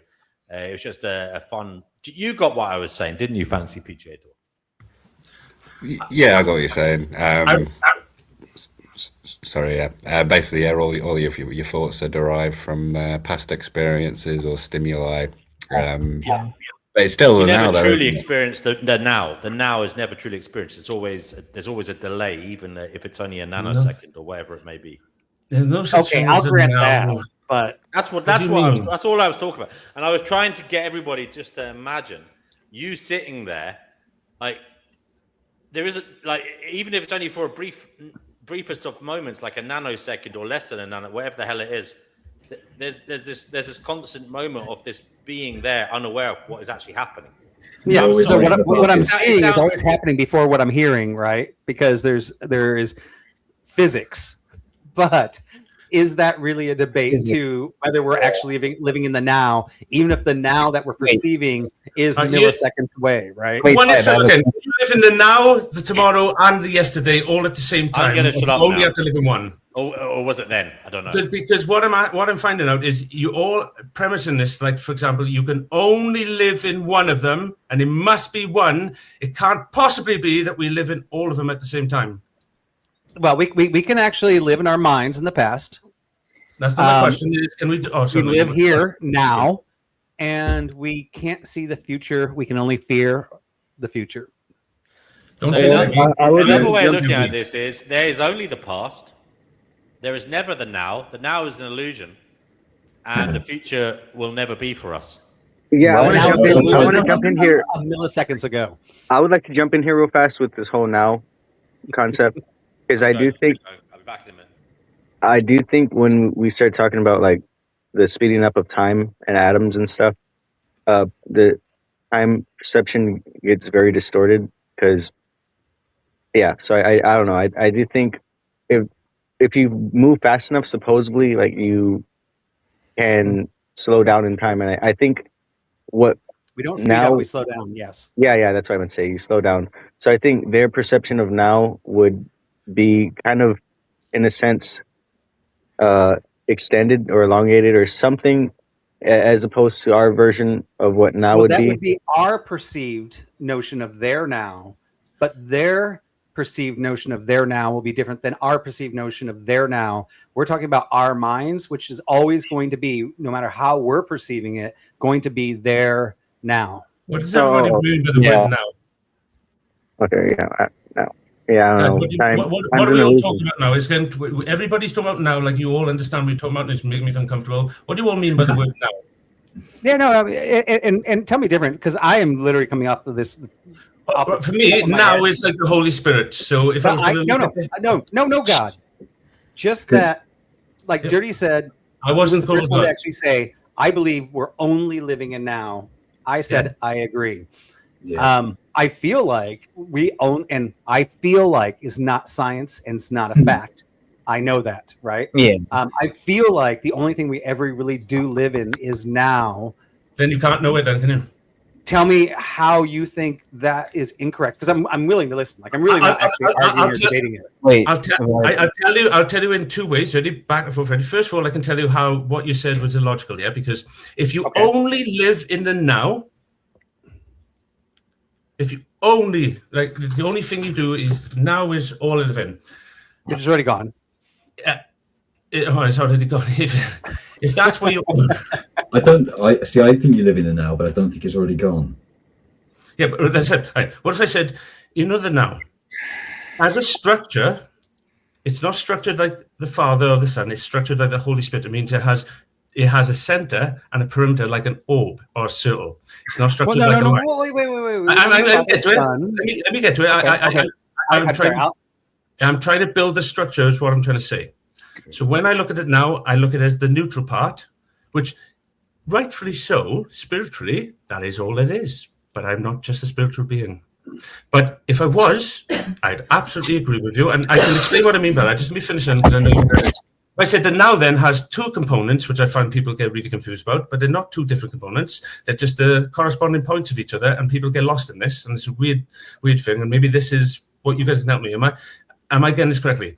If I said the Holy Spirit is Holy Spirit because it has 2 points, not a singular point, and so it's not one of them images, it's something that can compel. So if I said soul and spirit together, working together, two things working together. So in the sense now has that component because it's the neutral force that holds it all together, and that's why I think I get what you're talking about.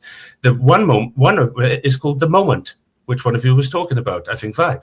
The other one is called the eternal, which Dirty was talking about. They're not two different things. They're the poles of the same thing. It's just some people have this weird thing of looking at the poles as two separate things in this context because they think of it in a polarity way. The polarities of it are the Father and Son who have to work together. The Holy Spirit is not that. It's the innocent feminine archetype. That's described as the circumpunct symbol, right? Yeah, I mean, one of the areas I am actually struggling understanding. I'm not understanding. I'm just going to say I'm not understanding. I'll be honest there. Yeah, that's okay. You were trying to do a center, and I think you're. Would I be incorrect saying that the center?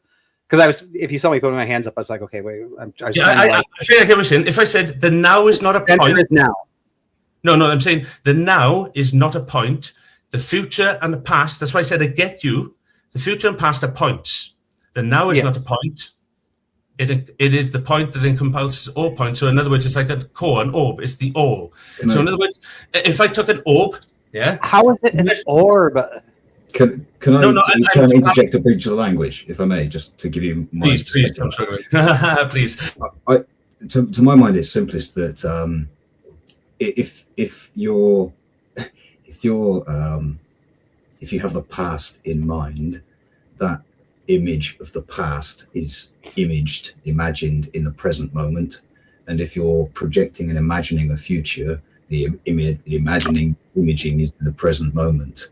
And you may think you're somewhere else in temporal existence, but you're not. You're now, because now is time is an illusion. Effectively, now is an eternal moment, just the turning of the energy, eternal. I believe it's toroidal rather than an orb, but I think the circumpunct is what describes what you're saying, Gracie, which is a dot with a circle. And sure. I'm going to bump in here with some maybe other more disconcerting views on this, and that is, no, I don't think you ever experience now the present. You are just receiving memories of interpretations of a paradox. The past. Okay, and not only that, what you feel is the now is literally just you thinking of both the past and the future. So it's a double illusion. No, that is kind of correct. In a linear way, that's correct. Hold on a second, because it's a double illusion. The present is a double illusion in many ways, because first of all, the data you're receiving is not of the present, it's of the past. It's your sensory system, and relaying information to you from the past. Okay, it may be near past, but that's beside the point. It's not now. It's not in the present moment. And secondly, not only that, but is it also in the present moment as well? You're not thinking about now. You are using information from the past to literally think about the past, which you consider now, but also to think about the future, to predict the future. So not only do you never experience now, you never think about it. How does knowing the past or thinking about the past and thinking about the future negate the now? Like I'll grant you almost everything I'm being pedantic. But the only thing I'm hearing is that you're saying that negates now. I'm accepting that we have this thing that we see as now. I'm accepting that. But all I'm saying is, in actual fact, it is an illusion. We don't really experience it. That's I'll accept but I realized this is of no use to anybody. It was just an interesting fact, but it doesn't actually do anything for us. Well, it could. Could it? Yeah, depending on which way we swing on this. It really kind of constitutes on how. I'll be right back. I am listening on my headset, so keep going. I'll be listening. It could totally change the way that you live your life based on if you think that everything that's happening now is an illusion, and like I said, I'll grant the milliseconds that it takes for light to get to my eyes, and I'll grant or not even milliseconds, maybe a second here in our conversation on the internet. What's happening with Gracie right now happened like way before I actually saw it on the screen, slower than the speed of light. So it's an illusion that I think it's happening now. I agree with that. Like, I know it's an illusion that it's happening right now, but it's not an illusion that right now we're doing this, right? Yes, it's in the same way truth, yeah? Truth, we don't know truth, but we have faith it's there because we circle it and we look for it and we love it, and it's everything we look for in life if you look at it like I do. But it's very much like that transcendental nature of spirit, and now it's like something you see because you can see all the pieces around it, but not the piece itself. And therefore, the fact that you see everything else around it, except for that piece, doesn't prove the piece is there, but it says, is there a necessity that says that piece needs to hold everything else up? So the now is that. What boggles me is when you guys talk about the now, and you think you can see it, you pull little egos. Because like I said, I can say we can talk about it now, we can map it, even though I was trying to. But you can't. I don't think it's fair to claim to know it. You may as well claim to know God, as far as I'm concerned. That now is the transcendental state that we live in, but cannot see. But we can, But because, just like I as we said, cannot, one eye just as lives we out there. cannot, just as we cannot see ultimate truth, we cannot see now. We cannot experience now. Yes, yes, now. like that. We can see our now. We can see Our the opposing ends of this. now. Right? You're both right. Why can't both of you be correct? Which would make all this make sense, yeah? If one of you is correct, he's not incorrect to say the now in it. Already, you might like this actually. The now as God in its omega form, you can't catch, you can't see. It's like a ghost. It's a soul. It's constantly going. He's correct. I would never claim that what he said is incorrect. The Bible even says this. He probably could show me what it says better than I can. It does, and I agree with him. But also, what Dirty's saying is, how can that moment, as the sun, as the child, exist without a plane existing, the field which he's talking about, which is the eternal? Dirty, he's a big boy. You can tell me I'm full of shit, but there's which is the also- eternal field. That eternal field must be there as well, and in correspondence, the soul is in correspondence to the universe. Therefore, for there to be a moment, there must also be an eternal moment. Both of them the same. There's but also not- something else, though, guys, which is worth thinking about, and that is now is an illusion. Literal now is an illusion. But also, what we think is now is ultimately a projection of the past that may be faulty. Can I show you where your God and vibes doesn't agree with you? It's in many ways you trying to quickly process the past. And guys, are we in agreement that things done quickly are more likely to make mistakes? Would you say is that almost a universal law, or is that no? I won't go that far. All things in time. I would only say that I wouldn't go sounds- that far, or because quick things It depends. can also It really depends on what you're working can on. have strong direct. I got a banger for vibe, by the way. If anybody wants to hear it, it's a short as well vibe. If I said to you, I would- was for D&W there, because he was asking if I agree. I would say, from my feelings, yes, I think that is a sound statement. Okay, sorry. Okay, I also wanted Crazy, to jump so in you- here. I kind of wanted to jump in here and say, I think meditation is a thing that kind of can be thrown into this conversation and maybe might throw a wrench in the gears because no, I it is mean, actually really, really relatable. Actually, is it? Yeah, is it? I think it's possible to be in a meditative state where you're just focusing on your breath and your own body, and that's what meditation's supposed to do, is to help you focus on the now, supposedly. And I get what Mind is doing, because he's talking about this is so awesome. He's talking about vibes now, the moment, that meditation. But you know, the other meditation that Dirty's talking about, is that not what we're all doing right now? Is everybody not meditated right now? Because isn't this what meditation's about? Just being part of it, but also watching it and taking it in on multiple different levels. So, Vibe, I got a quick one for you, because I do want to quickly use a loo again. I do. If I said to you that, what realm? Right, it's not me and you judge anything. This just answers from curiosity point of view. If, for example, we didn't understand if the past, present, and future, or the now, whatever you call it, is real. If you had to pick one of those dimensions for you logically, that one of them God lived in, I would say all of you, but let's just say for the sake of it, God lived in one of them dimensions, then you would say that now, that moment you live in, or whatever, that would be the dimension he would clearly live in, because that's the real dimension to you. Before I finish this, I just need this information. Would you say, if for playing along, obviously, yeah, God would be in the dimension you say is real, which is the now, just for the game?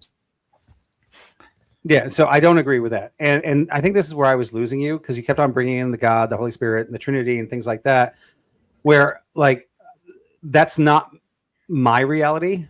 My reality is the reality I live in, which is these dimensions that God does not live in. So where I will agree with you from what I understand of God, We don't think God is the same thing then. He Guru, doesn't let have. him speak. Come on, Guru. He doesn't have a now. He knows the beginning. He knows the end. He doesn't have that dimension that I live in. I can't understand that. Yeah. So no, God does not live in my now, and I do not force God to live in my now, because that's the only thing I can understand. I know that I don't understand who God is. Therefore, I also understand that if I were having an argument with God right now, he'd be like, yeah, I know I gave you a limitation, but you don't understand what now is. And I'd be like, okay, sir, I get it. But and he'd be like, yeah, I get it too, because I understand I didn't give you that comprehension of understanding Your Bible will call you a blasphemous. timeline of not of a beginning and end or a middle point, right? That's the only thing in my world that I can understand, but that doesn't have to be a limitation because that's what I understand on him. Do you think you have a now? Like you have a now? To me, the reason you can't see the now as you claimed is because you don't have it. Like the NW said, it's the part of reality that has you. But these egos, I'm not picking on you, but I am a little bit. These egos like you that seem to think you have a now. And I'm like, did you read that book you call the Bible at all? I'm being a dick, but I'm just trying to be... Yeah, no. I myself, as a human being, yes, I do feel like I have Your a now. me is... Now, I don't believe, I can actually concede to say that maybe there isn't a now. But No, I agree with you so far. You do have a now. Me, I would say all of us are actually living in a now right now. Called the moment.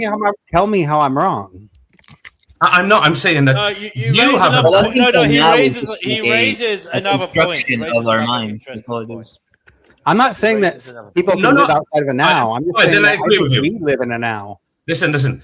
I agree that you that's not here, that lives somewhere else, lives in a now. But the you that's here lives in a different now. Unless you think you should. But what's the different now? Everywhere. Now. Okay, I'm gonna jump in here real quick.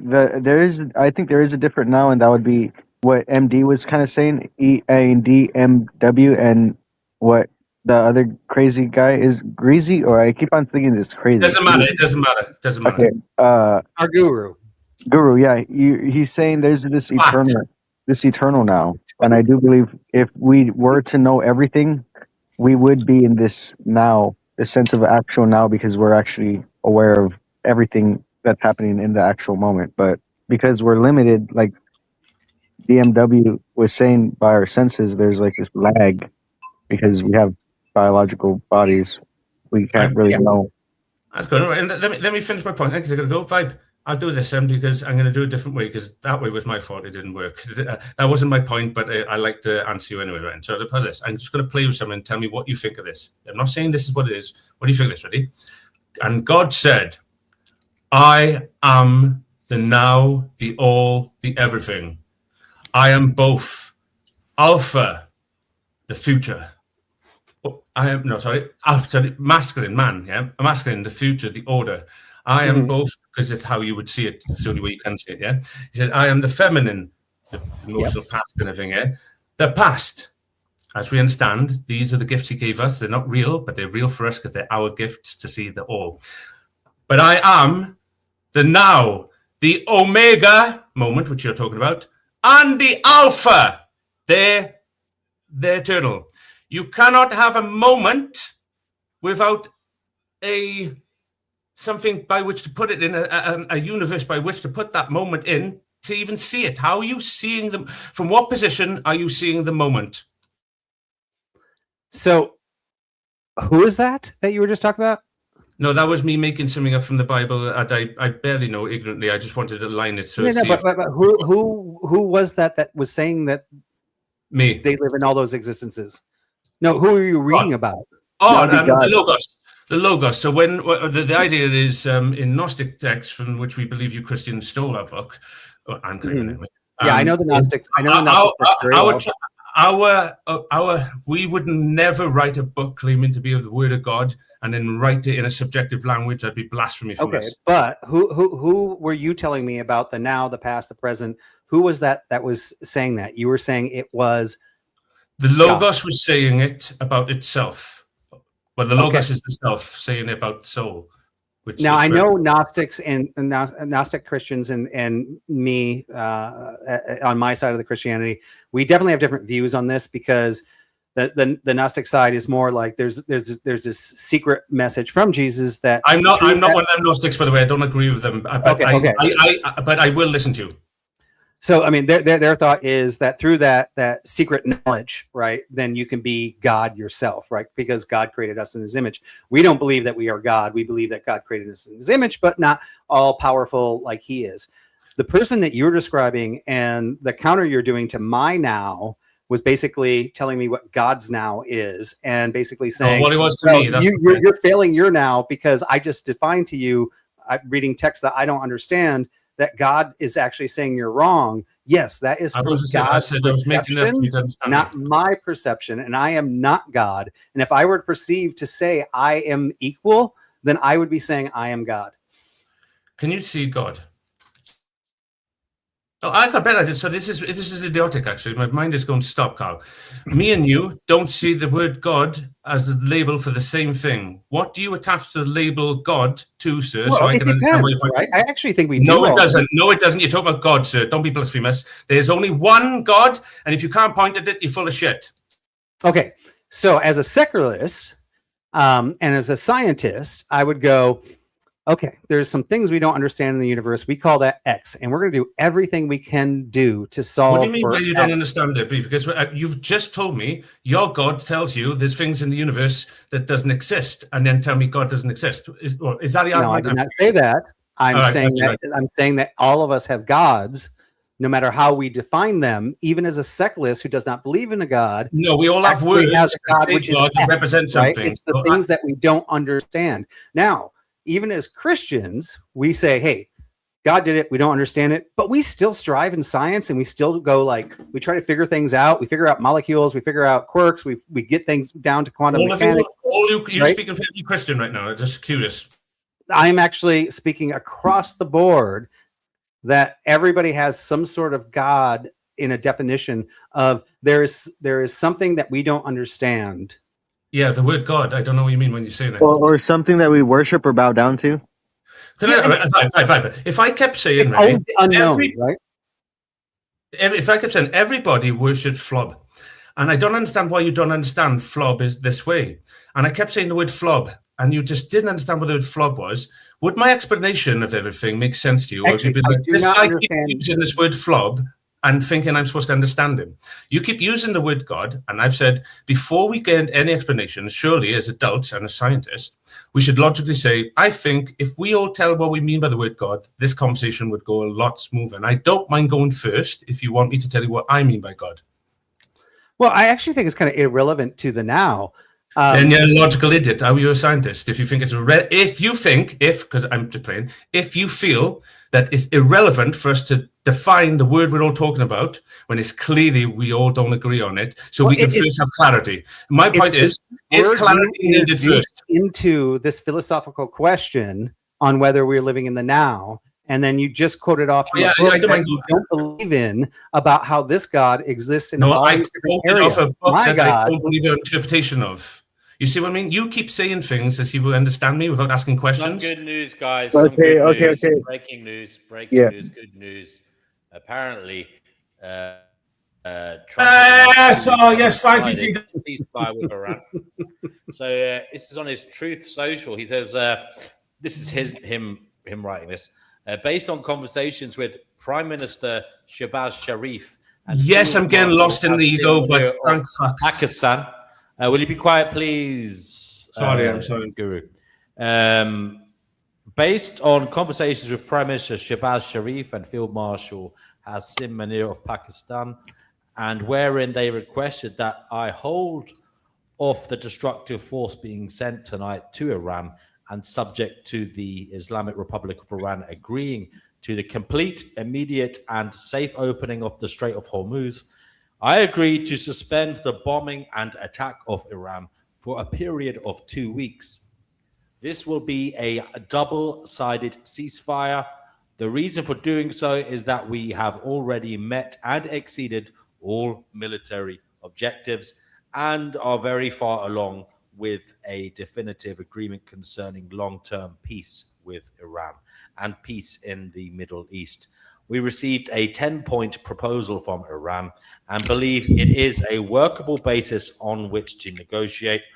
Almost all of the various points of past contention have been agreed to between the United States and Iran, but a 2-week period will allow the agreement to be finalized and consummated. On behalf of the United States of America as president and also representing the countries of the Middle East, it is an honor to have this long-term problem close to resolution. Thank you for your attention to this matter, President Donald J. Trump. There you I go. think it's all BS, but I am glad that Well, that's BS Israel's isn't called a anyone. ceasefire. Like I said, I don't care about the egotistical stories and narratives. I think that's what's making it all go wrong. And I'm limited in power at the moment. I'm trying my best. I want more Israelis to feel fear, though. No, I don't want anybody to feel feared personally, but I do get your hatred, not your hatred, your hurt that causes hatred. I'm just saying, I'm not arguing with you, I'm just saying that. Of course. I'm glad our ignorance as a species and the stupid games they're playing today are not ending in innocent lives as I see it being harmed. Even though someone might say about animals and everything else, I'm just saying it's not a tragedy, is it? No, Israel's still there. It is a tragedy. Remember, Israel is an idea, a stupid idea, along with many stupid ideas. But there are people caught It's up. an in evil it. idea. Yeah, but the people, the people aren't though. The idea is still fictional. Second. Oh, I would disagree with that. Historically, they are evil people. Were they born evil, or did the idea make them evil? We have to say that's a bit outrageous. Yeah, I think some people. Wait, just for the record. I think he's got to go for a bit. I'm sorry, Fatima. Wait, who is he talking about? Sorry. Israelis, to call everyone in Israel Oh. that's just, come on, that's just fucking facile and stupid. Are you going to call a toddler No, it's evil? hurt. It's I mean, hurt, for fuck's DNW. I know what you're doing. You've got to do what you're doing because that is stupid, actually. Because like me the other day, I don't think Fatima meant it, but obviously he's trying to make You know, it's a stupid thing to say, isn't it? I mean, it is on this platform, especially, even though we're finding Gnosis, because it's a bit disrespectful show, and I did the same thing the other day, obviously being a twat to that guy, not realizing that he had more views than I should have said the things I did. But yeah, that's all it is, and it is hurt. Don't forget, guys. But Steve, what's difference to what she's saying to what someone's saying about people who eat meat? You know, And you don't believe in evil, by the way, do you? no, I don't, but I do understand what it is. Say it again. Anyways, look, it is some good news. We have to dwell on that a little bit, at least. Some good news. Yeah, it is. Not going to bomb the shit out of Iran today. I just want to say, if we want to go somewhere else, but then say, I apologize to Vibe, right? Only because what I did, I made and never explained it. I took a story, just try and see what he thought of my thing, to link it to something, to be clever. Maybe I should have done that. But the point is that when I say, it was linked to what DW was saying before, I think, and say that when I say God the Logos spoke to me, how can God the Logos speak to me unless it's within the mind, because the all is mental? I open my mind because I think I open much more things in me than others do, because I've taken away this horrific mark in me that was always there until I realized it, which was this pure addiction, this natural addiction that was placed, not natural, an unnatural addiction was placed in me for the idea of revenge or its equal other, forgiveness. And I realized the thing that keeps people in revenge is because they're taught its opposite, forgiveness, is okay. And it just creates the other one. You don't need to forgive anybody, and you don't need to have revenge. You don't need to be forgiven yourself. You don't need to do it. All you have to do is align yourself to mistakes. You could disgrace yourself. I disgrace myself every night because I'm like, you didn't have to. I was like, yeah, it did, but I didn't. You know, it's not. Do you mind if I ask this guy a question, the Christian guy, real fast, a question? Okay, I heard you say you do believe that God does have some female aspects to him, right? No, that was Gracie when he was reading. He is both the feminine and the masculine and stuff like that. I never made any comment like that. Okay, so you don't I thought you were in some agreement when he was saying that, because I mean, I believe that God is the Alpha and Omega, right? The beginning and the end. And I thought that was directly correlated to him encompassing everything. And if you believe in the Bible, right, which I believe there's a lot of truth in the Bible, I'm not just going to dogmatically believe it. They do say in the beginning of the Bible, in the beginning, we created man in our image, male and female. We created them. Do you remember that part or no? Yeah, no, I just want to take a step back, because what we were talking about was the now and whether we're in the now. And then he started bringing up the Trinity And then he started reading about God being the Alpha, the Omega, and all those things, right? That's not what I was debating.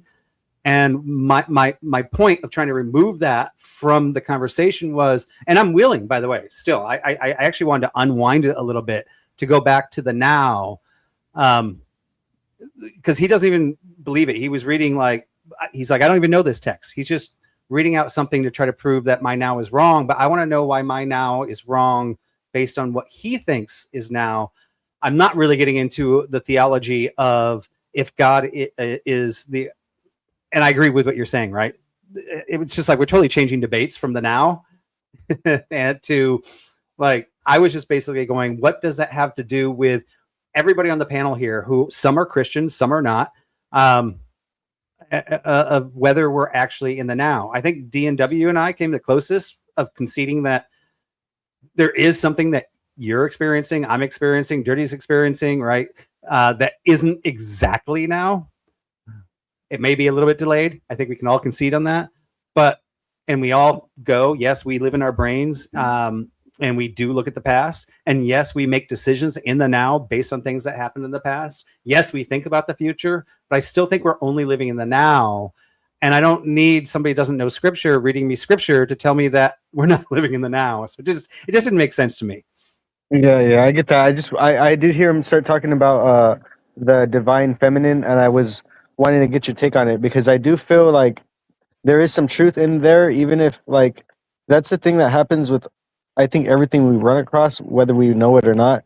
There's always a bit of truth and a bit of lies in everything, and it's up to us to be able to filter out the Well, I mean, two. that's the greatest gift. I mean, as a Christian, I believe the greatest gift God gave us was a mind and the ability to either accept him or not accept him. The ability to figure out how he created the universe, as we work very hard to do. I think every time we come up with new quantum physics things that are correct, he's like, I'm proud of these guys, right? I created them in my image. They're getting closer to understanding how I created things. This is really cool.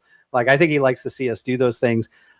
If we were created in his image and we are male and female, then yes, we have to, both males and females have to be the essence of what God is in totality, right? I can't say that God was masculine and then just invented this random woman concept on planet to annoy men. They had to be something bigger, right? Yeah. It's all animals. Fantasy PGA Tour says even with the nanosecond argument, 1 second, sorry, my screen. He says we're still living in the now. The sensory information and its representation of reality is just slightly lagging, but the sensory experience is still now. Yes, and that's what I agree with. But can you know it, and can you prove it in real time? Well, no, and I mean, and that's what our guru was trying to say. You is can't that ever we're know not. that. You can't ever know. It is true. We know it's true, but all I'm saying is Well, we you don't think ever it's true. I'm saying you can't experience it in real time. Time is the problem here, actually, as well. Not just well, it is time, isn't it? It's information traveling across a distance. So time is an illusion. Lunchtime, doubly so. Time is an illusion. Yeah, I agree. Lunchtime, doubly so. Yeah, I kind of agree. I think time is a construct of the mind. Yeah, and that's it. Yeah, does any of this matter? We might as well play the theme song.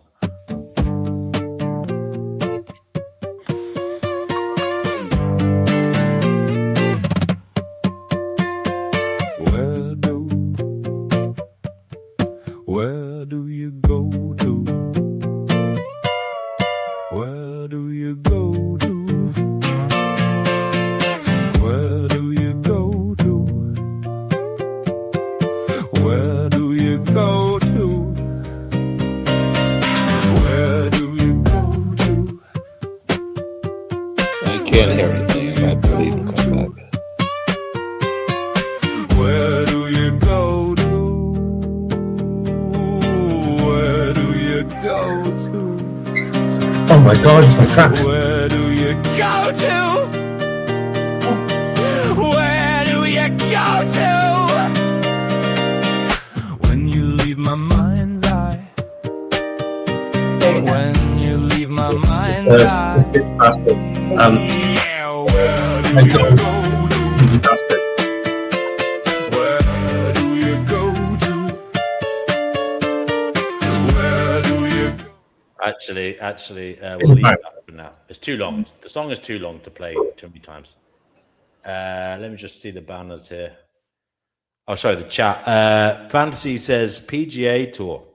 Fantasy PGA Tour says time is an illusion. It's intuitive. So time is an illusion is an intuitive take for me too. But what about when massive objects like planets distort time? Does that not prove its existence beyond our minds and mental constructs? No, that just proves even more how much of an illusion it is. Right. How so? Time is an illusion, but the thing time maps is an illusion. What? Our perception of time, yeah, that's why I say it's an illusion. In reality, No, I didn't it's- say that. I said time is a mapping of something. It's a way of calculating something. It's a measurement. But what is it measuring? So just go check. What are we measuring? I'm not sure it's a, not sure Change. it's a great measuring device. It is. It measures change perfectly. In fact, to measure change, we use time. That's what we use. I got that part. Listen to the rest of what I was about to say. I'm not sure it's a great. Oh, hey, Joe. Sorry, brother. I was in character, bro. I shouldn't have been rude. I thought he was one of the guys who we've been rushing us. Sorry, brother. Good to see you guys. Myself. Love you, bro. Hey, I've got us. Did you see it?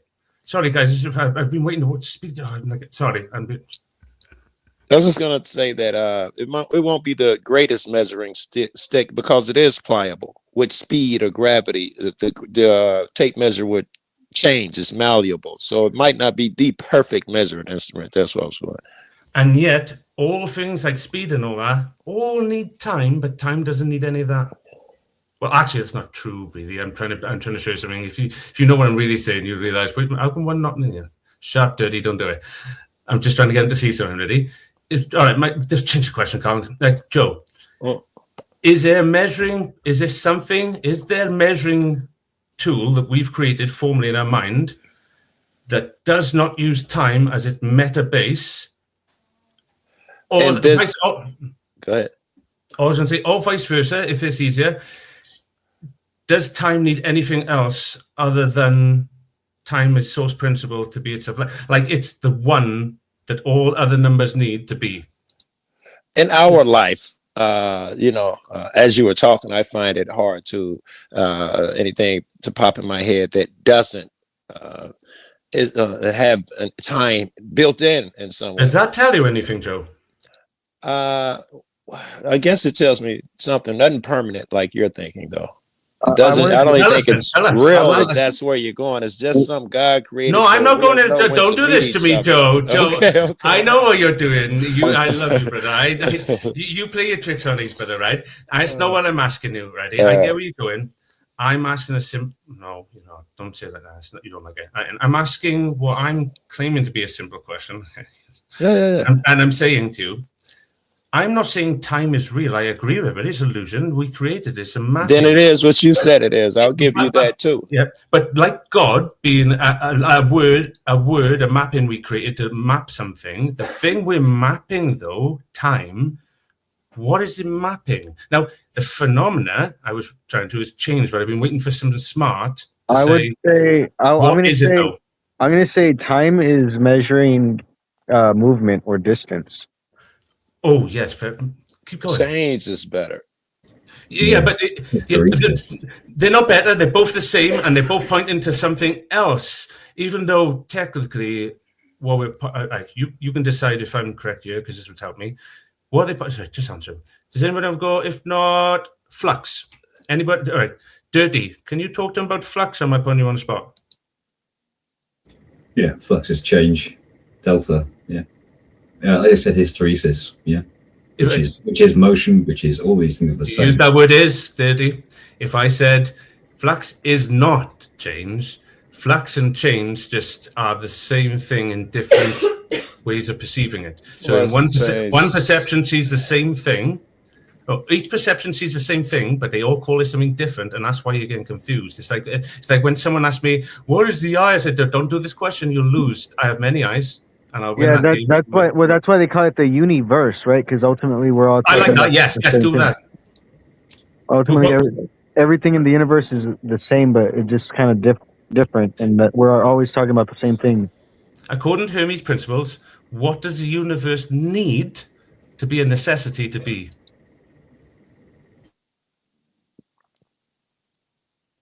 I can tell you if I just I think you'd have to. I don't know what Bernoulli's principle thought it was necessary. Yeah.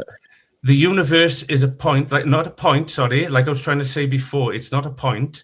We mistake it for a point because it's the alpha point is the containment field. It's just hard to explain. They're just taking you got to smoke more or smoke less. You're having trouble. All right, let me go. Slow down and take your time. Relax and take your time. Yeah. Help me out, then, Joe. To you, is there a difference between a point at the center of the circle and the perimeter of the circle? Are they two different things or the same thing to you? They're just descriptions of location. They're the same thing, but they're just descriptions of time and location, which aren't. That's what I'm talking about, right? And so, you know, the perimeter, that's the universe, and I'm just for this, right? And everything in it. But like you just said, can that universe exist in any way structurally without that point at the center? And that point is the soul. God can't possess his soul because he knows it. He's supposed to know it. The God, the way I'm saying it, the position, but I'm going to tell a narrative to help out because people aren't going to understand my structural form. So just play along, but ask questions, right? Okay. If God, the structure, the position, the ultimate force of all things, the authority of, it doesn't matter, right? God, the position, if it is the universe, for example, it can't be curious of itself because it's the all. So, but it has to have a soul. And therefore, at the center of the universe, where we are, the rainbow, it has to place a soul. But that soul can't escape. It has to remain contained. That means we have all these things to play with, but all souls reach a maturity at some point in their life unless can you back up? I'm not, I want to stay with you, but I've been, fair. So many things I disagreed with in my head. Just ask me questions about what I mean by it better. Yeah. From the beginning, you said that the, whatever you said to get to the conclusion that the universe must have a soul. I'm not sure I agree with you with that one, but I kept on just to get your point. And the next one you said was, I disagree with that one too. And then the third. So can we start over, go one point by point if you can remember? There can never be a universe if there isn't a soul, because I'll ask you this, if a tree falls in the woods, I love this question, Me too. And nothing with the ability to hear it is around, does it make a sound in that moment? It's not logical that it would. It would be a waste of energy. Does anybody disagree with that? It's the difference between sound and sound waves. It would make sound waves, but it wouldn't make a sound because there'd be no brain to interpret the waves to create a sound. Thank you. No, I disagree. Wouldn't even fall. That's not a thing. Okay. Wouldn't even fall. It would appear there. If this philosophy is holding, it would appear there. And when the next person gets there, they would see it and assume it fell and made wind and made sound. But why waste the energy if no one's there? If the universe is all about us, why waste the energy? All right, you've answered my question, Joe. Here we go. Ready for this? Are you ready for the? Not checkmate. I'm playing ready, but hopefully I'll be. Hopefully, what I mean is, Joe, I'm going to show you what I see, and you're going to tell me if you agree or not. Now, because wait. Like Can Joe repeat that question? So I want to. Yes. Go on, Joe. Yeah. Why would the tree fall? Period. Assuming the universe and all things are created for us, it would be more like a video game. You playing GTA. You go somewhere and do a thing, and when you come back, you find someone dead. They didn't really die in the game. There was no reason for all these things to occur outside of your absence. All you need for the trick to be complete is to see a dead body, and you fill in the rest. So the tree would make no sense. It wouldn't have to fall and make sound or nothing. It just had to be laying on the ground, and you would do the rest. Yeah, okay, Joe, I'm going to tell you, brother, right? This is what I love about you. This is something in you, and I can prove to everybody now. Ready? Dirty, listen to this. This is, DNW, it's on your show, so you get the honest. Ready? Listen, ready?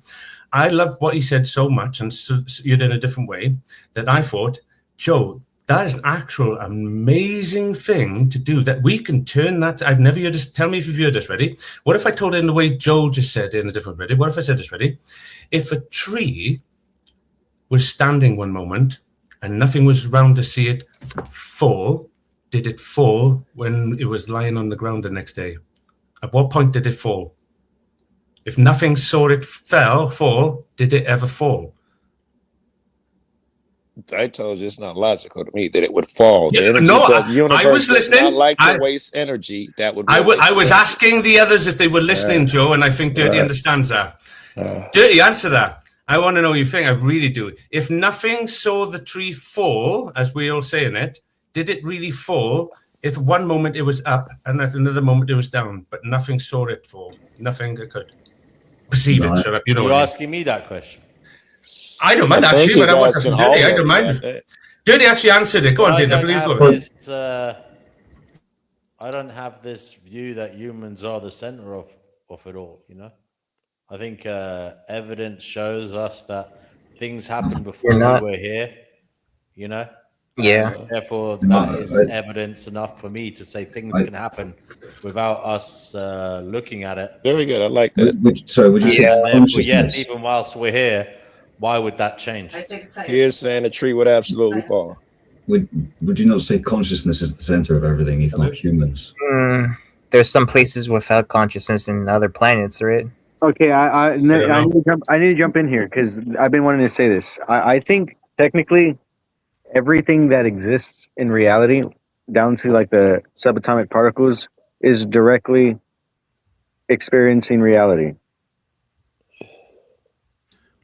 All right. You are. Let me have a go. This ready. See if this answered that by me answering Joe. Then just. I'm almost done. And with this, No, does anyone disagree with that concept? Like everything that's in reality is experiencing reality. Is that illogical? Who? How? Why? I don't think I could. Okay. Can anybody else? That sounds logical in his head so far. I think everything can only experience reality through nothing. It can't experience it through itself because, like, that's the fish for water is. No, I don't. I don't see any evidence for everything being aware or being able to experience. Well, I said everything I like that. that too, So why? Sorry? Why do you say that? Why do you say that? Because I'm saying. Well, I've never heard a dead man tell me what's going on. Why would the rock need to be Yes, aware you of have. experiencing Yes, you. A everything? dead man. A dead man. You have. Yes, and not a dead being. Let's say a dead rock. man. Why You would a have. rock? Yes. Oh, well, You exactly. fib at the end of it. I've never been to a rock concert where there were literal rocks on stage. Okay, blame the word man. so Blame now the let's man. talk about consciousness, right? Because when we talk about consciousness has to do with awareness, right? A rock isn't aware of anything. A rock. I partly agree, but go on. Okay, so you say a rock isn't aware.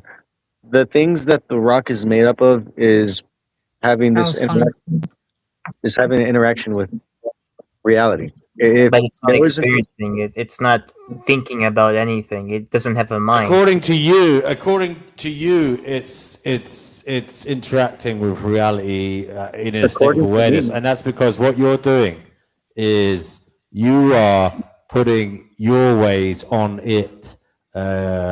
I mean, is it not the case that there are many ways of being, and sometimes it involves thinking, sometimes it involves not thinking, sometimes it involves moving, sometimes it involves not moving. Is it not fair to say that we live in a universe of duality, and that some things think, some things don't think? Therefore, you could say some things experience, some things don't experience. Yeah. You're giving him an out. You're giving him an out. By being able to say that his contention, I like it better when we were trying to determine if the rock was aware. Now it's been watered down to the rock is in reality and is going through it. That's a little different than what he was saying. He was saying, I think he was trying to say that the rock is not just in the video game; it is experiencing the video game. Yeah, I think that's what he was trying to say. I'm saying, generally, I see the existence as one of binary states, and why not just accept? Why not? If everything else is a duality, why wouldn't it be that there are things that can experience and things that can't experience? Well, I think Could there be natural and supernatural to that? I think what it would be more like conscious and unconscious. That's the dualities of the two things. Because What's unconscious? I don't get this word. What is conscious? What is consciousness without experience? I mean, if you don't experience, you're not conscious because you're not experiencing your consciousness. I know what consciousness is without experience. There's different states of awareness. there's Is the different tree systems of awareness. experiencing it, or help me answer the rock question? Is the tree experiencing the thing, or No, is it just Yeah, it's not thinking yeah, about the tree. anything. Yes, the And tree is no, that's a experiencing. fair Yes, point. it Can is. I answer a minute, because I started this and I'll end it for a minute so It's then an anybody can object. answer. Is that Joe? My whole point of all that, I'll bring it around to it's not. that was me asking? Is the tree experiencing? Yeah, So yeah, now yeah. I would say yeah. Oh, is the tree?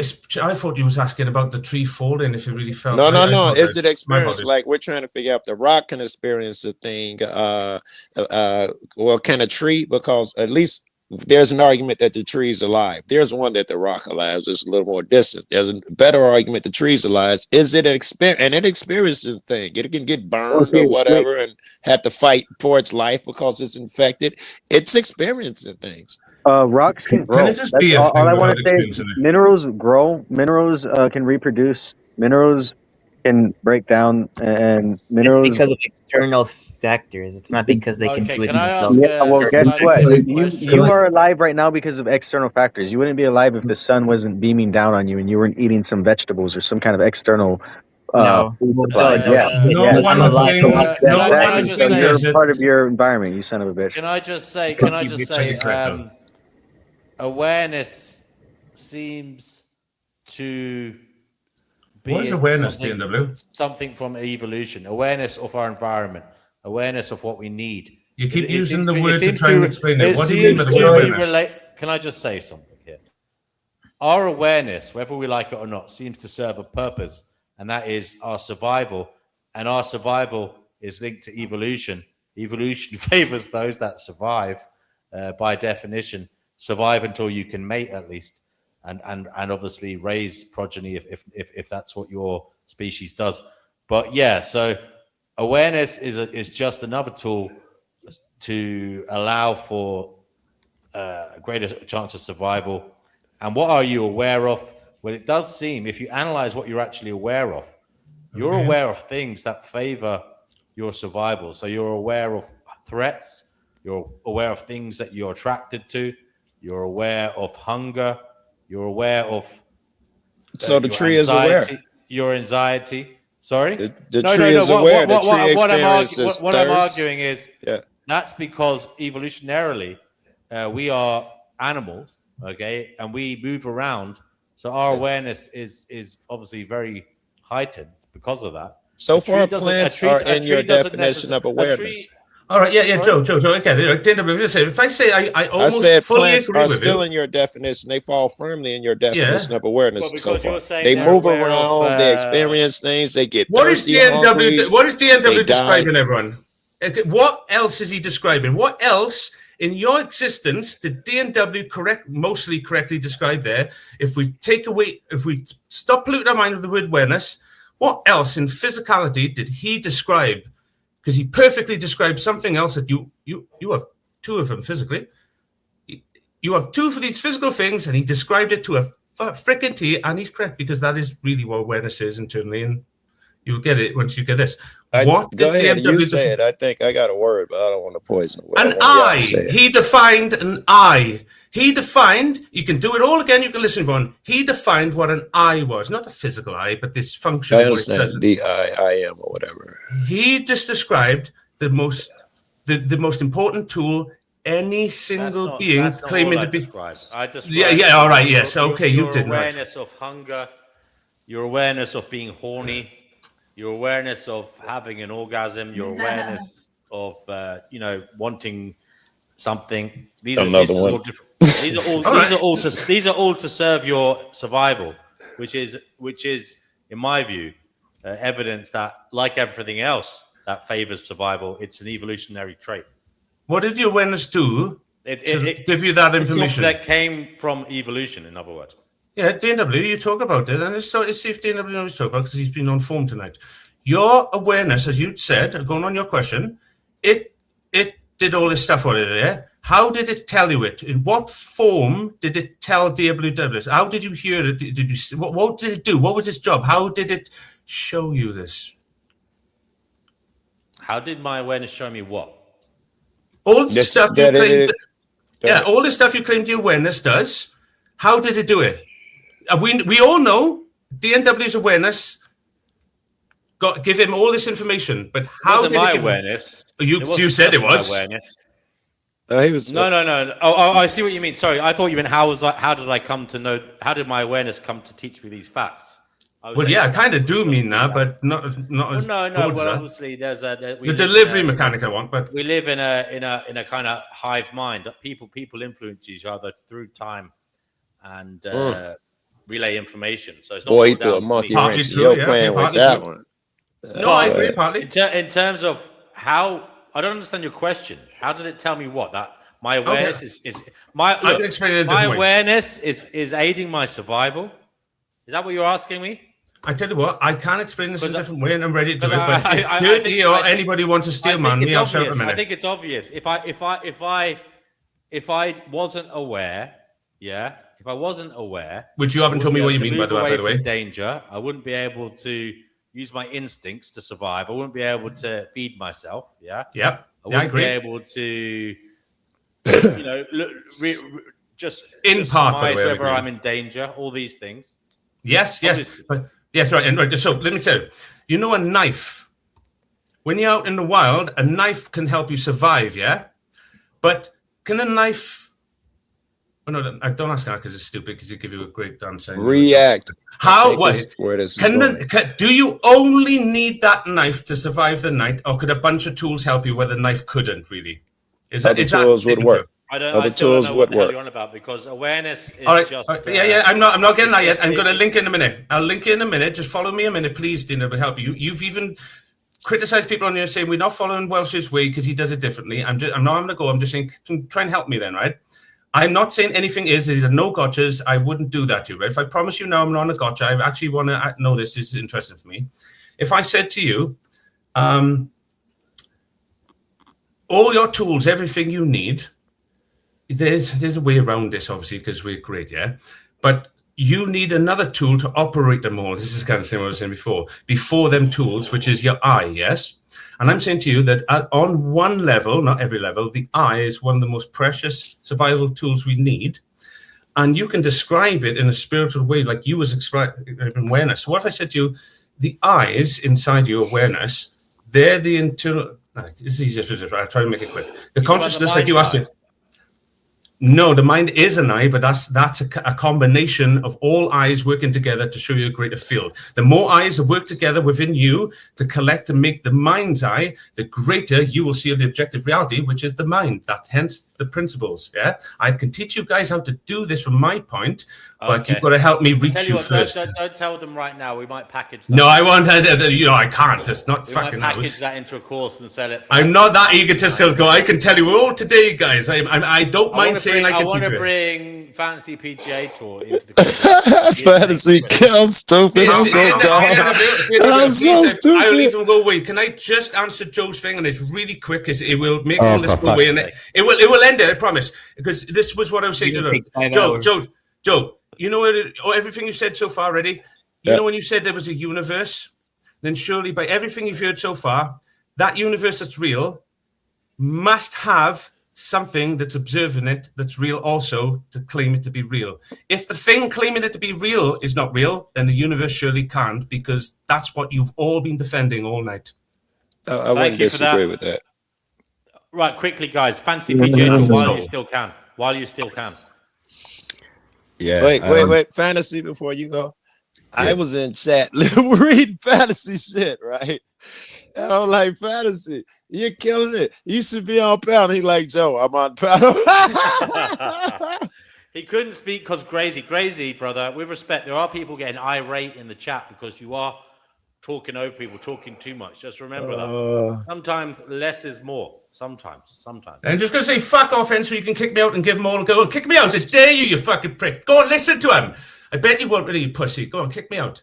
I want to tape that and put it in the video. Hey, you want to kick me out your fucking damn. pussy? That shit sounded dope. I want to clip that, bro. I kicked him out for a bit. He's on his sofa now. I'm gonna record that on the phone. I might put that in the video. He's on his sofa thinking about what a I'm naughty boy. gonna mute up. I'm listening fantasy. Fantasy PGA Tour. Go ahead. Yeah, I mean, the thing is, guys, I don't even have anything specifically to say right at this present moment, but I do appreciate you, D&W, for obviously. I got some questions for you when I record this. I'll guide you because I got some questions from what you said in the chat. Give me a second. Yeah, okay, ask a question then, Joe, if you've got a question. Joe is going to ask us a question. Guys, I don't know what to say. Only sometimes Crazy Guru was talking about awareness. Sometimes it has been painful to be aware of this stream.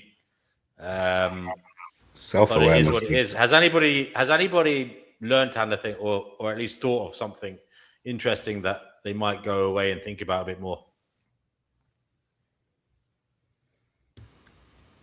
I mean, in the backstage chat, Dirty Lowlife has typed quite a bunch of things that I might look into, but it all sounds way too deep to go into right now. Oh, can you tell us, Dirty Lowlife? We were rambling a bit about geometry, basically, and a few other bits and bobs. The 7 liberal arts of ancient Greece. The nature of consciousness and whether it's distinct from experience itself. Yes, all the time. Toroidal geometry, vortex geometry. Yeah, so the toroidal is the donut shape, basically. If you imagine the magnet with iron filings around it, it's describing a 3-dimensional donut shape. That is the topological structure of The man of fucking hell got bored without me.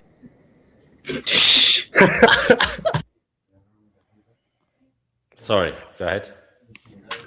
And basically how the magnetic field, which is also the electric structure, the electromagnetic structure is one structure. They're the left and right hand. They're the counterspatial structures of one another. The donut and the hourglass, if you can imagine those shapes, and how they relate to the circumpunct that we're talking about, which is basically if you draw a circle with a compass, you've got a circle in pencil, but you've also got the dot in the middle, which is where the pinprick went through the paper. And that is the circumpunct symbol, which is, I think, kind of links to all the stuff we've been talking about, the trivium, the trinity, the toroidal geometry, and straight geometry overlaps. Well, I missed the beginning of that. That sounded like it was pretty good. Is there like a video or something we can consume now for that? Can you recap what you said? I totally missed it. I heard something about the Trinity and toroidal shapes and donut and the hourglass, but I'm not sure where you were going with it. If you imagine the circle with the point in the middle also there, so you got a circle with a dot in the center. Your compass makes.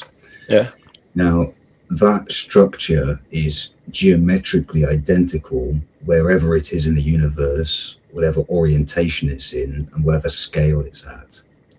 You mean like it's the same thing in a cell or a planet or something? You mean it exists you can everywhere? draw it anywhere at any size, and it's always the same thing. Go ahead. Somebody call me. I'll take it later. Go ahead. That dot is actually, imagine it now as a line coming straight out of the page at you. Okay. So it's actually a circle around a 3-dimensional, an axis. Very good. Perfect. If you take that into 3D in your mind, now that straight line is not a straight line. It's actually the tangential edge of an infinitely large circle. Okay. Is it still a circle though? If it gets really long, I guess if the circle expands. Okay, go ahead. Okay, if you scale the infinite circle down below infinity and it becomes a circle again, the other circle scales up and becomes the central line dot of the circle you've just scaled down. So they are one and the same shape, and it basically describes that the dot, the line, and the circle aren't actually separate geometries. They are one thing, which is 3 things that are one, which is a trinity. So far I'm with you. I may argue a little bit or not understand. Is it still a circle when you start extending the line and stuff? But I understand the concept. They are one. I'm with you so far. I don't know if this video is going to be any good. It's only a short one. Let's see.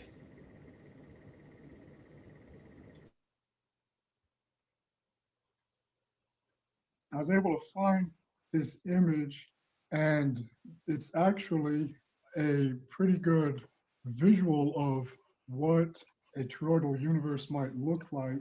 You have a double torus structure here.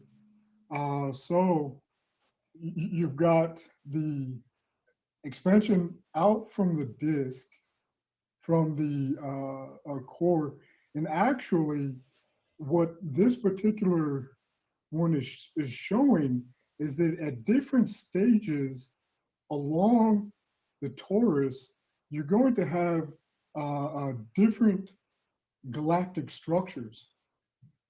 So when it's first emitting, you know, it's almost like that so-called quark gluon plasma that existed at the beginning.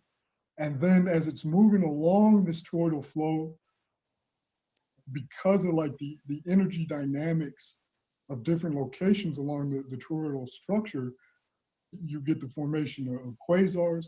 You know, and so Hey, it's can you actually pause like it? the location within the structure. I like what he's saying. I'm not sure if it's true. So you guys maybe can tell me this. I'm picturing here. This is the same way the Earth magnetic field looks and works and protects us. It is the structure of magnetism itself. Yes. Yes, Okay. exactly. So what I'm noticing is the arc on the left-hand side, how the things are lining up with the semicircle of the whatever you call it of the arc. Is that a thing as we know it? Is that something I know about the Earth or the sun or something? Is it? God dog it. Yeah, hold on. This is the structure of the universe itself, and basically, I'm wondering though, do they gather on that arc? Is that a thing? Right? You see, you imagine like a flat plane cut through the middle of the donut. Yeah, that's called the plane of inertia. Okay. If you to look top down on the donut, you'd see the circumpunct that we talked about earlier, the circle with the dot in the middle. So that circle is the plane of inertia cut through the middle cross section. I see. Where in a magnet, everything is falling to. It's not falling to the center. It's falling to that flat plane. Right.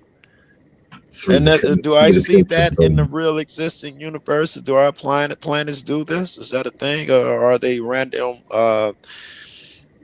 bodies in motion tied to their own gravitational shit, or do they follow a overarching arc of the universe or something here where they line up in a predictive pattern? Does that 3-body motion shit multiplied infinitely? It seemed like these two designs go against each other. If they're going to follow the electromagnetic field or not, I guess is what I'm saying. Well, I'm not sure I follow you, to be honest, but right. This is describing the magnetic structure, but the inverse shape, the gap in the middle where they've got the spiral through it, is how electric current flows, and it's how plasma Birkeland currents are formed through the. Let me try again. From this model that I'm looking at, can I assume that clusters of objects will gather more in some places and less in others? Is that a fair assumption? Yeah. Okay. I think that'll answer my question. To me, I think this structure is like I was saying about how you can draw this circle structure in any size or scale, and it's always the same topologically. I think this structure is infinitely scalable. I think it's. I think it's the fundamental substructure of geometry itself, because it describes the point circle line, which is the things you need to do any geometry, which gives rise to mathematics. And I'm screenshotting this, and I'm gonna be looking for it and see if it's observable. And keep it in mind. Okay, please continue, and thank you. Okay. Is driving the characteristics of the galaxies that are observed. And so, you know, we are in a pretty advanced galactic structure. The spiral galaxies, barred spirals, those are pretty late stage type developments. You know, they form late, relatively speaking, in the developmental stages of the universe, after a lot of smaller galaxies have usually come together. And so, like, you could kind of get an idea of He's where answering these my are question. located. You know, here you have galaxies that are of the level of structural complexity as what we observe around us. So maybe, you know, we're here in that toroidal structure.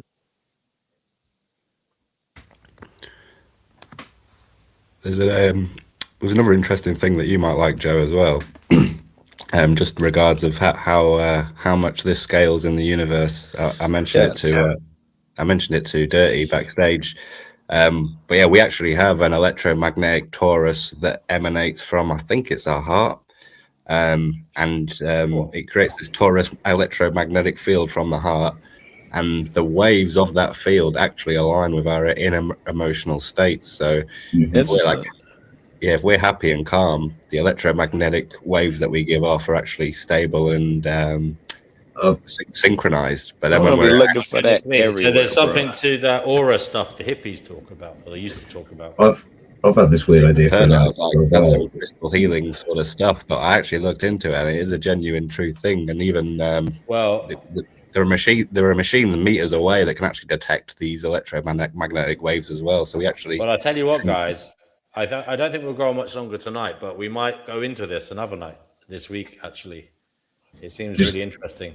Give I don't know anything about this, so it is. It's definitely worth thinking about electromagnetism and this toroidal formations. It's because it's predictable. The field is predictable, so I'd like to see it whether it exists in other places and stuff. I wonder, is it down at the lowest level in terms of you know, the replication of matter as well? You know, like We'd also have to consider the field is bigger when the planet's alive. It's more active. Like, for instance, something like a moon or Mars, they get fucked up because they don't have the field as active as we have it. It shields us from solar rays and gives us an environment and atmosphere and all that. So this thing is going to be complex. Just on the human emotion thing, I've had a thought for a while that your heart is one of the most powerful muscles because doing this regular work in terms of endurance is pretty up there. Yeah. The heart is driven, like all the muscles, by electrical stimulus. Electrical stimulus means there's magnetic fields produced. Every time there's electron motion, you create a magnetic field. So every heartbeat, you feel emotions through the heart. Every heartbeat, you're creating this inverting top to bottom magnetic field. And it will be pulsing a bit as well. And when you hug somebody, you actually bring your hearts together, and you can feel a magnetic differential between you. Yeah. Guys, it is highly involved in DNA as well. I'm just looking up and doing a cursory glance. So yeah, probably has something to do with abiogenesis. You know, it probably does. We'll have a look at that. Maybe, just maybe, when the parts were in the right shape, they caused the replication because of this process. You know, this. Oh, what a theory that is! Yes, they make octaves of one another as well. So you know these donuts stack on top of one another, and so that's the structure of sound. And maybe that's to do with the whole, because it's magnetic. Then that caused that process to the replication, because it also caused the attraction and repulsion, and then it's just like fractal. They get attracted to bigger. They form bigger shapes as they go. Mix with other, and then they just attract and repel. And then, you know, in a way, it's still going on. We're attracting and being repulsed by each other as well. And we could never keep up with how our fields interact with just the two of us. Like you saying, the hearts exchanging fields. Let's assume they're a little bigger, and there's a room full of people, and everybody's fields touching each other. Now, what ripples will occur? because this guy's hard. He's in a good mood. He's putting out this type of field, and this guy is always depressed and wants to jump. L.A. wants to jump off a roof or something. He's putting out a different Joe field. Cool, bro. Joe Cool, you weren't so cool about me in his live chat the other day, brother. I love trolling, bro. Oh no, it wasn't live. It was on his comment section. You should know me by now. I was Joe, tell him you can't always be seen as cool if you sometimes don't show him the opposite. Isn't that what we discussed tonight, bro? I don't mind. I still love you, Joe Cool. Don't worry. I have a bit of fun. I think it was in his comment section, not his last chat. I was like, he mad. And if it's the short, I'll be honest with you. I shouldn't do it, but you know what I was doing. I was creating up a storm in a teacup for a bit of entertainment. I'm sorry. I shouldn't have done it. I'll never remember the question you asked him, but he gave a political answer. I was creating a drama. I was being a drama seeker, drama maker. The NW makeup for show him his book. I was Show doing him the book we did. like voodoo magic, fucking weird chaos magic. I was siphoning all the drama, and I was growing in strength because I was like making all these people neurotic. I was being an Archon, essentially. I can believe it. Yes, you were. I'm glad you admit that, DNW. Yes, you were being an Archon. He's obviously smart enough to know when he's doing that. And I've noticed it from the day I met him that what he is. He's using those powers just to get ahead, Levin, bless him. No. But me and LA are cool, Are you sure about it's that? entertaining as Jesus needs Satan to show you guys what's up. So that's absolutely correct. That's the truth. Anyway, tonight. Guys, I'm gonna have to close the shop because it is getting late. And this is great. Wait a minute. We'll go around. As usual. We'll do some. We'll go around and do some closing remarks. As I say, guys, honestly, I want us to dive deep into this toroidal shit, man, because that stuff looks fascinating, So please, next time we're on, everybody, if you can, find something on it, and we'll go deep into that shit. Because if we're going to do another stream and it's going to be 5 hours long or whatever it is, it could even be longer. Who knows? We may as well be using the time with prepared information as well. Try if you are finding stuff. Try and find stuff that is digestible on like it's not too slow or it's not too. Actually, we're trying to explain shit to everybody, so we need it relatively. We need stuff that's well written or well communicated. Basically. Communicated. What about book club? Like every week, well communicated. Every week is not finding Gnosis. You apply to DNW what you want to bring to the club, and if he's seen what you want to bring on this particular night is cool, he'll get you in. So it's not everybody can join on that one particular night. It's you've got to submit what you can do. So DW's getting some substance, and we do that. So if finding Gnosis for one night a week or month comes. Found Gnosis or something. I don't know. Play on it. So we just do like a book club every now and again, where from everything we bring what we think we've learned or something. And if people want to work me, a show and tell of what you've learned in the last month. Go for it. Yeah. From your studies.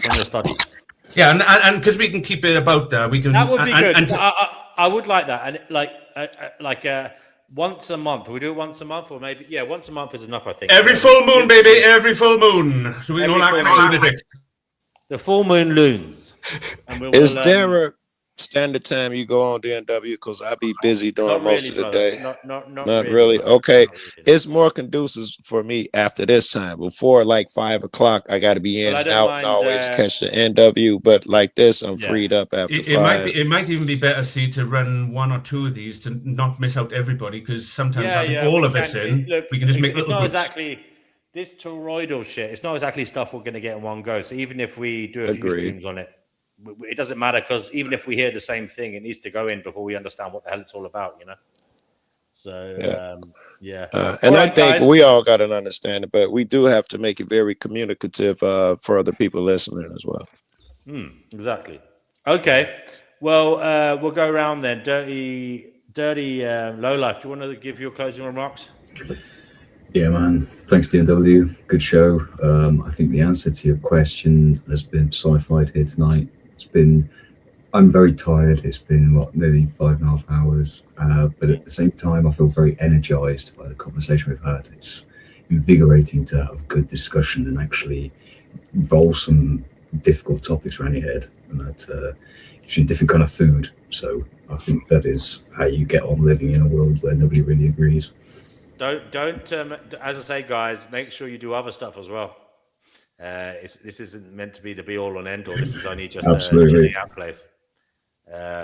So yeah, Fatima, do you want to give your closing remarks? Yeah, thank you for the show, DNW, as always. Thank you a lot. Always a pleasure talking here. Thank you. Okay. Gracias. Gracie, do you want to give your closing remarks? Yes, please, buddy. I'll just ask Joe if you could please, in the comments backstage a minute quickly before DNW switches off, give me his email. That's the only thing I really want for myself. And then just add to what we was talking about earlier on, to say that anybody can do this. I'm going to make sure of it. What I mean by that is I'm sure of myself in this. I might fail, but I can give something to DNW for him to look at that is that anybody.